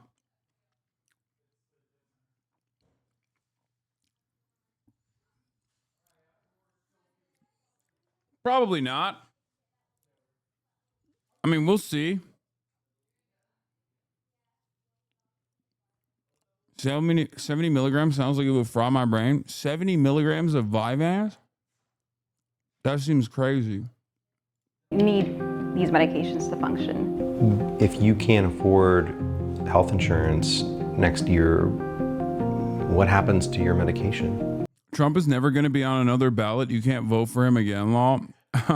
Chatter. Chatter. That's nice of you to think. We shall see about that. Well, particularly the Vyvanse is very expensive. Without health insurance, it's $300 to $400. The ACA subsidies were part of a COVID-era stimulus package that was aimed at easing financial burdens caused by the pandemic. They've saved enrollees an average of about $1,200 a year on their health insurance premiums, but they're set to expire at the end of 2025. Democrats in Congress tried to make the subsidies permanent, triggering what became the longest government shutdown in U.S. history. In the end, 7 Democrats and 1 independent senator broke ranks and voted with Republicans to advance the funding deal, which included a promise of a mid-December vote on extending the subsidies. However, no agreement. And to the people who are saying, oh, well, you know, I don't think he'll survive that long. I don't think he'll last that long. Evil never dies. Look at fucking Dick Cheney and how long that took, you know? Agreement has yet been reached in the House under Speaker Mike Johnson. Without the subsidies, millions of people like Kat will face a new monthly expense on top of an already rising cost of living. When I go to the grocery store for myself, it's not unusual for me to pay $200. I'm definitely loving the buy one, get one free. It wasn't like that a few years ago. It's, you know, you really feel it in the pocket now. Hi, how are you? We followed Kat to a meeting with insurance broker Steer Pierre Paul to see what her premiums will look like next year. Right now, she's paying $175 per month. So as you can see right now, the premium has gone up. So if I was to go and give you a Cigna plan, it's going to be $684. That is without the subsidies. They even have a premium up to $1,000. I have zero sympathy for Trump supporters who are suffering now. Zero. Well, I understand where that sentiment is coming from, but it's not helpful. Ultimately, you gotta bring those people back and move them beyond like unlimited loyalty and unconditional support of the Democratic Party as well. This is an opportunity in this time of crisis. It's an opportunity for people to understand why they're experiencing this kind of pain. That's it. And then the deductible are still high. Yeah, I see that. Wow. Exactly. Especially when considering many of these guys, many of the Trump supporters don't even come to this, don't even have this come to Jesus moment. Those numbers are so like, oh. Is it more than you thought it was going to be? So yes, that price is just too high. I definitely will not be able to afford that. And I don't have anyone to fall back on, any family members to help me out. And so that makes me wonder, like, what's going to happen to me? You know, if I don't have access to medication, then I can't function at the most basic level. Then am I going to end up being homeless? You know, I just don't know. It's just, it's terrifying. So. The Republican Party has long talked about getting rid of Obamacare, but according to this KFF study, support for the ACA among Republicans went from 8% in 2012 to 36% today. And some Republicans have listened to their constituents. Republican Congresswoman Marjorie Taylor Greene of Georgia, who broke with her own party yesterday, writing a lengthy post on social media calling for action to extend Obamacare subsidies and prevent insurance premium hikes. The Democrats passed Obamacare, but yet the Republicans have never done anything to correct the problems that exist with it. And I blame my own party. Florida's Governor Ron DeSantis has downplayed the importance of health insurance altogether, saying that most people under 50 don't really need coverage above a catastrophic plan. And you did vote for Governor DeSantis. The midterms are coming up next year. How would you be making your decision? What do you need to hear from any candidate to earn your vote? I guess if they're voting for me, for the people, for the American citizens, then regardless of what party they are, I can reciprocate that and give the vote for them. So is that a big deal for you? Yeah, it is. It's kind of like a break. It's unprecedented, but when you kind of don't see that you're being taken care of by your... I luckily was able to bring my dad back from MAGA. He's Mexican and voted for Trump, but I was able to get him to regret that once he saw his 401k go down and ICE came to our neighborhood. Oh, God damn. Party, you have to make a choice. Trump has taken a hard line, saying he will not approve any deal that extends the subsidies.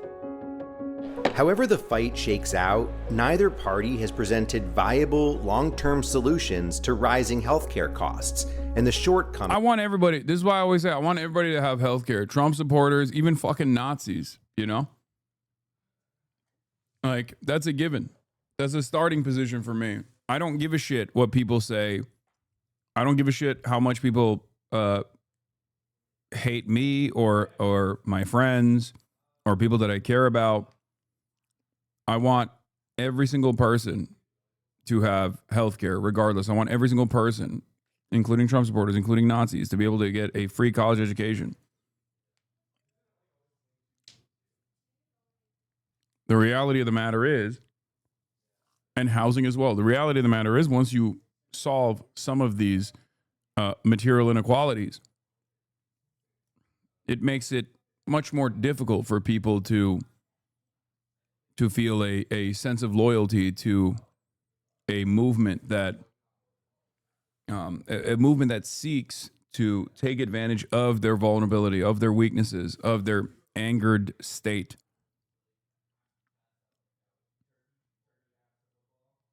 This is how it is. Of the Affordable Care Act. So what's next? Is this a good system to defend? To defend spend today, any political yes. capital. All right, Okay. but obviously, right. It is a system designed to make huge profits for the insurance companies and the drug companies. Right. Period. We have got to move to a Medicare for all single-payer program. Absolutely. When you think about Obamacare, when you think about the Affordable Care Act, do you think it's a good system, or do you think there's something better? I don't know the big details of it, but it just seems like it's a system that needs to be revised. How? I'm not sure. Do you support the policy of Medicare for all, for example, universal health care? I mean, after what I went through, yes, I think so. That may. We take those. I mean, it is what it is, but you got to take those.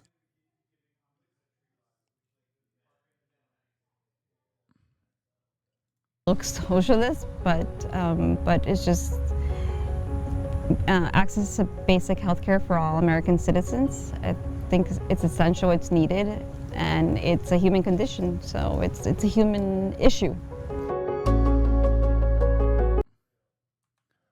Another banger from More Perfect Union, one of the fastest growing channels on YouTube for news and politics, it seems. Look at this, dude. 7 days ago, we went to Arkansas. The farm crisis will shock you. 2.8 million views. Tech billionaire shocking plans for West Virginia. 818,000 views. Could Texas run out of water? Wall Street is betting big on it. 1.2 million views. I work for Hyundai. What I saw will shock you. 700,000. Oracle, the company that knows everything you do. 400,000. But the biggest banger is this one from 2 months ago. I took Bernie into deep Trump County. Can he help win them over? 9.2 million views, dude.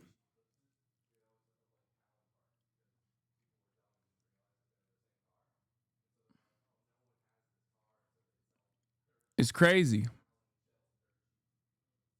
doing the fucking Lord's work, dude.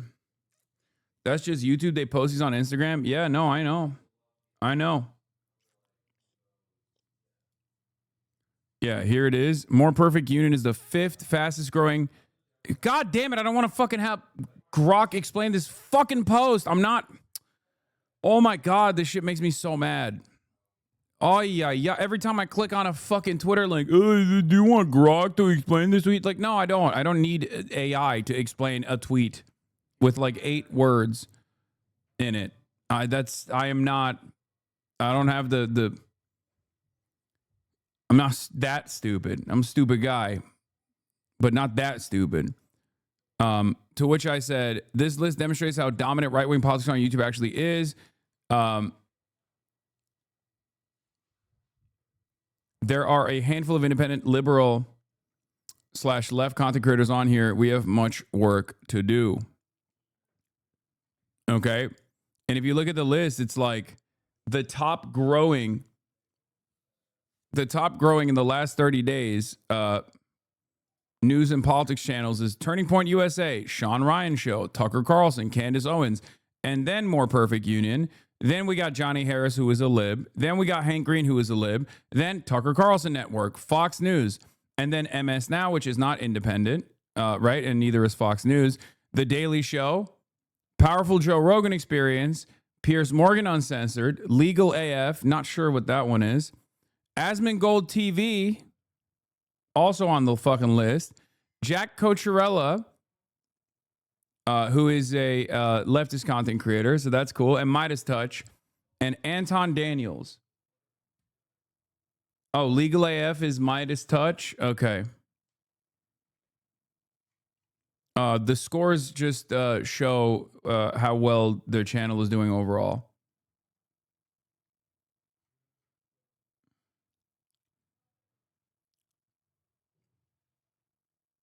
Damn, dude, you need to work more? I mean, I don't know what else I can do. What the fuck do you mean? You need to work more? I mean, what's mine looking like? Probably not that great, but pretty solid, all things considered. HasanAbi's YouTube statistics. B+ grade and 20K subscribers in the last 30 days.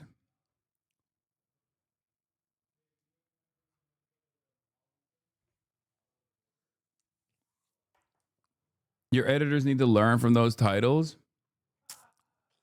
The HasanAbi Clips Complex would need to have all their channels added together, though. That's true.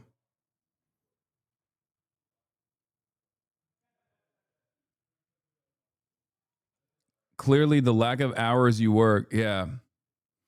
I need to do more. I need to basically fucking...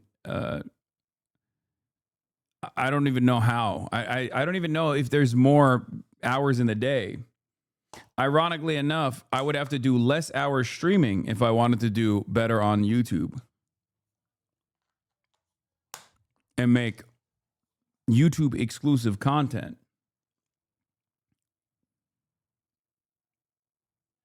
$81K to 1.3 million? What do you mean? Oh, yearly estimated earnings. Yeah, it's a big swing. We're a more widespread attack than a single point of attack. The list ranking won't reflect reality in that sense. I think my channel does pretty well. HasanAbi Productions. Okay, dude. I think my channel does pretty well. All things considered. What is this?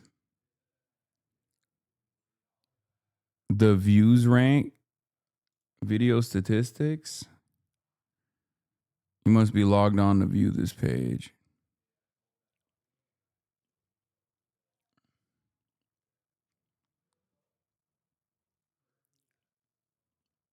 Talk to some construction workers that do a lot of overtime. They'll tell you they work 25/7. Yeah, monthly views gained is looking pretty good. I mean, 46 million views in October. That's pretty solid. Especially considering June 2024, we're like at around 8 million. And then I think we just started blasting shorts at this point, right? Probably. That was a huge one. But yeah. Oh, you can't see because my camera's stopping it here.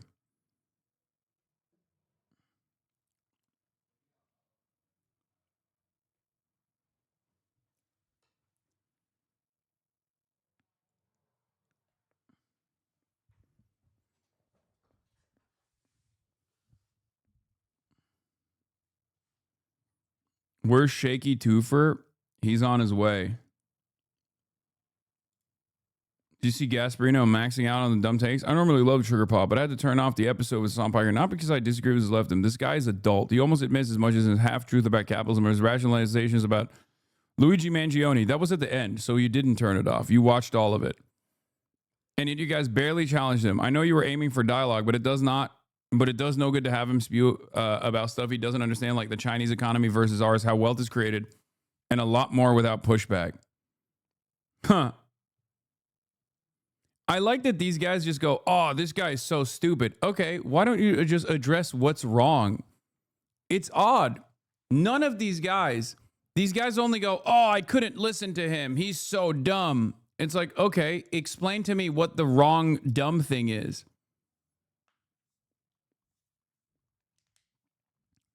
Oh, I can't believe you didn't debate him.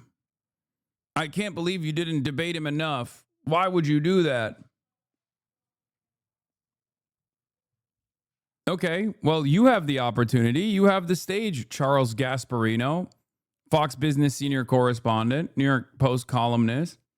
A lot of those creators, other creators, talk at people, whereas you talk with your community, you need more YouTube-only content.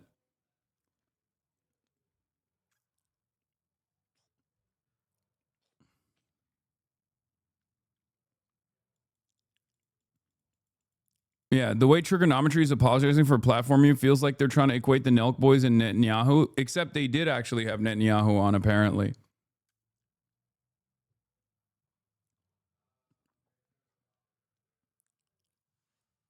So what's up?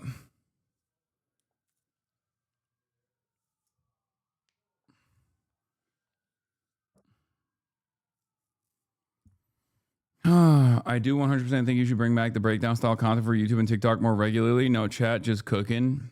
I agree. I know. Short form video essays. I know. It's interesting because I started Twitch so I could stop doing short form video essays. And everyone always wants me to do that, except that would require me to stop doing this. Or at least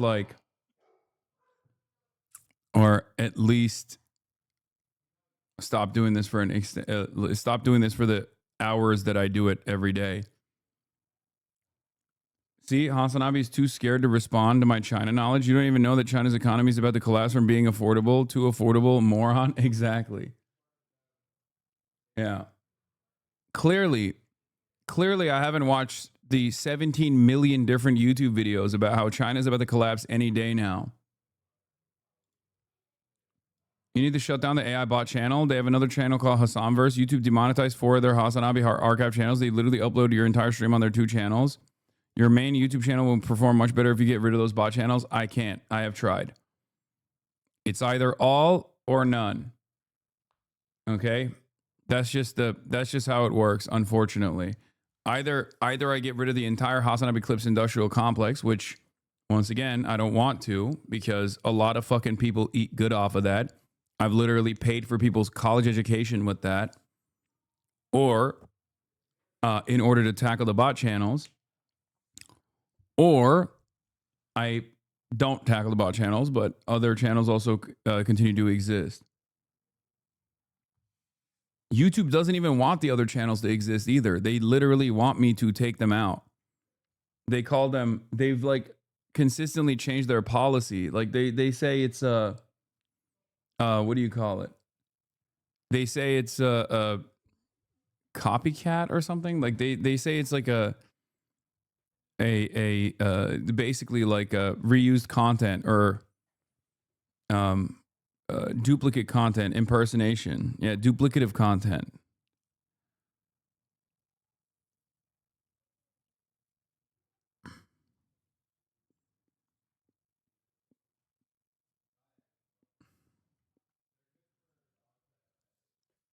To your earlier point, Financial Times is an honest outlet on China. Yeah. Opinion. There's nothing that China wants to import, nothing it does not believe it can make better and cheaper, nothing for which it wants to rely on foreigners a single day longer than it has to. It's true. Which isn't a bad idea. You're beautiful and maybe the best at articulating really complex thoughts. Okay, well, not the best. From Robin Harding. On a recent trip to mainland China, I found myself posing the same questions again and again to the economists, technologists, and business leaders who I met with. Trade is an exchange. You provide something of value to me, and in return, I must offer something of value to you. So what is the product in the future that China would like to buy from the rest of the world? The answers were revealing.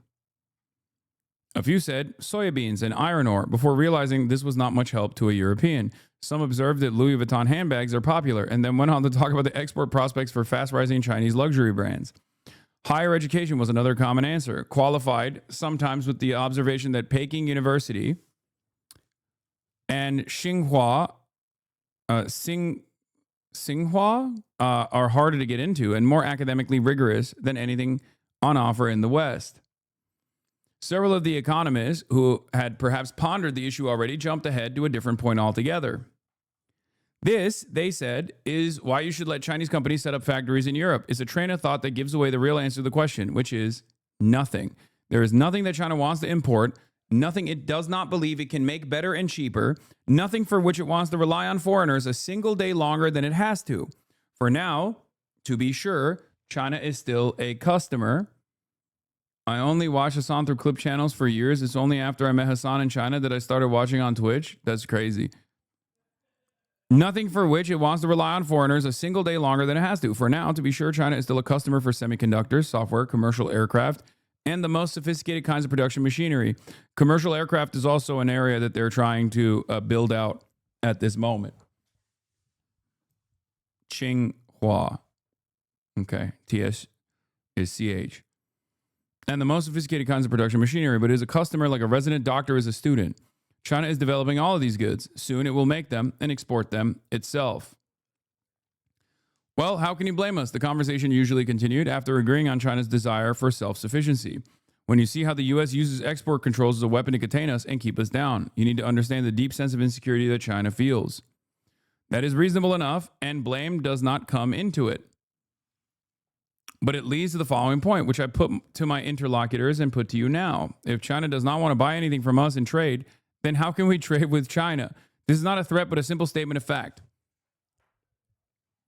Workers in Europe, Japan, South Korea, and the U.S. need jobs. We do not want our economic development to go in the reverse. And even if we did not care, without exports, we will eventually run out of ways to pay China for our imports. In a different context, Beijing policymakers do recognize this. They worry about a devaluation or default on the mountain of dollar assets China has already accepted. The drag on the rest of the world was well illustrated when Goldman Sachs recently upgraded forecasts for the size of China's economy in 2035. Normally, a growth upgrade in any country benefits all others. There's more demand, more consumption, more opportunity. Yet in this case, the extra Chinese growth comes from exports, taking markets from other countries. Germany will suffer the most, according to Goldman, with a drag of around 0.3 percentage points on its growth over the next few years. I think America will also suffer greatly as well. So how should China's partners respond to its explicit intention not to trade with them as equals? To its mercantilist determination to sell, but not to buy? The only good solutions lie with Beijing. It could take action to overcome deflation in its own economy, to remove structural barriers to domestic consumption, to let its exchange rate appreciate, and to halt the billions in subsidies and loans it directs towards industry. That is crazy. The answer to the solution: become more capitalist. Please, why won't you do free market? Why won't you do freer markets? Because remember, everything that they're talking about here, everything that is being mentioned in this article, America does as well. Okay? We have subsidies. It's just how we deploy those subsidies and how much control we have over the deployment of those subsidies and what we demand in return for said subsidies is not the same as China. That's the problem. I think the rest of the Western liberal capitalist world is coming to terms with the fact that they cannot out-meet in a meet-off a centrally planned economy. And instead of coming to that conclusion and then moving in the direction of socialization or moving in the direction of central planning that benefits the workers, they are deciding, no, it is actually China that is wrong. They're beating us at our own game. But that's so we have to yell at the referee. We have to cry to the referee to do something. It's fucking bullshit. That would be good for the Chinese people too, whose living standards are sacrificed to make the country more competitive. Oh my God. Oh my fucking God. But outsiders have been requesting as much for decades. Whatever lip service may get paid to this, the Central Committee's recommendations for China's next 5-year plan should temper any hope for change. Consumption is on the priority list at number 3. Items 1 and 2 are manufacturing and technology. That leaves one difficult solution and one bad solution for Europe. The difficult solution is to become more competitive and find new sources of value, as the U.S. does with its technology industry. That means more reform, less welfare, and less regulation.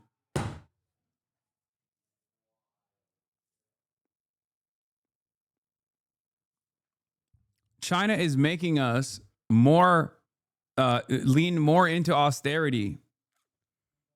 Meanwhile, China should do more austerity. Okay, so they're not doing that. So what is it then? I don't understand. It seems like there's another alternative out there. China should do more austerity. Otherwise, the only way to compete against China is if we have more austerity.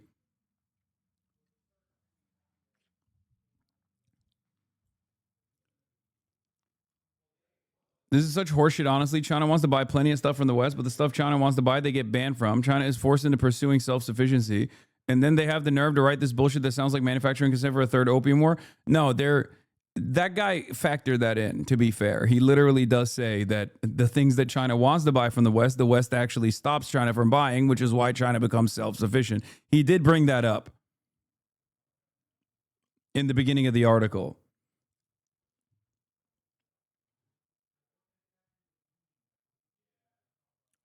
Okay, I got a third option. Yeah, invade Venezuela. That's what we should be doing. Third option, invade Venezuela. When all else fails, just invade Venezuela.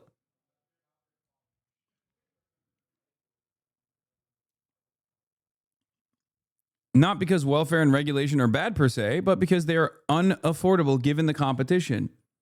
Okay, how the fuck does it work in China then? China is stealing our lunch money, okay? But also the only way to defeat China is by doing the opposite, like continuing in the reverse trajectory of China. Even that, however, will not be enough in a world where China offers everything cheaply for export and has no appetite for imports itself. There will simply be no alternative but to rely on domestic demand, which leads to the bad solution, protectionism. It is now increasingly hard to see how Europe, in particular, can avoid large-scale protection if it is to retain any industry at all. This path is so damaging and so fraught, it is hard to recommend it. China absorbed U.S. tariffs, but the U.S. is the only country it regards as an equal, and Beijing is likely to respond aggressively against anyone else who erects trade barriers. It would mark a further breakdown of the global trade system. Yet when the good options are gone, the bad are all that is left. China is making trade impossible. If it will buy nothing from others but commodities and consumer goods, they must prepare to do the same. And on that note, Unk Chunk Weigert, a.k.a. Shaky Gurga. What's up? You got a chair? Hold on. Are you all right? You sound sick. No, I'm good. Hold on. I'll grab you a chair right now. Here, the mic is on. You can speak into it, but I'll. Hey, what's up, guys? Oh, don't show your phone on camera. No, I'm not. What's up? Happy Thanksgiving, everybody. My mom made some good turkey.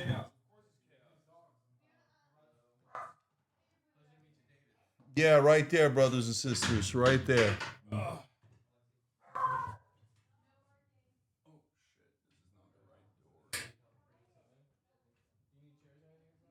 Yeah, I got one. There you go. All right.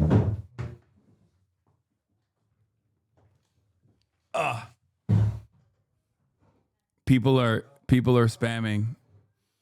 They should. I like it. Shaky Gerg is in the building, everybody. Hold on. All right, this is good. This is a better angle, I think. And you can even hold on. Let me fix this. Let me zoom in a little bit more. Boom. Yeah, better. Less stomach, better. Okay, there it is. Can you guys hear him? As you guys know, it's a time-honored tradition every single year since 2018 to have Cenk Uyghur in the building. Okay, let's start off with why you said that you were going to your communist nephew's house. I can't tell if you were memeing or if you're being serious. Have I been upgraded to communist? Okay, actually, you tell me. I'm kidding, but so people are constantly calling you all sorts of names. You go to China, you love it over there. So what should we call you? What are you? I mean, I say I'm a socialist. I'm not like a self-described communist or anything, but I also say that I don't have an issue with people calling me a communist. I just think it's funny when people say that. Okay, all right. Then I got it right. Okay, I was playing around. Yeah, you're a socialist. God bless. Yeah. But yeah, no, a lot of people have been saying that I'm a authoritarian communist. That's what they're saying. Well, not everybody. Some people say I'm a revisionist and therefore a social fascist. But those guys are the real commies. You know what I mean? Those are that's the real Max Left. Okay, yeah. Luckily, I don't even know those folks. You probably they're in your replies, I suspect. Actually, they might have given up on you at this point. Oh yeah. They yell at me all the time, though. Not that it matters. All right. I will keep calling you a centrist, lol. Yeah, people say I'm a centrist. Well, the political spectrum has moved. If you are a centrist, so although kind of, I mean, look, you backed Mamdani 200%. Mamdani's now bros with Trump. I mean, if that's not centrism, is the horseshoe. Yeah, by transited property, I'm homies with Trump. But obviously, we already knew that, and technically you too, because we were far too critical of Kamala Harris. And if you're critical of Kamala Harris, who was the best possible candidate at the time, that means you wanted Donald Trump to win. Yeah, I actually think that we have thoroughly defeated those guys. So there's a lot of folks out there that are still in the, in the circle for who might come out ahead, right, in terms of ideology. But the guys who are not going to win, I don't think, are the ones who are like, oh, Kamala was right all along. Like, that's kind of done, right? So the way that makes a comeback is through the form of Buttigieg or Newsom, right? So those guys aren't done. But like the Kamala stands, the beehive is dead, right? There's not a single K-hive. Yeah. Yeah, K-hive. Right. Yeah, There's not a K left in the hive. Yeah, beehive is very much alive. There's a bayhive. Bayhive, yeah, that's the biggest one. But her and Taylor Swift are immortal. But in politics, Kamala's done. All right, so we've had many battles on this broadcast about our disagreements, but I think it's important to start the conversation with our agreements. You've been manning the ship on Piers Morgan every single time you appear, defending Palestinians and Palestinian humanity. Has your attitude shifted on this issue over the last 2 years? Maybe a little bit, actually. That's interesting. So I've always been obviously against all of Israel's war crimes, its occupation, etc. And so October 7th, the day itself was, of course, bad. And then the reaction has been horrific, and it's an obvious genocide. And we said that from day one. We took a lot of shit for saying it's a genocide early. We took a lot of shit for saying they were doing it to steal land. trope, blah, blah, blah, right? And they stole the land. It was always for ethnic cleansing. So we've been on the right side of that through and through. The only thing that I'd say is that I grew up in East Brunswick, which is a kind of a communist safe haven. It's the original Israel. It's a safe haven for Jews. So it was about 40-50% Jewish, right? So I grew up with a culture that believed that Israel was righteous and holy, right? And so I think that through this 2-year process, I've now come to the point where, like, no, it's no question at all that it shouldn't have been formed. And and so that's a kind of I wasn't there before. Oh no, I know. Yeah, and of course it's a huge injustice, and I've always known it was a huge injustice. In fact, this is the one thing I used to catch shit for, because I was against the occupation back in high school, and we went to Model Congress, and I was the only one who got a bill passed, and it was to defund Israel. That was back in 1988. Okay. So I knew that it was a huge injustice. I knew the occupation was terrible all along, but like now seeing the totality of the circumstances, as much as after the Holocaust, I get the overwhelming need for a safe haven for Jews in the world. It turns out. Yeah. East Brunswick, New Jersey. Exactly. East Brunswick was totally fine. And no, it was the original Zionist slogan of taking a people without a land to a land without a people is, by definition, a horrific injustice, because the land did have a people, and they were the only way that you were going to move them is by killing them, and that's what they did. So 1948 honestly was land theft. 1967 was definitely land theft. And by the way, this is the propaganda that unks like me grew up with. We were taught that 1967 defensive war. Yeah, no, not even. We were taught that Israel was attacked. Just flat out lie. The greatest military conquest of all. Right? That's the way it's taught. Yeah. So it was taught to us that that Israel was attacked, and they had no choice but to destroy the air force of all of the neighboring countries, to destroy their militaries, to defend themselves. Preemptively. No, but that's what I'm telling you, Has. They didn't even add preemptively. They just lied to us and said that the Arabs went first. Okay, which is just a flat out lie. Yeah. And then so. They said, and I believed it at the time, I'm a kid, right? That they had to take buffer zones. And that's why they originally took the West Bank, Golan Heights, Sinai, and Gaza. But no, now I realize, no, the Greater Israel Project was from day one. They attacked, and they attacked last time in 1967 to take more land and do more ethnic cleansing. And that's what they did. I think given the state of affairs in 2025, especially after 2 years of Israel's genocide, and also the endless amount of arrogance of Zionists on television and their demands for censorship, this conversation that's taking place is probably taking place in many American tables, regardless of the political ideology at play. You and I have difference in opinion on certain issues, but ultimately, this is something that we completely unite on and completely agree on. And I think that is actually a point of agreement for many people, even like evangelical Christians and whatnot, that are probably having the exact same conversation. So remember that for the Thanksgiving enjoyers, when you're with your family, if you want to unite on certain things, I think Israel will probably be one of those points of contention, or Zohran Mamdani. So, what do you think about Zohran Mamdani? Yeah, just real quick before we go on to Zoran. Look, I never thought this would happen in my lifetime. Oh yeah, me either. Like that Israel would be, that people would understand what's happening about Israel and the injustice of Israel, not just on the left, but the left, right, and center. That the whole country would agree, outside of mainstream media, outside of the politicians. No, we're done with these guys, and this is a gigantic injustice.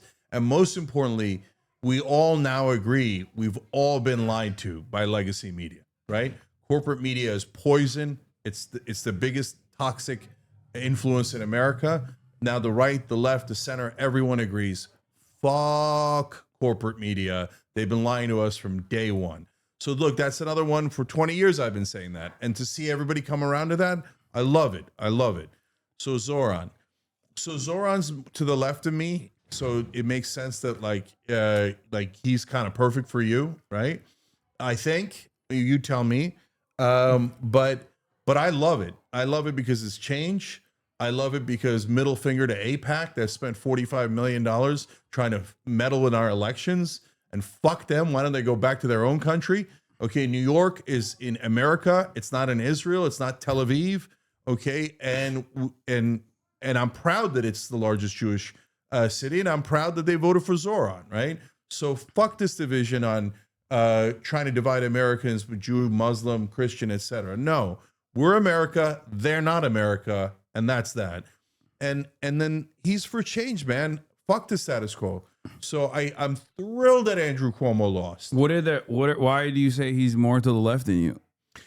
So some of those policies are not the direction I'd go, but I want him to try it anyway. Like what are the policies? So like rent freeze on the rent control apartments. First of all, I don't think he's saying that'll solve the whole thing. It won't. No, it only affects a tiny amount of apartments, right? But like 1.2 million units or something, I think. Yeah, which is not tiny actually. Yeah, but, I mean it's tiny for New York, but go on. Yeah. But rent control, in my opinion, doesn't work. It pushes up prices in other apartment buildings. In fact, I think it's counterproductive. I wish it worked. It's a simpler solution. Okay, Matt but I don't think. Iglesias. Yeah, I'm Matt Iglesias. Are you an on that one. abundist? No. You're not an Ezra Klein doctrine understander and appreciator?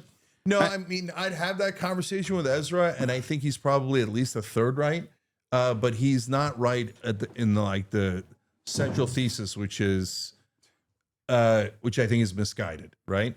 But no, on rent control, I'm definitely a centrist. Okay, what about public housing? Yeah. What about building robust socialized housing as a way to boost the number of available units and as a way to deflate the existing housing market and the prices? So we've done public housing terribly in the past. We've done public housing in rare cases pretty good in America. So, but this is the year 2025, and Zoran's a smart guy. So I hope we learn some of our lessons, that we don't like make. Well, he hasn't ran on building public housing. As a matter of fact, I think it's a major area of weakness for the American left in general, because there's not a single Democrat that even broaches the subject matter from that angle, and every single person.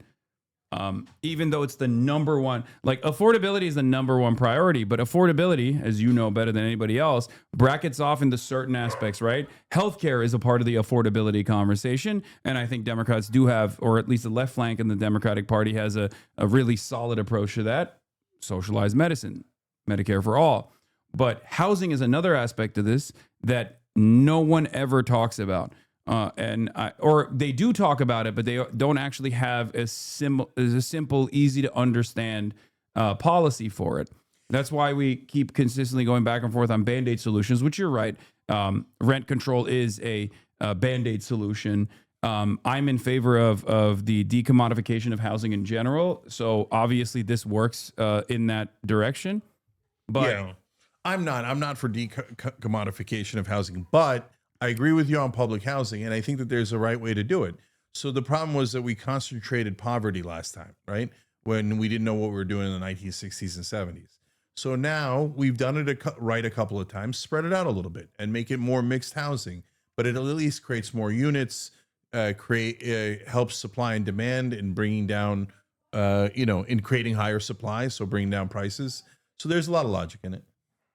Yeah.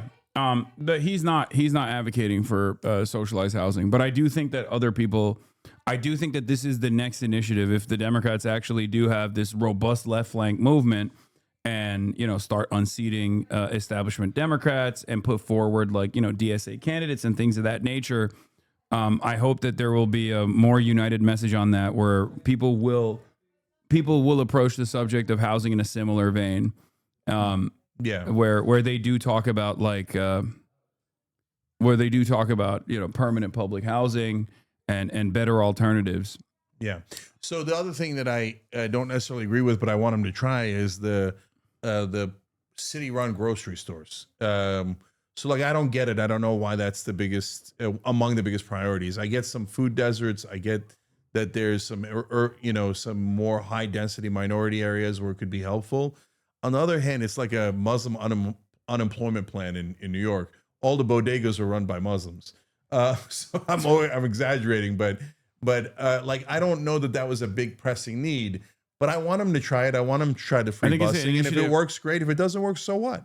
So why do capitalists hate government intervention in the markets? Because they want to set the prices under what they consider as market conditions. So basically, I think the way this would work, it's a pilot program with no assurances that it'll be 100% successful. But I think ultimately the goal there is to try and drive down profits with much better, much more affordable groceries being sold, because there's a bunch of different things that you don't have to pay for, like licensing and things of that nature, when you have the government-run grocery stores. So therefore, the goal is to drive down prices for other grocery chains, specifically like the big retailers. I think like big grocery chains in general. Yeah, let's try it. See what happens. Yeah. Also, they do have it. I mean, it's the commissary in the military, right? Which the Trump administration is trying to privatize right now, because I think they just want to do a mutiny. They want to foment mutiny in the military. So look, if you're on the right and you're like, oh, you just want to just try it, like, yeah, because that's how we learn, right? Well, that's how so many people voted for fucking Donald Trump. Oh, I just want to try it out again because we got to shake up the system. Yeah, and the states are supposed to be, laboratories where we experiment. And by the way, some of the rights say, can you name it? Some guy on Fox was like, can you name any time that they made something public and it worked better? Bank in North Dakota. They created a state bank. It worked great. Municipal utilities. Yeah. Literally almost every single time the municipality has taken over utilities, it has been so fucking successful that Google worked extra hard to make it illegal in other places. Like, they do not want internet service providers or water or electricity or sewage systems to be controlled by the municipality. But yes, fire department is another great example of this as well. And that goes to the last point, which is we don't know what should be public and private perfectly until we try a couple of different systems. Wow. Like, theoretically, you know it a little bit better if you study other countries. You'll have better examples, etc. But like the fire department used to be private, and that turned into a disaster because if you're, I got an idea of what should be public and what should be private. Yeah. You know, I think most of it should be publicly owned. Yeah, and I think most of it should be privately owned. That's crazy. But that's okay. Well, you're living in it. It's America. No, it isn't. It isn't. So, okay, now I'll make an argument that I'm a better capitalist than anyone on the right wing. Okay, let's hear it. Because the capitalism is all about free markets and competition. The problem is that right now, what the Uniparty is in favor of, what almost all the Republican politicians are in favor of, and what a lot of the right wing got tricked for a long time into being in favor of, is corporatism, right? So this is unregulated capitalism, which then leads to corporate rule. Corporations capture the government. It's the natural inclination of every company to become a monopoly, and that's right, and I'm actually agreeing with you. So what happens is if you don't regulate capitalism, it inevitably becomes corporatism. And corporatism is the exact opposite of capitalism. It tries to destroy free markets, destroy competition, and become a monopoly, right? And it does it mainly through government capture. So Adam Smith was right. You have to guard against monopolies. You must regulate. If you don't regulate, then capitalism will turn into corporatism and destroy free markets. So that's why that position is more ideologically correct. But you're not in favor of that for healthcare. No, that because capitalism means by definition a mixed economy, right? There is no non-mixed economies. The military's public, police are public, fire is public. And so when you go down the list, healthcare is perfect for public. Healthcare insurance is perfect for public rather than private. Why? Number one, like fires, viruses spread. So whether your neighbor is healthy or not is relevant to you. Number two, it's a combined pool, makes it a lot less, more efficient. And then most importantly, if you put a profit motive on denying healthcare, which is your costs, they will deny healthcare to their maximum ability, to maximize profit. Mhm. So then you've literally built an industry that is better served by killing more people, right? So, and that's why over 70,000 Americans die every year because they don't have health insurance. That's among the reasons why. And way more die because their insurance didn't cover the thing that they had because we privatized it. It's actually mental to privatize health insurance. It's just as dumb as privatizing cops, or even worse, the fire department. I mean, I feel the same way about housing in general. Like, I don't think it means that it has to be like gray, brutalist architecture and city blocks. There are plenty of examples from Singapore to China, all the way to Austria, Vienna, where socialized housing runs supreme. Even in Hong Kong, as a matter of fact. And I was actually surprised to find this out, but I believe it's like 52% of everyone living in Hong Kong actually live in government housing. But that also has a major benefits cliff.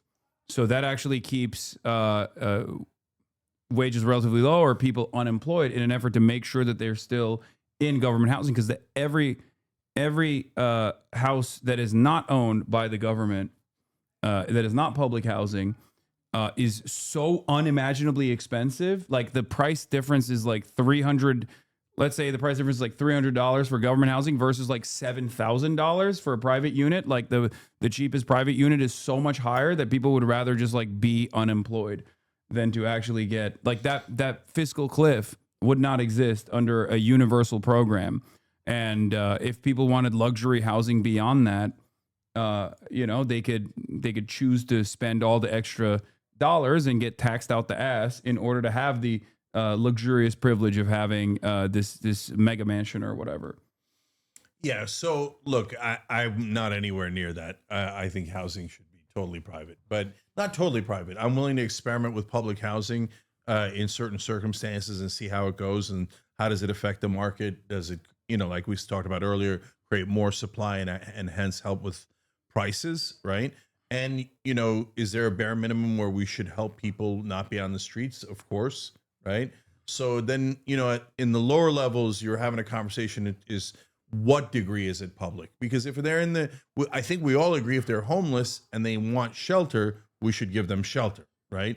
So that's in a sense public housing, like the lowest level. But it's not permanent, right? So it's not permanent. But I'm just saying that at the lower levels, by definition, you have to have some sort of public housing. Yeah, you're saying like you have to have some sort of permanent public housing for people who just like literally have no other option. I think that that's a possibility. Yeah, right? okay. And so, but the minute you get into the middle class and beyond, you got to have a normal market, I think. Why? Why do you think so? Like, what do you think are the downsides of public housing?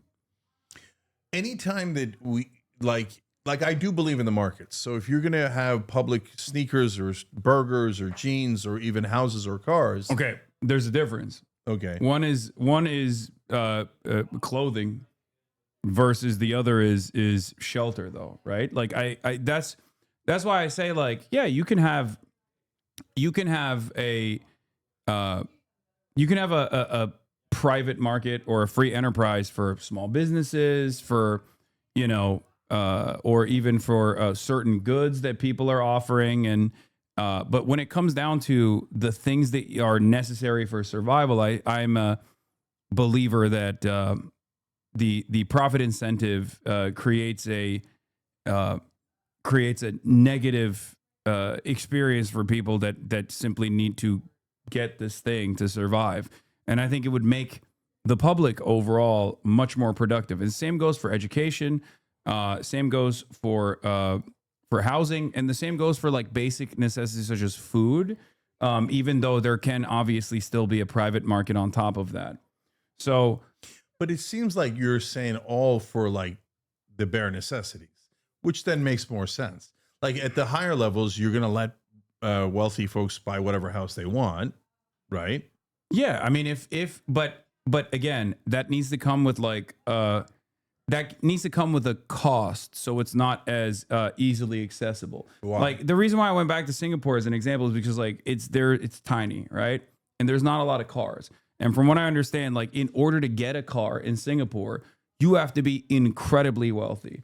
And the reason and the government has already made it so easy to use public transit or to use bicycles and numerous different methods of transportation that are not only cost effective, but also much more viable for climate change, right? Ecological disaster, avoiding ecological disaster. So the way that it should work, I think, is that if you want to get a car, you have to get like penalized for it, basically, in that structure. And the same goes for wanting luxury housing. Like, I see housing as a necessity, and homes are for living in it rather than a speculative asset in the way that it works in the United States of America. Oh. And we've sold to the Americans that this concept is good and it actually invokes freedom, just as we have done with our car-reliant infrastructure. Oh, you have your own car, you have so much freedom. You don't have to sit with the rest of the public in a fucking subway or whatever. But that creates unimaginable traffic density. It's worse for the climate overall, and it even has economic issues associated with it. And the same goes for housing too. Yeah. So look, I'm not an expert on housing or car regulations or anything, but my general sense of it is no. First of all, there's nothing wrong with disagreement, but I don't agree. So when you talk in bare necessities, make sure people don't die in the streets. I totally agree. Right. I think that everyone agrees. I think that even the right wing agrees to that. I hope. I right? don't think they do, but yeah. Well, I mean, I think that if you said to them shelter for homeless people, they would generally say yes, partly to get them off the streets, but partly because they think they should have shelter. Right. Oh yeah, congestion pricing in New York City is like a move in the right direction of this sort as well. Like making it more costly to be able to drive a vehicle actually increases the use for public transit, because then people are like, all right, well, I'd rather utilize public transit then. I'm mixed on social engineering. So I don't want to penalize people for getting houses. I don't see the point of it. And I think that the wealth creation we did with for the middle class in America with houses was amazing. It was one of the best things we've ever done in American history. In fact, part of my but that was social engineering. Well, first of all, you can say any city planning is social engineering. Yeah. A bridge is Everything social engineering, right? It goes back to the same concept. Yes, all matter of governance is technically authoritarian. No, you could agree, and once you agree, then you execute it, right? Yeah, but so it's centralized. But there's still going to be the people last that don't point agree. of contact, right? Yeah, no, but people are still always going to disagree. It's just that it's for the disagreeers, that's technically authoritarian. For a pedophile, it's authoritarian that the government doesn't want him to fuck kids. You know what I mean? Like that's, well, I know, but then that's what I mean. In theory, we're stretching the definition of authoritarian, because the authoritarian is one person controlling everyone. Alan Dershowitz. Right. Well, Barry Weiss thinks so. And he's more charismatic than you, apparently, according to Barry Weiss. Yeah, even though I found deeply amusing. Even though, Barry Weiss is trying to get me to debate Ben Shapiro, who was sitting next to her when she said that. Mm-hmm. So that was doubly funny for me. I was like, damn, you guys have been trying to set up a debate between me and Ben Shapiro. Why are you saying I need to be deplatformed? Yeah, and apparently you're not inside the 40-yard lines. Yeah. Anyways, so look, guys, you do government planning to set up a city for sure, no question. You need some degree of public everything, right? But then once you get into trying to, get into the pricing of things, that's where I'm out. I think the market should set the price. For people that are in middle class and above, for sure. Then the question is, where's the cutoff? And that's a legitimate question to have. Part of my solution for housing is we have this populist plank, and the Rebellion PAC candidates sign on to it. And what that is in that case is we ban private equity from buying residential real estate. So, and the reason we do that is because when they buy the homes, they're driving up prices because they're limiting supply, they're increasing demand. By definition, prices are going to go up, and they have made pricing go up tremendously, right? And there's no reason why bankers should be allowed to own private residential real estate, and it destroys the wealth creation for the middle class in America. And they're going to turn us all into renters, and it's going to be a disaster. So let's, there is a guy actually that has an opinion that is now the next mayor of New York, Zohran Mamdani, on socialized housing. Let's take a look. American housing is in crisis. You might recognize Right now, his up to voice. 12 million Americans are behind an average of $5,800 on rent and risk eviction. With eviction moratoriums soon to expire, we're facing an unprecedented wave of evictions and foreclosures that will crash straight into millions of struggling families across the country. But the truth is, this crisis didn't begin with the pandemic. In fact, housing has been in crisis for a very long time. Even before the pandemic, in places like New York or Los Angeles or San Francisco, median rents for even one-bedroom apartments could approach $2,500 a month or more. About a third of people in Los Angeles spend a majority of their income on housing. In New York City, about 20% of all renters pay most of their income to their landlord. And in my district, Astoria, about a quarter of residents have to spend most of their paycheck on rent. And the crisis isn't just in big cities. In 95% of all US counties, workers making the minimum don't make enough to afford a one-bedroom rental on their own. The Harvard Center for Housing Studies warns of a new normal for housing in the United States, in which nearly half of all renter households spend almost a third of their income on rent. That's why even before the fallout from the coronavirus started to hit, more than 500,000 Americans nationwide were already homeless, millions more on the brink of losing their housing, and countless families struggling every month to make ends meet. At the root of all of this suffering is the fact that in this country, housing is treated as a commodity, not a right. It's a consumer product, just like clothes or cars, that private businesses can sell on the market to make a profit. And if someone isn't able to pay, either because their landlord raised their rent or because they can't work for one reason or another, they're not able to stay in their homes. If they're lucky, they can live with friends or family, or maybe in transitional housing for a bit. But for a lot of people, they have nowhere else to go, and they end up sleeping on the streets. In December 2019, the number of people sleeping in homeless shelters in New York reached 19,000 people, an all-time high. The number of homeless people, that means like couch surfers, people living in their cars, and people living in like tents and whatnot, I believe is over 660,000 in the United States of America. 100,000 New York City students are homeless. That's more than 10% of the entire student population. Why do so many people end up homeless? It's not because there aren't enough homes to go around. There are plenty of empty homes. No, it's because housing people is not the primary goal of developers or landlords. Their goal, simply put, is to make a profit. And it's much more profitable to build luxury apartments for the rich than decent homes for the poor.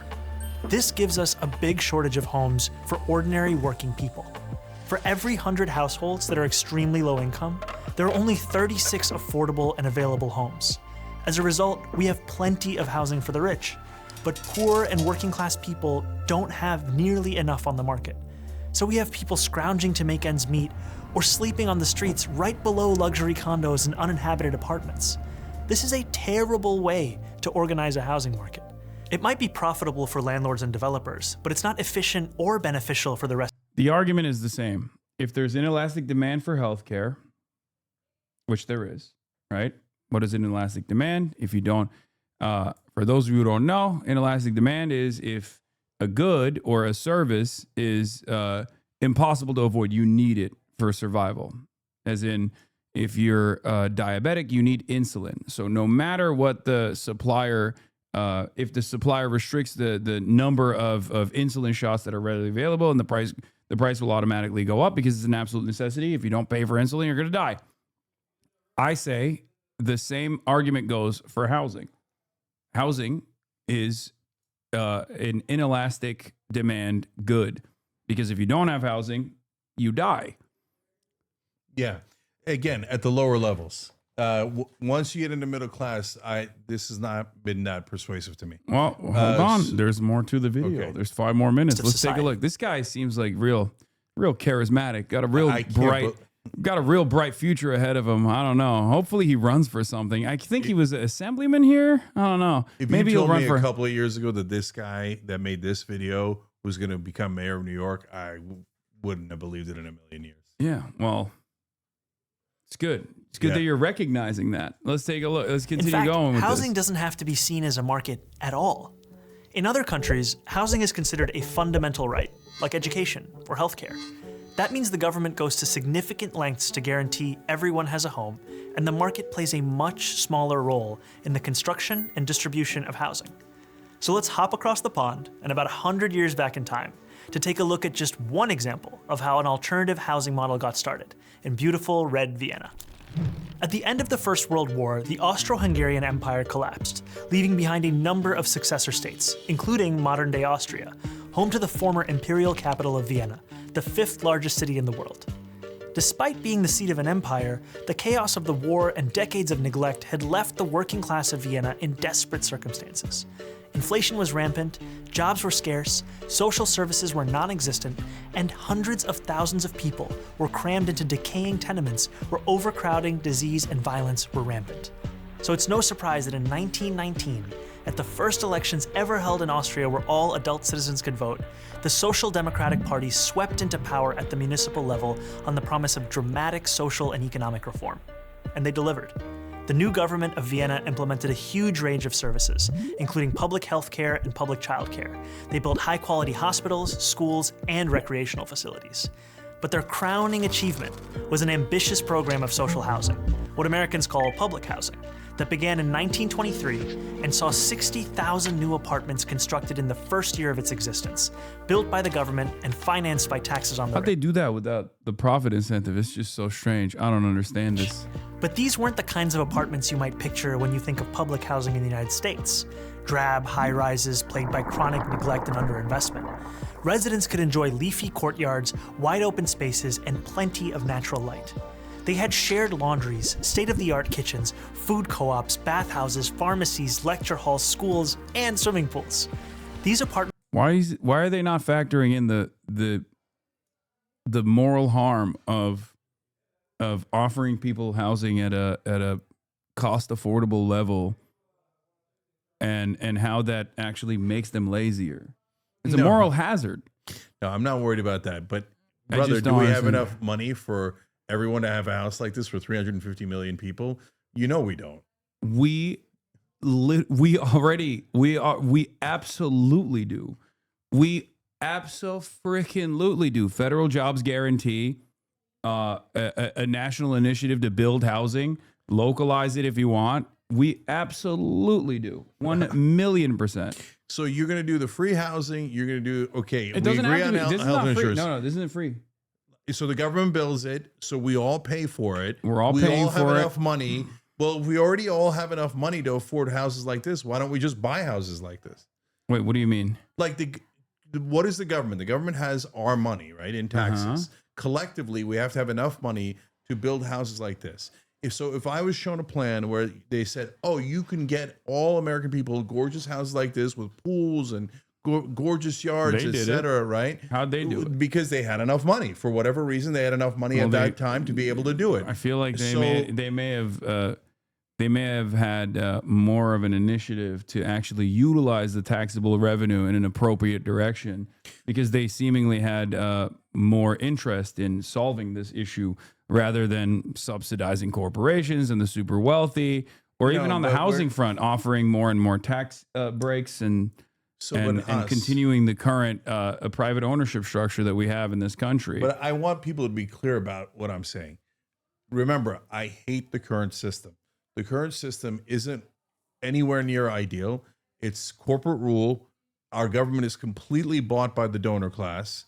And so nothing we're doing now is anywhere near market. It's anywhere near rational or logical. This is as corrupt a system as you could possibly find. Well, so if you're going to compare it to I wouldn't say it's a corrupt system. I think it's the system working. Actually the most corrupt system in the world. It's the system working as it's intended, though. Because intended by who? For what? If the goal is to drive up profits, or the goal is to commodify housing, which it is, right? Then yeah, for capital owners, this is not a bug. Is the system working as intended? I'll give you an example. You're a homeowner. I'm a homeowner, right?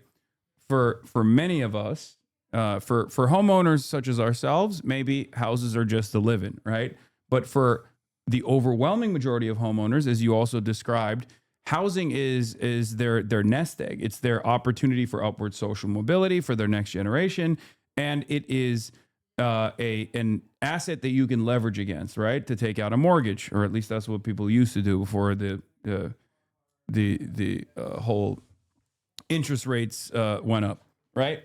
So it's a retirement plan. It's an asset. So ultimately, for even with our lower, much lower home ownership rate in this country, still a decent chunk of Americans, around 50% of Americans, still look at this asset that they own as their entire net worth, as their entire existence, basically, as their retirement fund. And that's the reason why, if those prices were to deflate for 50% of the country, who are wealthier on average, if not some of the wealthiest in this country, this would be devastating.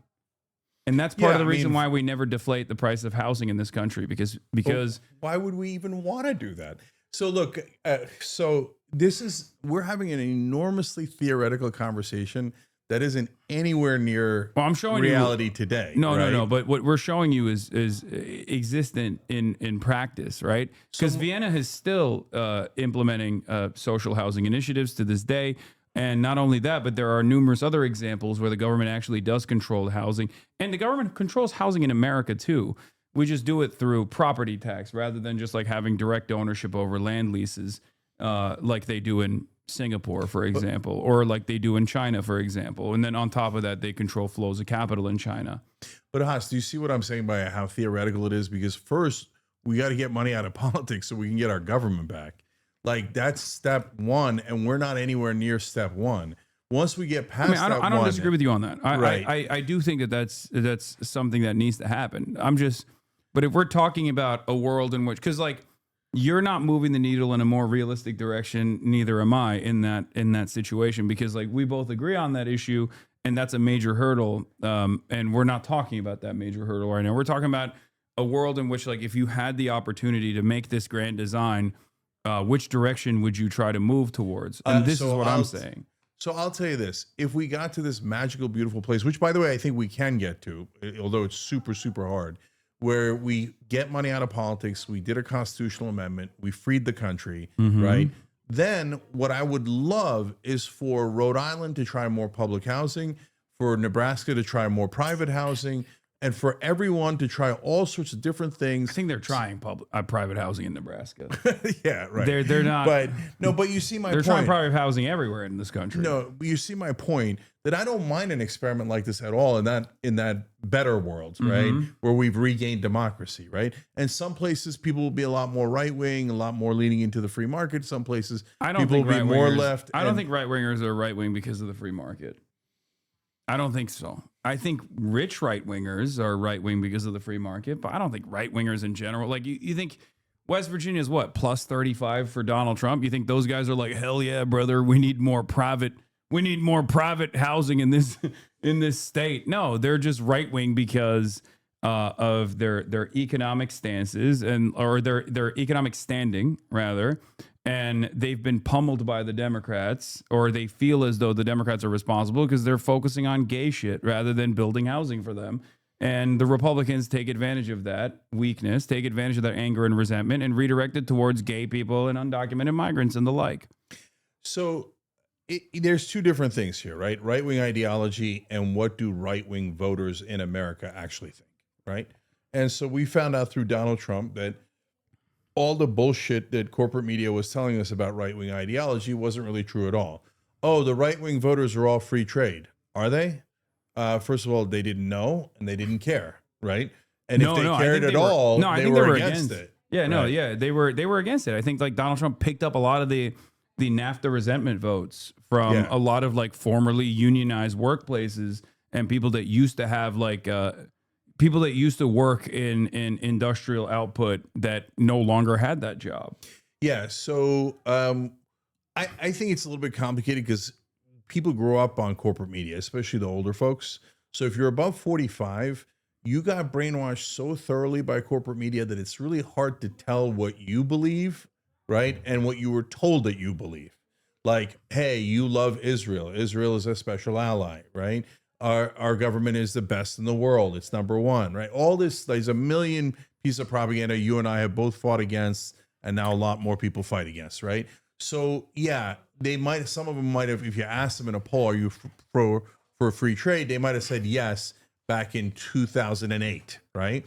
But in their heart, when you actually push them on that issue, were they for it? No, we agree they were not for it, right? So like when you take it to other issues, it gets complicated, right? So if you said to an average right winger today, "Are you for the free markets?" I think over 90% would say yes. Now, do they really mean that? Well, it depends, right? First of all, what free markets are we talking about? We don't even have free markets. We have government capture by corporations. So we don't have free markets for drugs at all. We literally can't negotiate prices. It's the least free market there is in the world, right? So, okay, so then it gets super complicated as to what they mean by free markets. But overall, I take your point that they're not ideologues in that way. Like if you give them a nice populist program in West Virginia, they're going to say yes. West Virginia is not right wing. West Virginia is populist, right? Same with Kentucky. I always say the racists need houses too, and they need healthcare too. And if you give them houses and then you say, hey, like you're going to have a house, but cut it with this racist shit, they're probably going to be like, okay, I like that. I would rather have a house than be racist. There will be some. Well, look, there will be some who will say, no, I actually do want to keep being racist. But ultimately, it's class first politics for that reason. But let's finish this video because he's gonna drive home this point real quick. Were designed to be both beautiful and to then you look can at argue against the next mayor of New York to live in, fostering a sense of shared community among the people who lived there. And the best part was that because the city didn't have to worry about making a profit, just about paying off their maintenance costs, these homes were both much nicer and much cheaper than what workers had previously known. In 1926, the average rent in Viennese social housing was about just 4% of a monthly wage. Yeah. The first 15 years after Austrian independence saw its capital transform from a symbol of urban blight into a beacon of socialist governance. It became known as Red Vienna, after the official color of the socialists who had pioneered these changes. And even though Red Vienna fell in 1934 when the country was seized by fascists, who did what they could to roll back social housing, that commitment to good, cheap housing remained after the Second World War.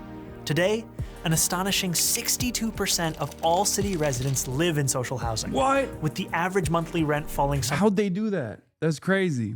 Somewhere between $400 and $600 a month. No, dude, that's crazy. Yeah. That's crazy. How'd they fucking do that? Someone needs to put an end to this. You know what they need? They need good, wholesome, free market enterprise. Capitalism, not corporatism, but capitalism. That's what they fucking need. Subsidies for lower income Get tenants. them out of there. That is a fraction of what people in America pay. Unlike in the United States, where public housing is treated as a worst-case way to house the very poor, Vienna's social housing residents are extremely diverse. Everyone except the top fifth of the population is eligible to live in social housing.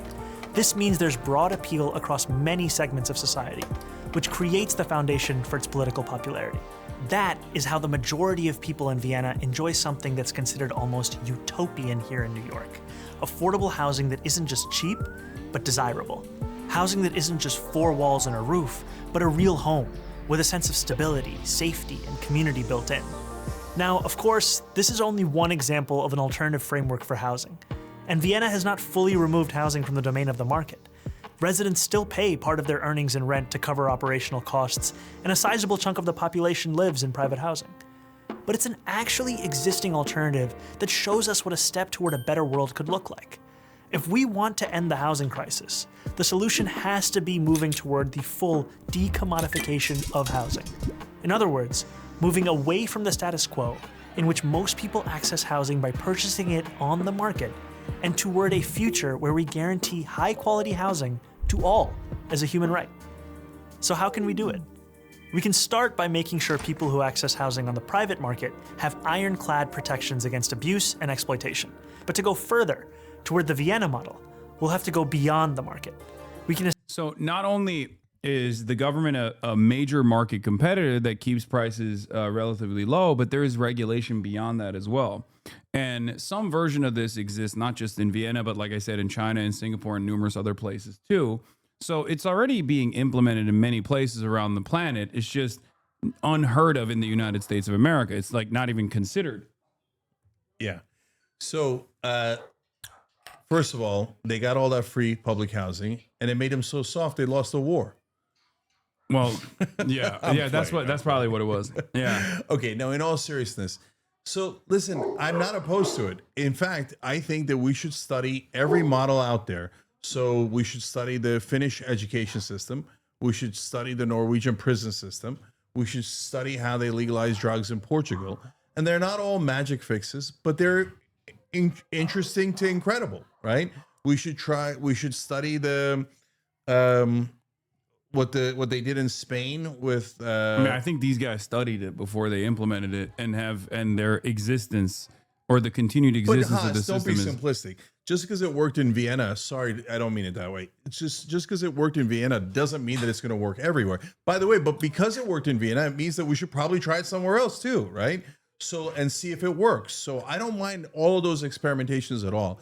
So I'm not like, to me, when you say public or private, I got no problems trying it in every different way until we get to a system where we're super comfortable what should be public and private. But again, we're not anywhere near that conversation because right now our system is so, destroyed. And 2 years ago, you would have probably said that we're nowhere near demanding a complete defunding of all weapons transfers going to Israel. Things can change. My point is, it's good to have a North Star.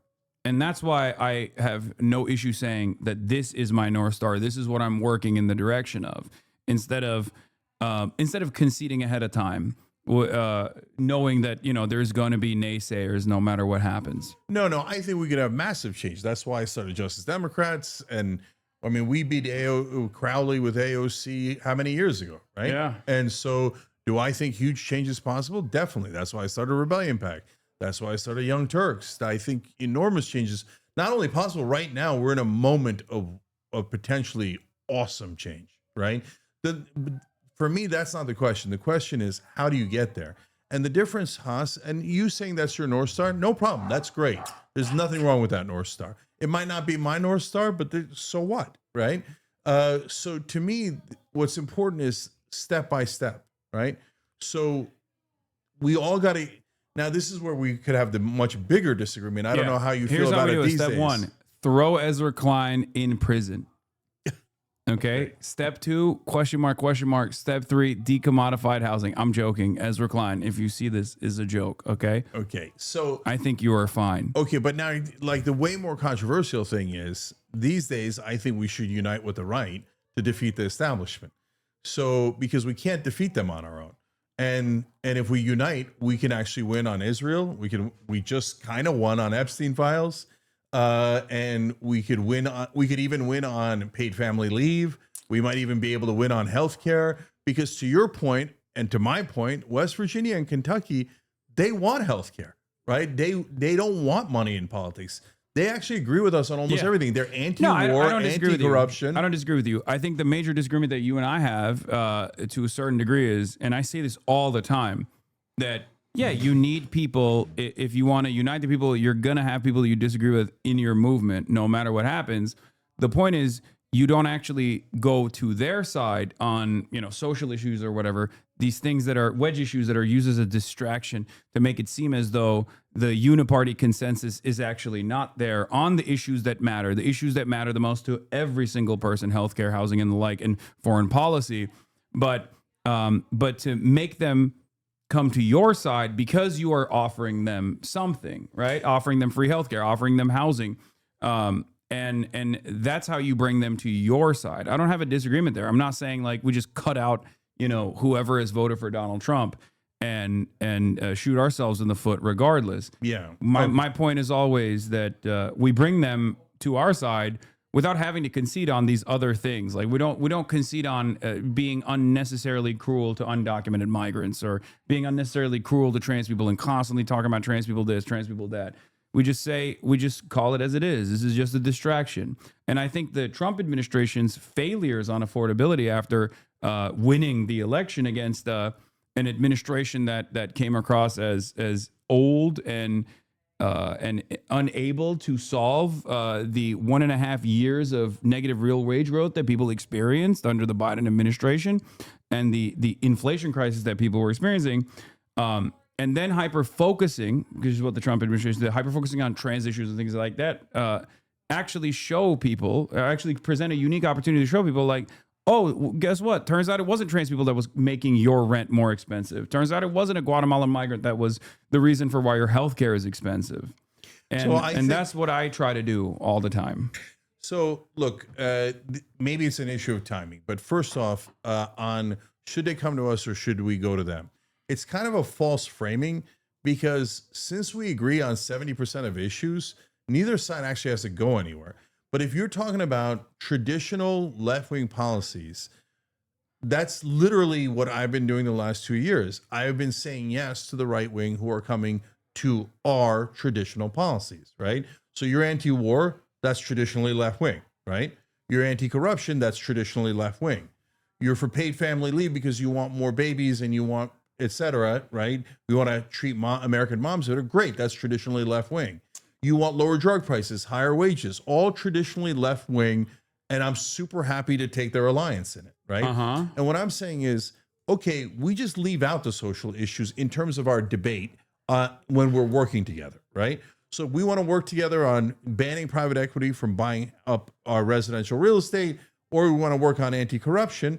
Okay, we'll argue about the social issues later, and there's nothing wrong with arguing about it, and neither side has to concede at all. So they could be like, okay, I'm massively anti-trans, and we could be massively pro-trans, or fill in the blank, Muslim, whatever the category is, right? But if we let that stop us in the beginning, we're never going to topple the establishment. And the establishment is a bigger enemy to both us and them than we are to each other. So you see what I'm saying? Yeah, I do. But here's the problem.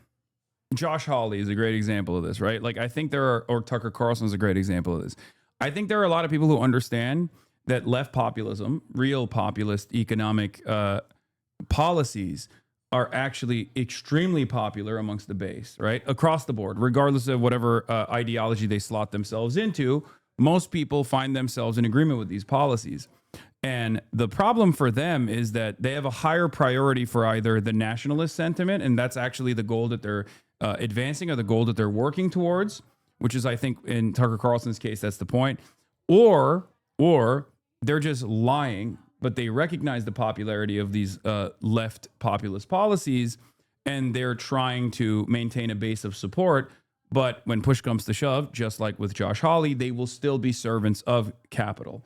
And that's the issue that I have with a lot of the right. And I think that's the issue that a lot of people have with the self-described right-wingers. Maybe not the right-wing voters in general, because those people can be convinced and move. But most people in positions of power within the right-wing machine are either lying about being in favor of populism, or they care infinitely more about like implementing some kind of insane nationalistic policies. All right, so let's say 5 different Republicans or right wingers, and give, and I think that'll help clarify the conversation. First of all, I agree with you, and that's the main point I make, is to make a differentiation between the leaders and the voters. Okay, so attack the leaders, politicians, media, no problem, right? That's the game we're in.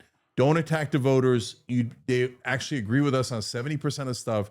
Take yes for an answer. Okay. So now when you get to the 5 guys, so we all agree on a bunch of them. Mitch McConnell, corporate Democrat, corporate Republican, but really what's the difference? So like we hate him. The right wing base hates him. So we're past that. And that used to be our number one impediment. Then you get to Steve Bannon. Steve Bannon pretends to be the biggest populist on the right wing, like the godfather of populism in a lot of ways on the right wing. But I'm worried that he's utterly full of shit, right? So here he is behind the scenes working with Epstein, doing a fake wall, constantly scheming for power and more power. But like, wait a minute, I thought you were against the elites. And at every turn, it seems like behind the scenes, you're actually helping the elites, and you're using populism as a way to get popular to do your actual agenda. So I'm super worried about Steve Bannon, right? Now you move to Josh Hawley. Josh Hawley's got his foot in in Mitch McConnell's camp, and he's got his foot in populism. He did actually stop taking corporate PAC money, so he's not 100% full of shit like the other guys, like Ted Cruz, et cetera, right? So he's only 50% full of shit now. So that's an improvement, but at the end of the day, he's too attached to the old system. So he's going to side with the McConnells of the world, is my guess. So not that useful, right?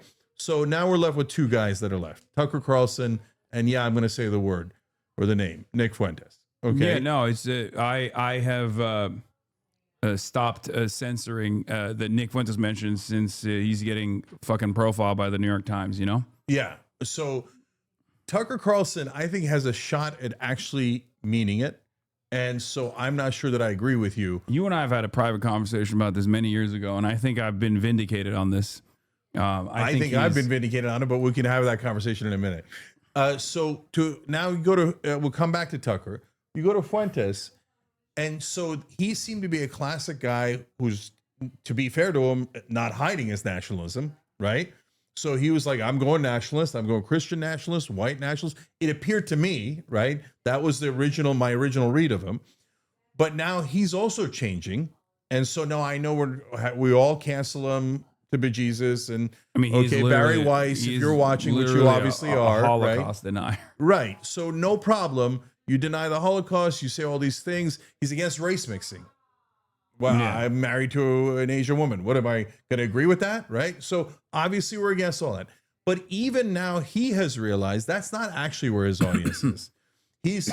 So whether it's Craven. I think he's a grifter. I think these guys are all grifters. Right. Whether it's Craven or not, whether they're grifters or not, even Fuentes is now saying, he said it just like 2 days ago, you know what? Maybe we put aside the racism and the cruelty and the abuse, right? Which is an amazing admission, by the way, that kind of is the direction they were going, right? And he says maybe we put that aside. I just don't to be able to unite with the left. I don't believe I'm any not of these saying guys. yes to Fuentes. I'm just saying look at the tide moving. The tide is moving towards populism because it's being driven by the audience. The audience wants real populism. So when they sense bullshit, they don't want it, and they're pushing in a better direction. So why is Tucker, now let's go to the heart of it, Tucker, right? Why is Tucker, to me, today different than he was on Fox News? Because on Fox News, he worked for corporate media, and he says it now himself. He says, yeah, I mean, there were certain things we were allowed to say, not allowed to say. I regret a lot of the things that I said on there. So now he's more tethered to the audience than he is to Rupert Murdoch. And so he tries to serve his audience better. And now he says wrong about Iraq, right? Wrong about war overall, wrong about a bunch of things, right? Mm-hmm. And by the way, have a lot of us on the left said as much as he has about all the things we're wrong about, right? No, I don't say that at all. See? So what my point is, not that he's right and we're wrong or anything along those lines, but he's at least making movements to go towards agreement. You're saying that there's a broader trend line that's moving in the direction of left politics, and that is the reason why the likes of Tucker Carlson are retriangulating their messaging. That's somewhat understandable, but I do think that ultimately, I don't necessarily care for Tucker Carlson personally or Nick Fuentes, but I do care about changing the mindset of their audiences, because I find socially regressive politics to be and reactionary politics to be a distraction, and that anyone that does that to any degree is inherently reactionary and deliberately doing this because they want to move people's attention and focus away from the material inequities that they are facing and away from a steadfast approach to dealing with those problems. That is the reason why it's very easy for me to say all right-wingers in general are grifters, and even that moderation that they're engaging with is them simply reading the room and recognizing that they have to offer some kind of what you call populism, some kind of left-wing material solutions. So let me say two things about some of which do it because they want to maintain their popularity, some of which do it because they have a higher degree of priority for like fomenting nationalistic sentiment, and they think this is the most effective way of doing it. I mean, Adolf Hitler was in charge of the National Socialist Party, right? Because at the time, socialism was a very popular movement. At a time when liberalism was failing, just as it is now, fascist movements were presenting themselves as revolutionary movements or an alternative to socialism that wasn't as scary. In Mussolini's Italy, it was bringing about a synthesis, as he would call it, of socialist sentiment, but also protecting the petite bourgeoisie. Okay, so look, me, you, and maybe whoever it is that we want to assign as the avatar for nationalism, well, you think it's Tucker, maybe it's Fuentes, maybe it's Megyn Kelly. I don't care, right? My point is, we might all have different agendas for what happens once we get out of the woods, right? Once we break out of the prison, to use a couple of different analogies. But we got to break out of the prison first. And once we break out of the prison, you want to go towards more socialism. Somebody wants to go towards more nationalism. I want to go towards democracy, free markets, etc. Right? So, okay, but first we got to break out of the prison. So if you say to me, hey, let's say take Tucker, he has a hidden agenda and it's nationalism. And he's not even hidden. Yeah. Okay, whatever. And he'll say to you, and you don't, to be fair to you, you don't hide that your North Star is more socialism, right? Yeah, because there's a difference between those two concepts. Yeah, I get it. One is good. The other is an incredibly deadly, self-defeating, suicidal ideology. Yeah, I don't love socialism. And again, it depends on what we mean. If we mean Northern Europe, then I kind of do love socialism. If we mean like Venezuela, then no, I don't love socialism. Yeah, and I get it. I don't want to get into that. Socialism is an economic organization of socialism is a different organization of the economy. Venezuela and Norway actually have not even comparable degrees of socialization or nationalization. Norway actually has a higher degree of nationalization. This entire extraction industry is nationalized, as opposed to Venezuela that has a lower degree of socialization. Yeah, like naturalizing your oil reserves, by the way, is a super interesting idea. So that's what I'm saying. No, but that's just. But that's like the difference there is, of course, the way that the capitalist hegemonic superpowers have treated these countries. Norway is very close in proximity, or was very close in proximity to the USSR. So the threat of a good example from the USSR was what allowed a lot of these Western European countries to continue a degree of socialization, because they were conceding. Just like you're saying, Tucker Carlson is conceding to us on a lot of these issues. The capital owners there were conceding out of fear that if they don't concede at all, then they are going to become communist. Then the European countries are going to snap into revolutionary communist movements. So I got you. But what I'm saying, Haas, is so socialism, we can have a great, wonderful debate about how mixed our economy should be. And whereas nationalism goes towards authoritarianism, and I'm never going to agree to authoritarianism. So I get it. I get that they're not the same. And I get that even though I might not agree with either, I'd rather lean to one side than the other for sure, because I don't want anything to do with authoritarianism. What do you mean by that? Authoritarianism, like socialism leading to authoritarianism? No, nationalism. Or nationalism leading to authoritarianism? Yeah, nationalism almost always leads to authoritarianism. Well, it's because you have to eradicate, like nationalism or fascism has a in-group, out-group dynamic. And there are inalienable characteristics that must be excised forcibly from society. So, of course, that is the reason why it has to be violent. That's why I'm never going to agree with nationalism. That's why I'm saying, that's why I'm on the left. Yeah. So I'm closer to you than I am to a nationalist by a lot, right? Because nationalism is, you're right, is either white or Christian, or by the way, it could be in a different country, Muslim or Jewish or black, whatever, but it's nationalism is exclusionary by definition. Non-white nationalist movements have usually been, in the global South, or at least historically, have been liberation movements in general, like Pan-Arabic nationalism, Pan-African nationalism. These are not the same as like the nationalism that you see in nationalism is understandably something that people hate and despise because it's in Western Europe or in America. It's the in-group that wants more domination and not the dominated population's emancipatory movement. Like I don't think you would disagree with like the FLN or something like Algeria. The decolonial initiatives in Algeria would be considered nationalistic until they take over, right? So like if they went, but past so that whoever's point, in power, it's past super that point easy. you have a nation state, Right? Exactly. Yeah, whoever's in power, if they're the majority and they do exclusionary nationalism, then obviously I'm going to be against it because I'm inclusive, not exclusive. Yeah. So all right, I'm gonna pee real quick. We'll finish this video while I go pee, and then you can talk to the chat. Establish community land trusts to gradually buy up housing on the private market and convert it to community ownership. We can give tenants a right of first refusal to buy out their landlords when buildings go up for sale. And we can fully commit to a new era of social housing, ending subsidies for luxury housing development and using our wealth to build beautiful, high-quality social housing projects that offer good homes and strong communities to everyone.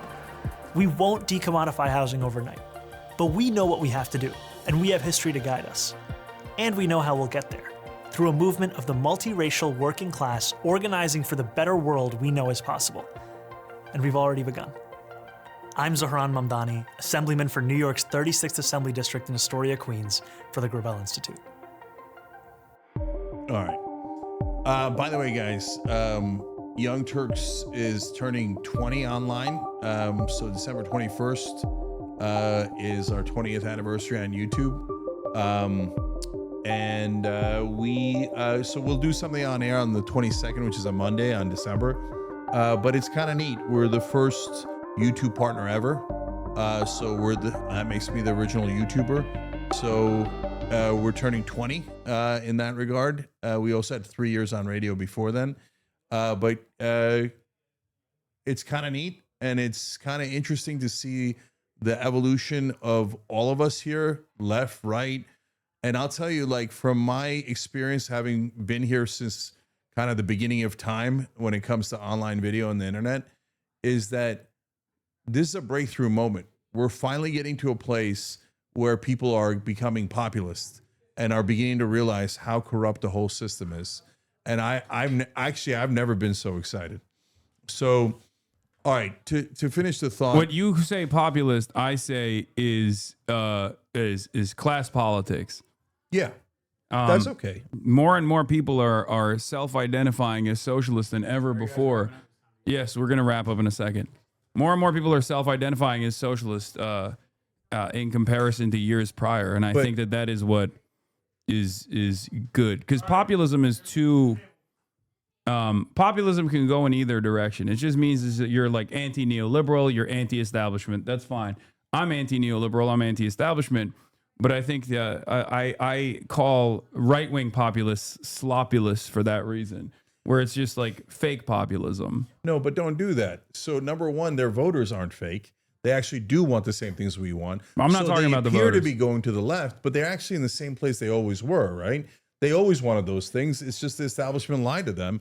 Corporate media lied to them and told them, oh, no, you don't want, lower drug prices. You don't want higher wages. And they did all that propaganda. Look, last thing on the nationalism is, look, Zionism is nationalism, and it's a disaster. Yeah. Because it means, by definition, you're not one of us, so you get less rights, you get less everything. And so I'm not going to be in favor of that. But Zionism is not an emancipatory movement. That's why it's not emancipatory nationalism. Not that the distinction is important for history, but we're not even talking about that right now anyway. Yeah, but my point, guys, to everyone, including you, Haas, and Tucker, and everybody is, let's get to our disagreements after we win. So after we win, you go towards socialism. Whoever wants to go towards nationalism, go that way. We'll split up and we'll have beautiful arguments and debates and all of that stuff. But let's take down the prison guards first. The establishment are the prison guards. They're the maintainers of the corporate system.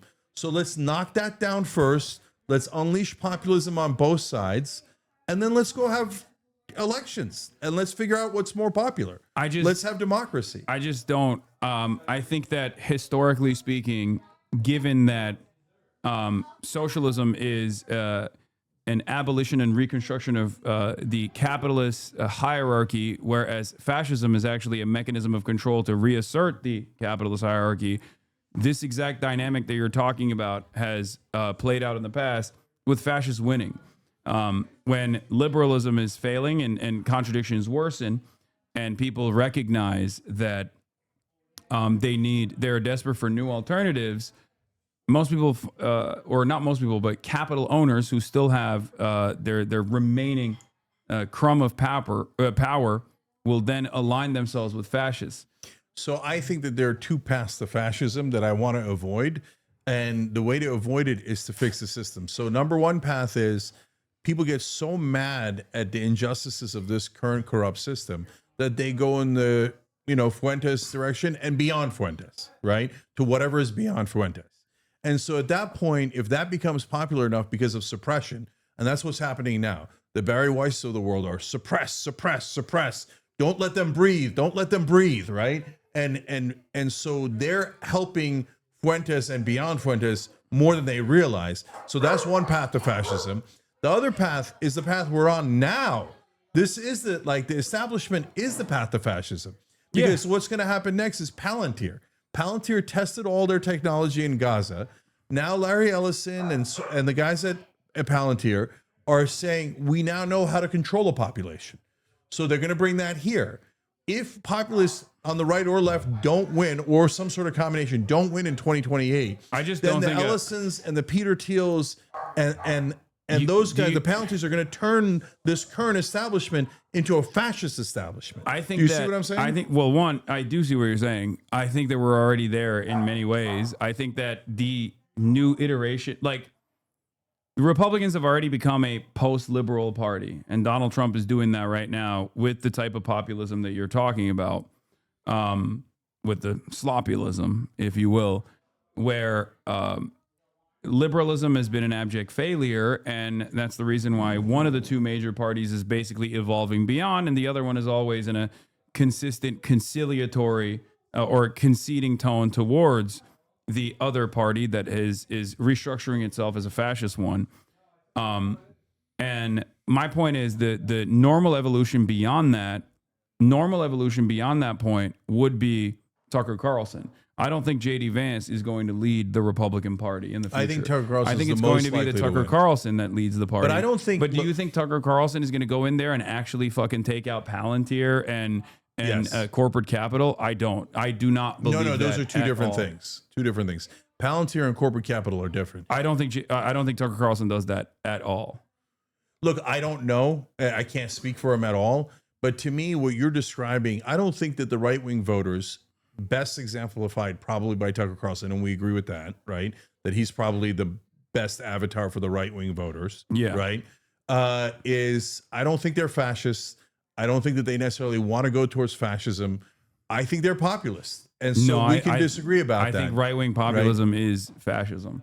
The right-wing populism is fascism in the most it doesn't have to be at all. Historically. And you don't even know if but they're then right-wing. why? What's the difference? So then Tucker Carlson's a socialist. So look, here I'll give he you one. believes in free healthcare. He believes in Medicare for all. He believes in everyone being able to afford a home. No. You don't. Your two options aren't fascist and socialist. Those are not your only options. Okay, what's the option for Tucker? What does he want? So, for example, Marjorie Taylor Greene. So she gets untethered from corporate PACs, right? So all of a sudden, Epstein, Israel. But then our audience asked her, this is real, asked her to support Ro Khanna's bill on lower drug prices. And all of a sudden, she supports the bill on lower drug prices, okay? So, and then what does she do? She's like, wait, the healthcare premiums shouldn't double, right?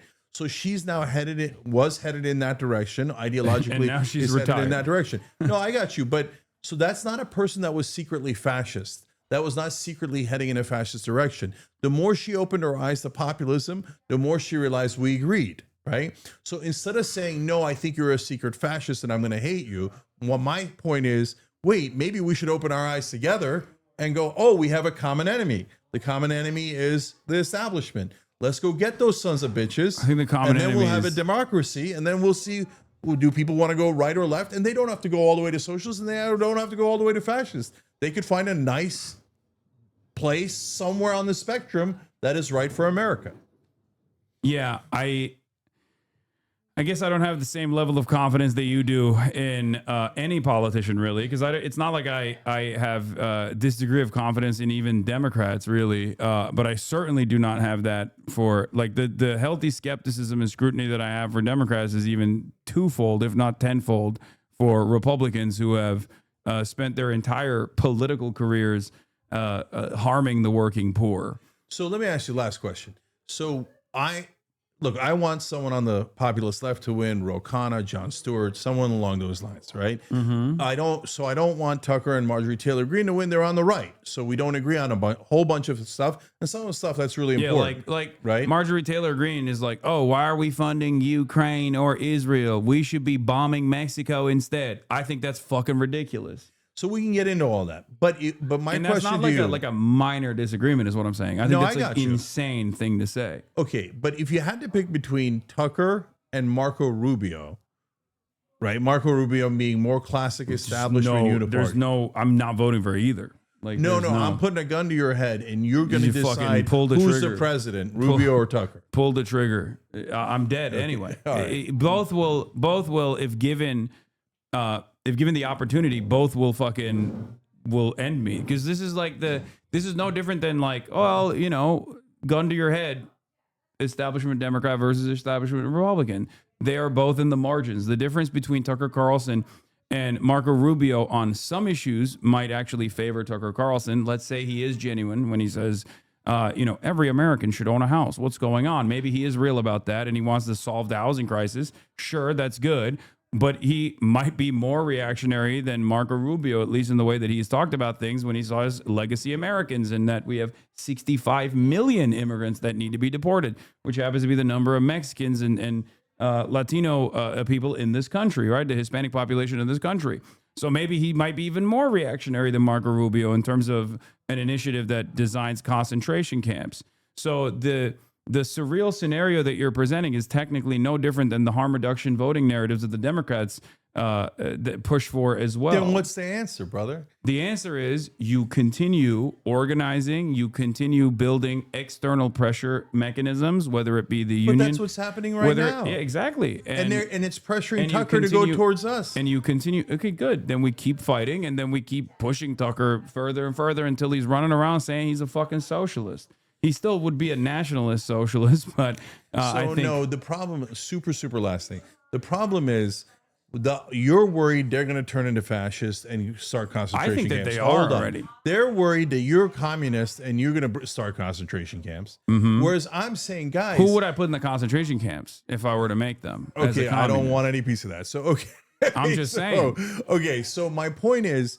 If I'm blocking your guys. If the option is imprisoning every brown person in the country versus imprisoning financial criminals, right? I think that the overwhelming majority of Americans would go, no, yeah, put the bosses in jail, as opposed to, if that's the gun to your head equation. I think but one in your hypothetical, one is literally criminals. Of course, you put them in jail. Like what the white collar criminals are still criminals. That's the reason right, but why. That's not a concentration camp. That's just enforcing the law. I mean, yeah. So look. Because you're both so worried about communism and fascism, it's preventing you from working together to topple your actual immediate present threat, which is the establishment, which is going to wind up in fascism anyway.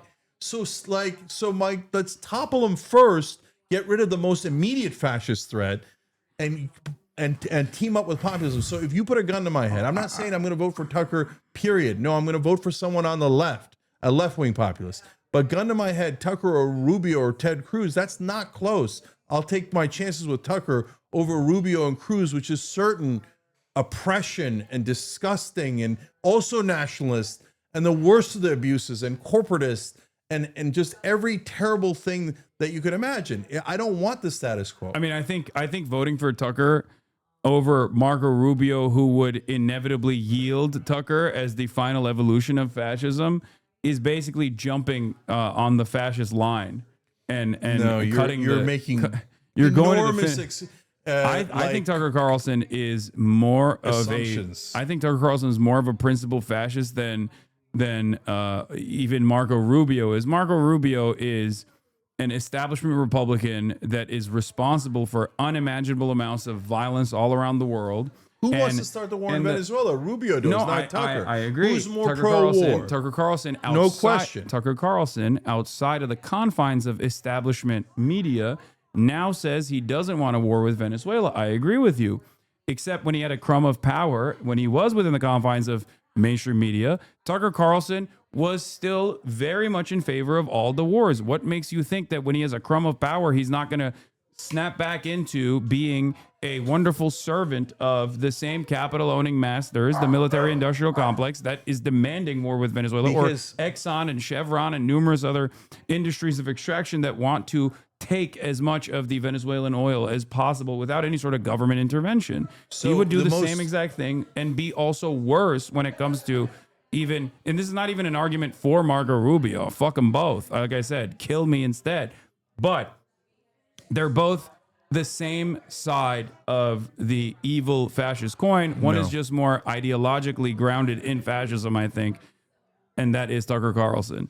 No, the most irrational phrase we have in the English language is, I'd rather have the devil I know than the devil I don't know. No, that makes no sense. The devil I know is a devil. I know Rubio and Cruz and all those guys are certain death for democracy, certain death for the idea of America.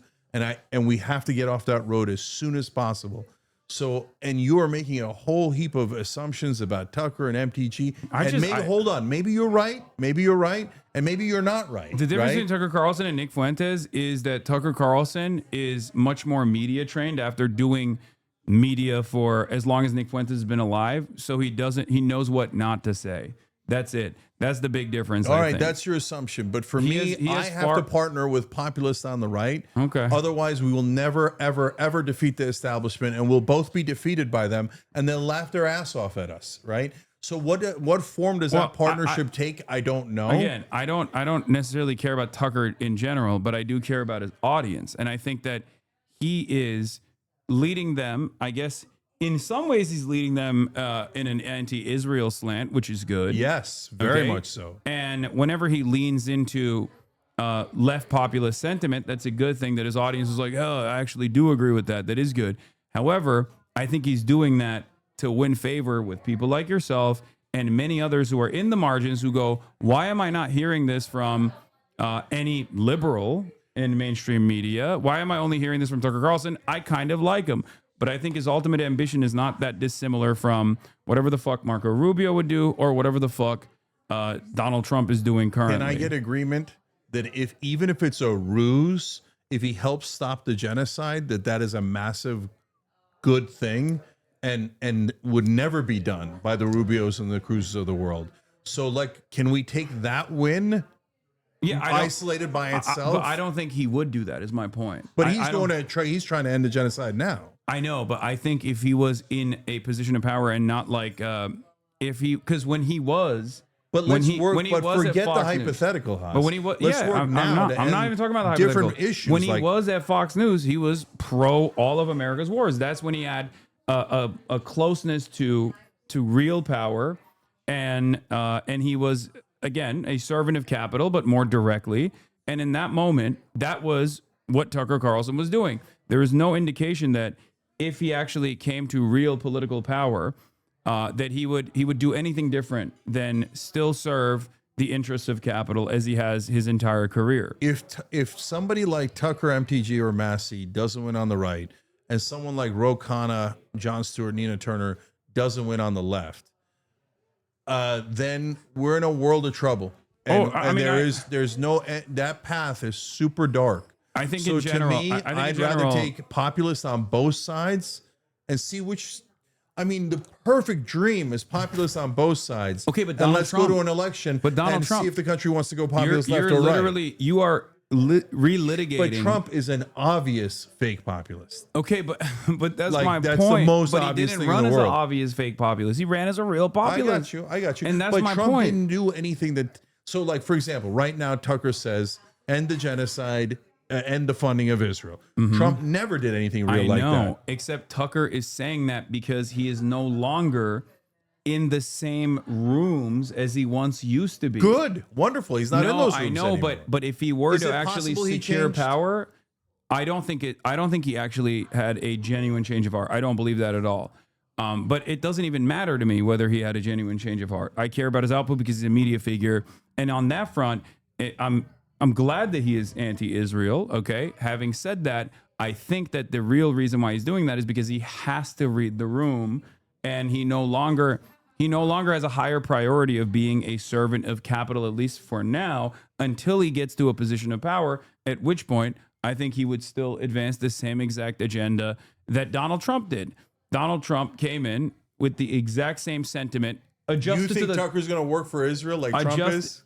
Absolutely. No way. I do think if Tucker Carlson... No, that is the very last thing I think Tucker Bernie Carlson Sanders would also not be an anti-imperialist if he came into a position of power. I think as it stands currently, without external pressure mechanisms that make it a non-starter, and that's changing in the environment is changing dramatically right now, you are never going to have a real anti-imperialist figure, a real like anti-Israel figure that is capable of decoupling America from But Israel. Haas, when I said that the right wing might come towards us on Israel, people said, you're nuts. That's not going to happen. And it did happen. So my point isn't rah-rah me. My point is maybe we should be a little bit more open. Maybe it could happen on another issue and another issue. And maybe we can work together to actually end the funding of Israel. But I think those people are coming to terms with this because of the endless amounts of pressure from the wokes that were jailed under the Biden administration. 3,500 student protesters were thrown in jail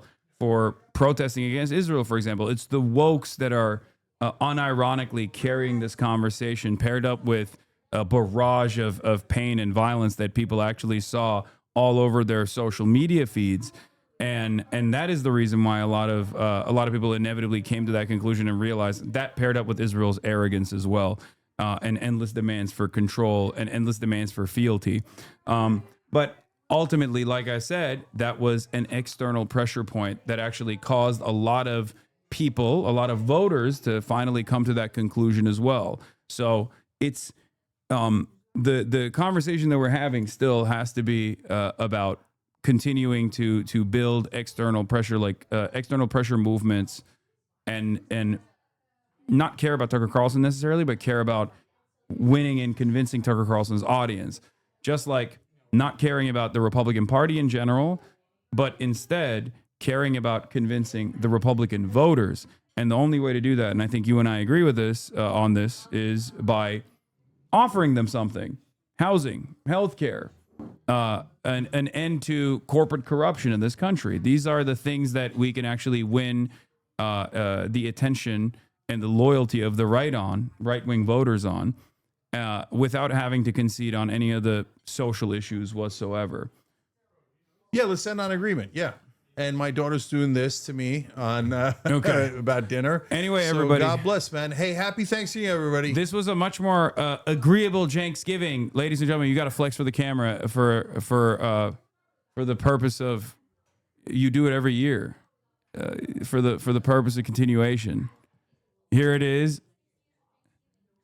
Here it is. The 7th year of Thanksgiving is complete, ladies and gentlemen. I'll see you tomorrow. I'll be back. As always, peace and good night. Good night.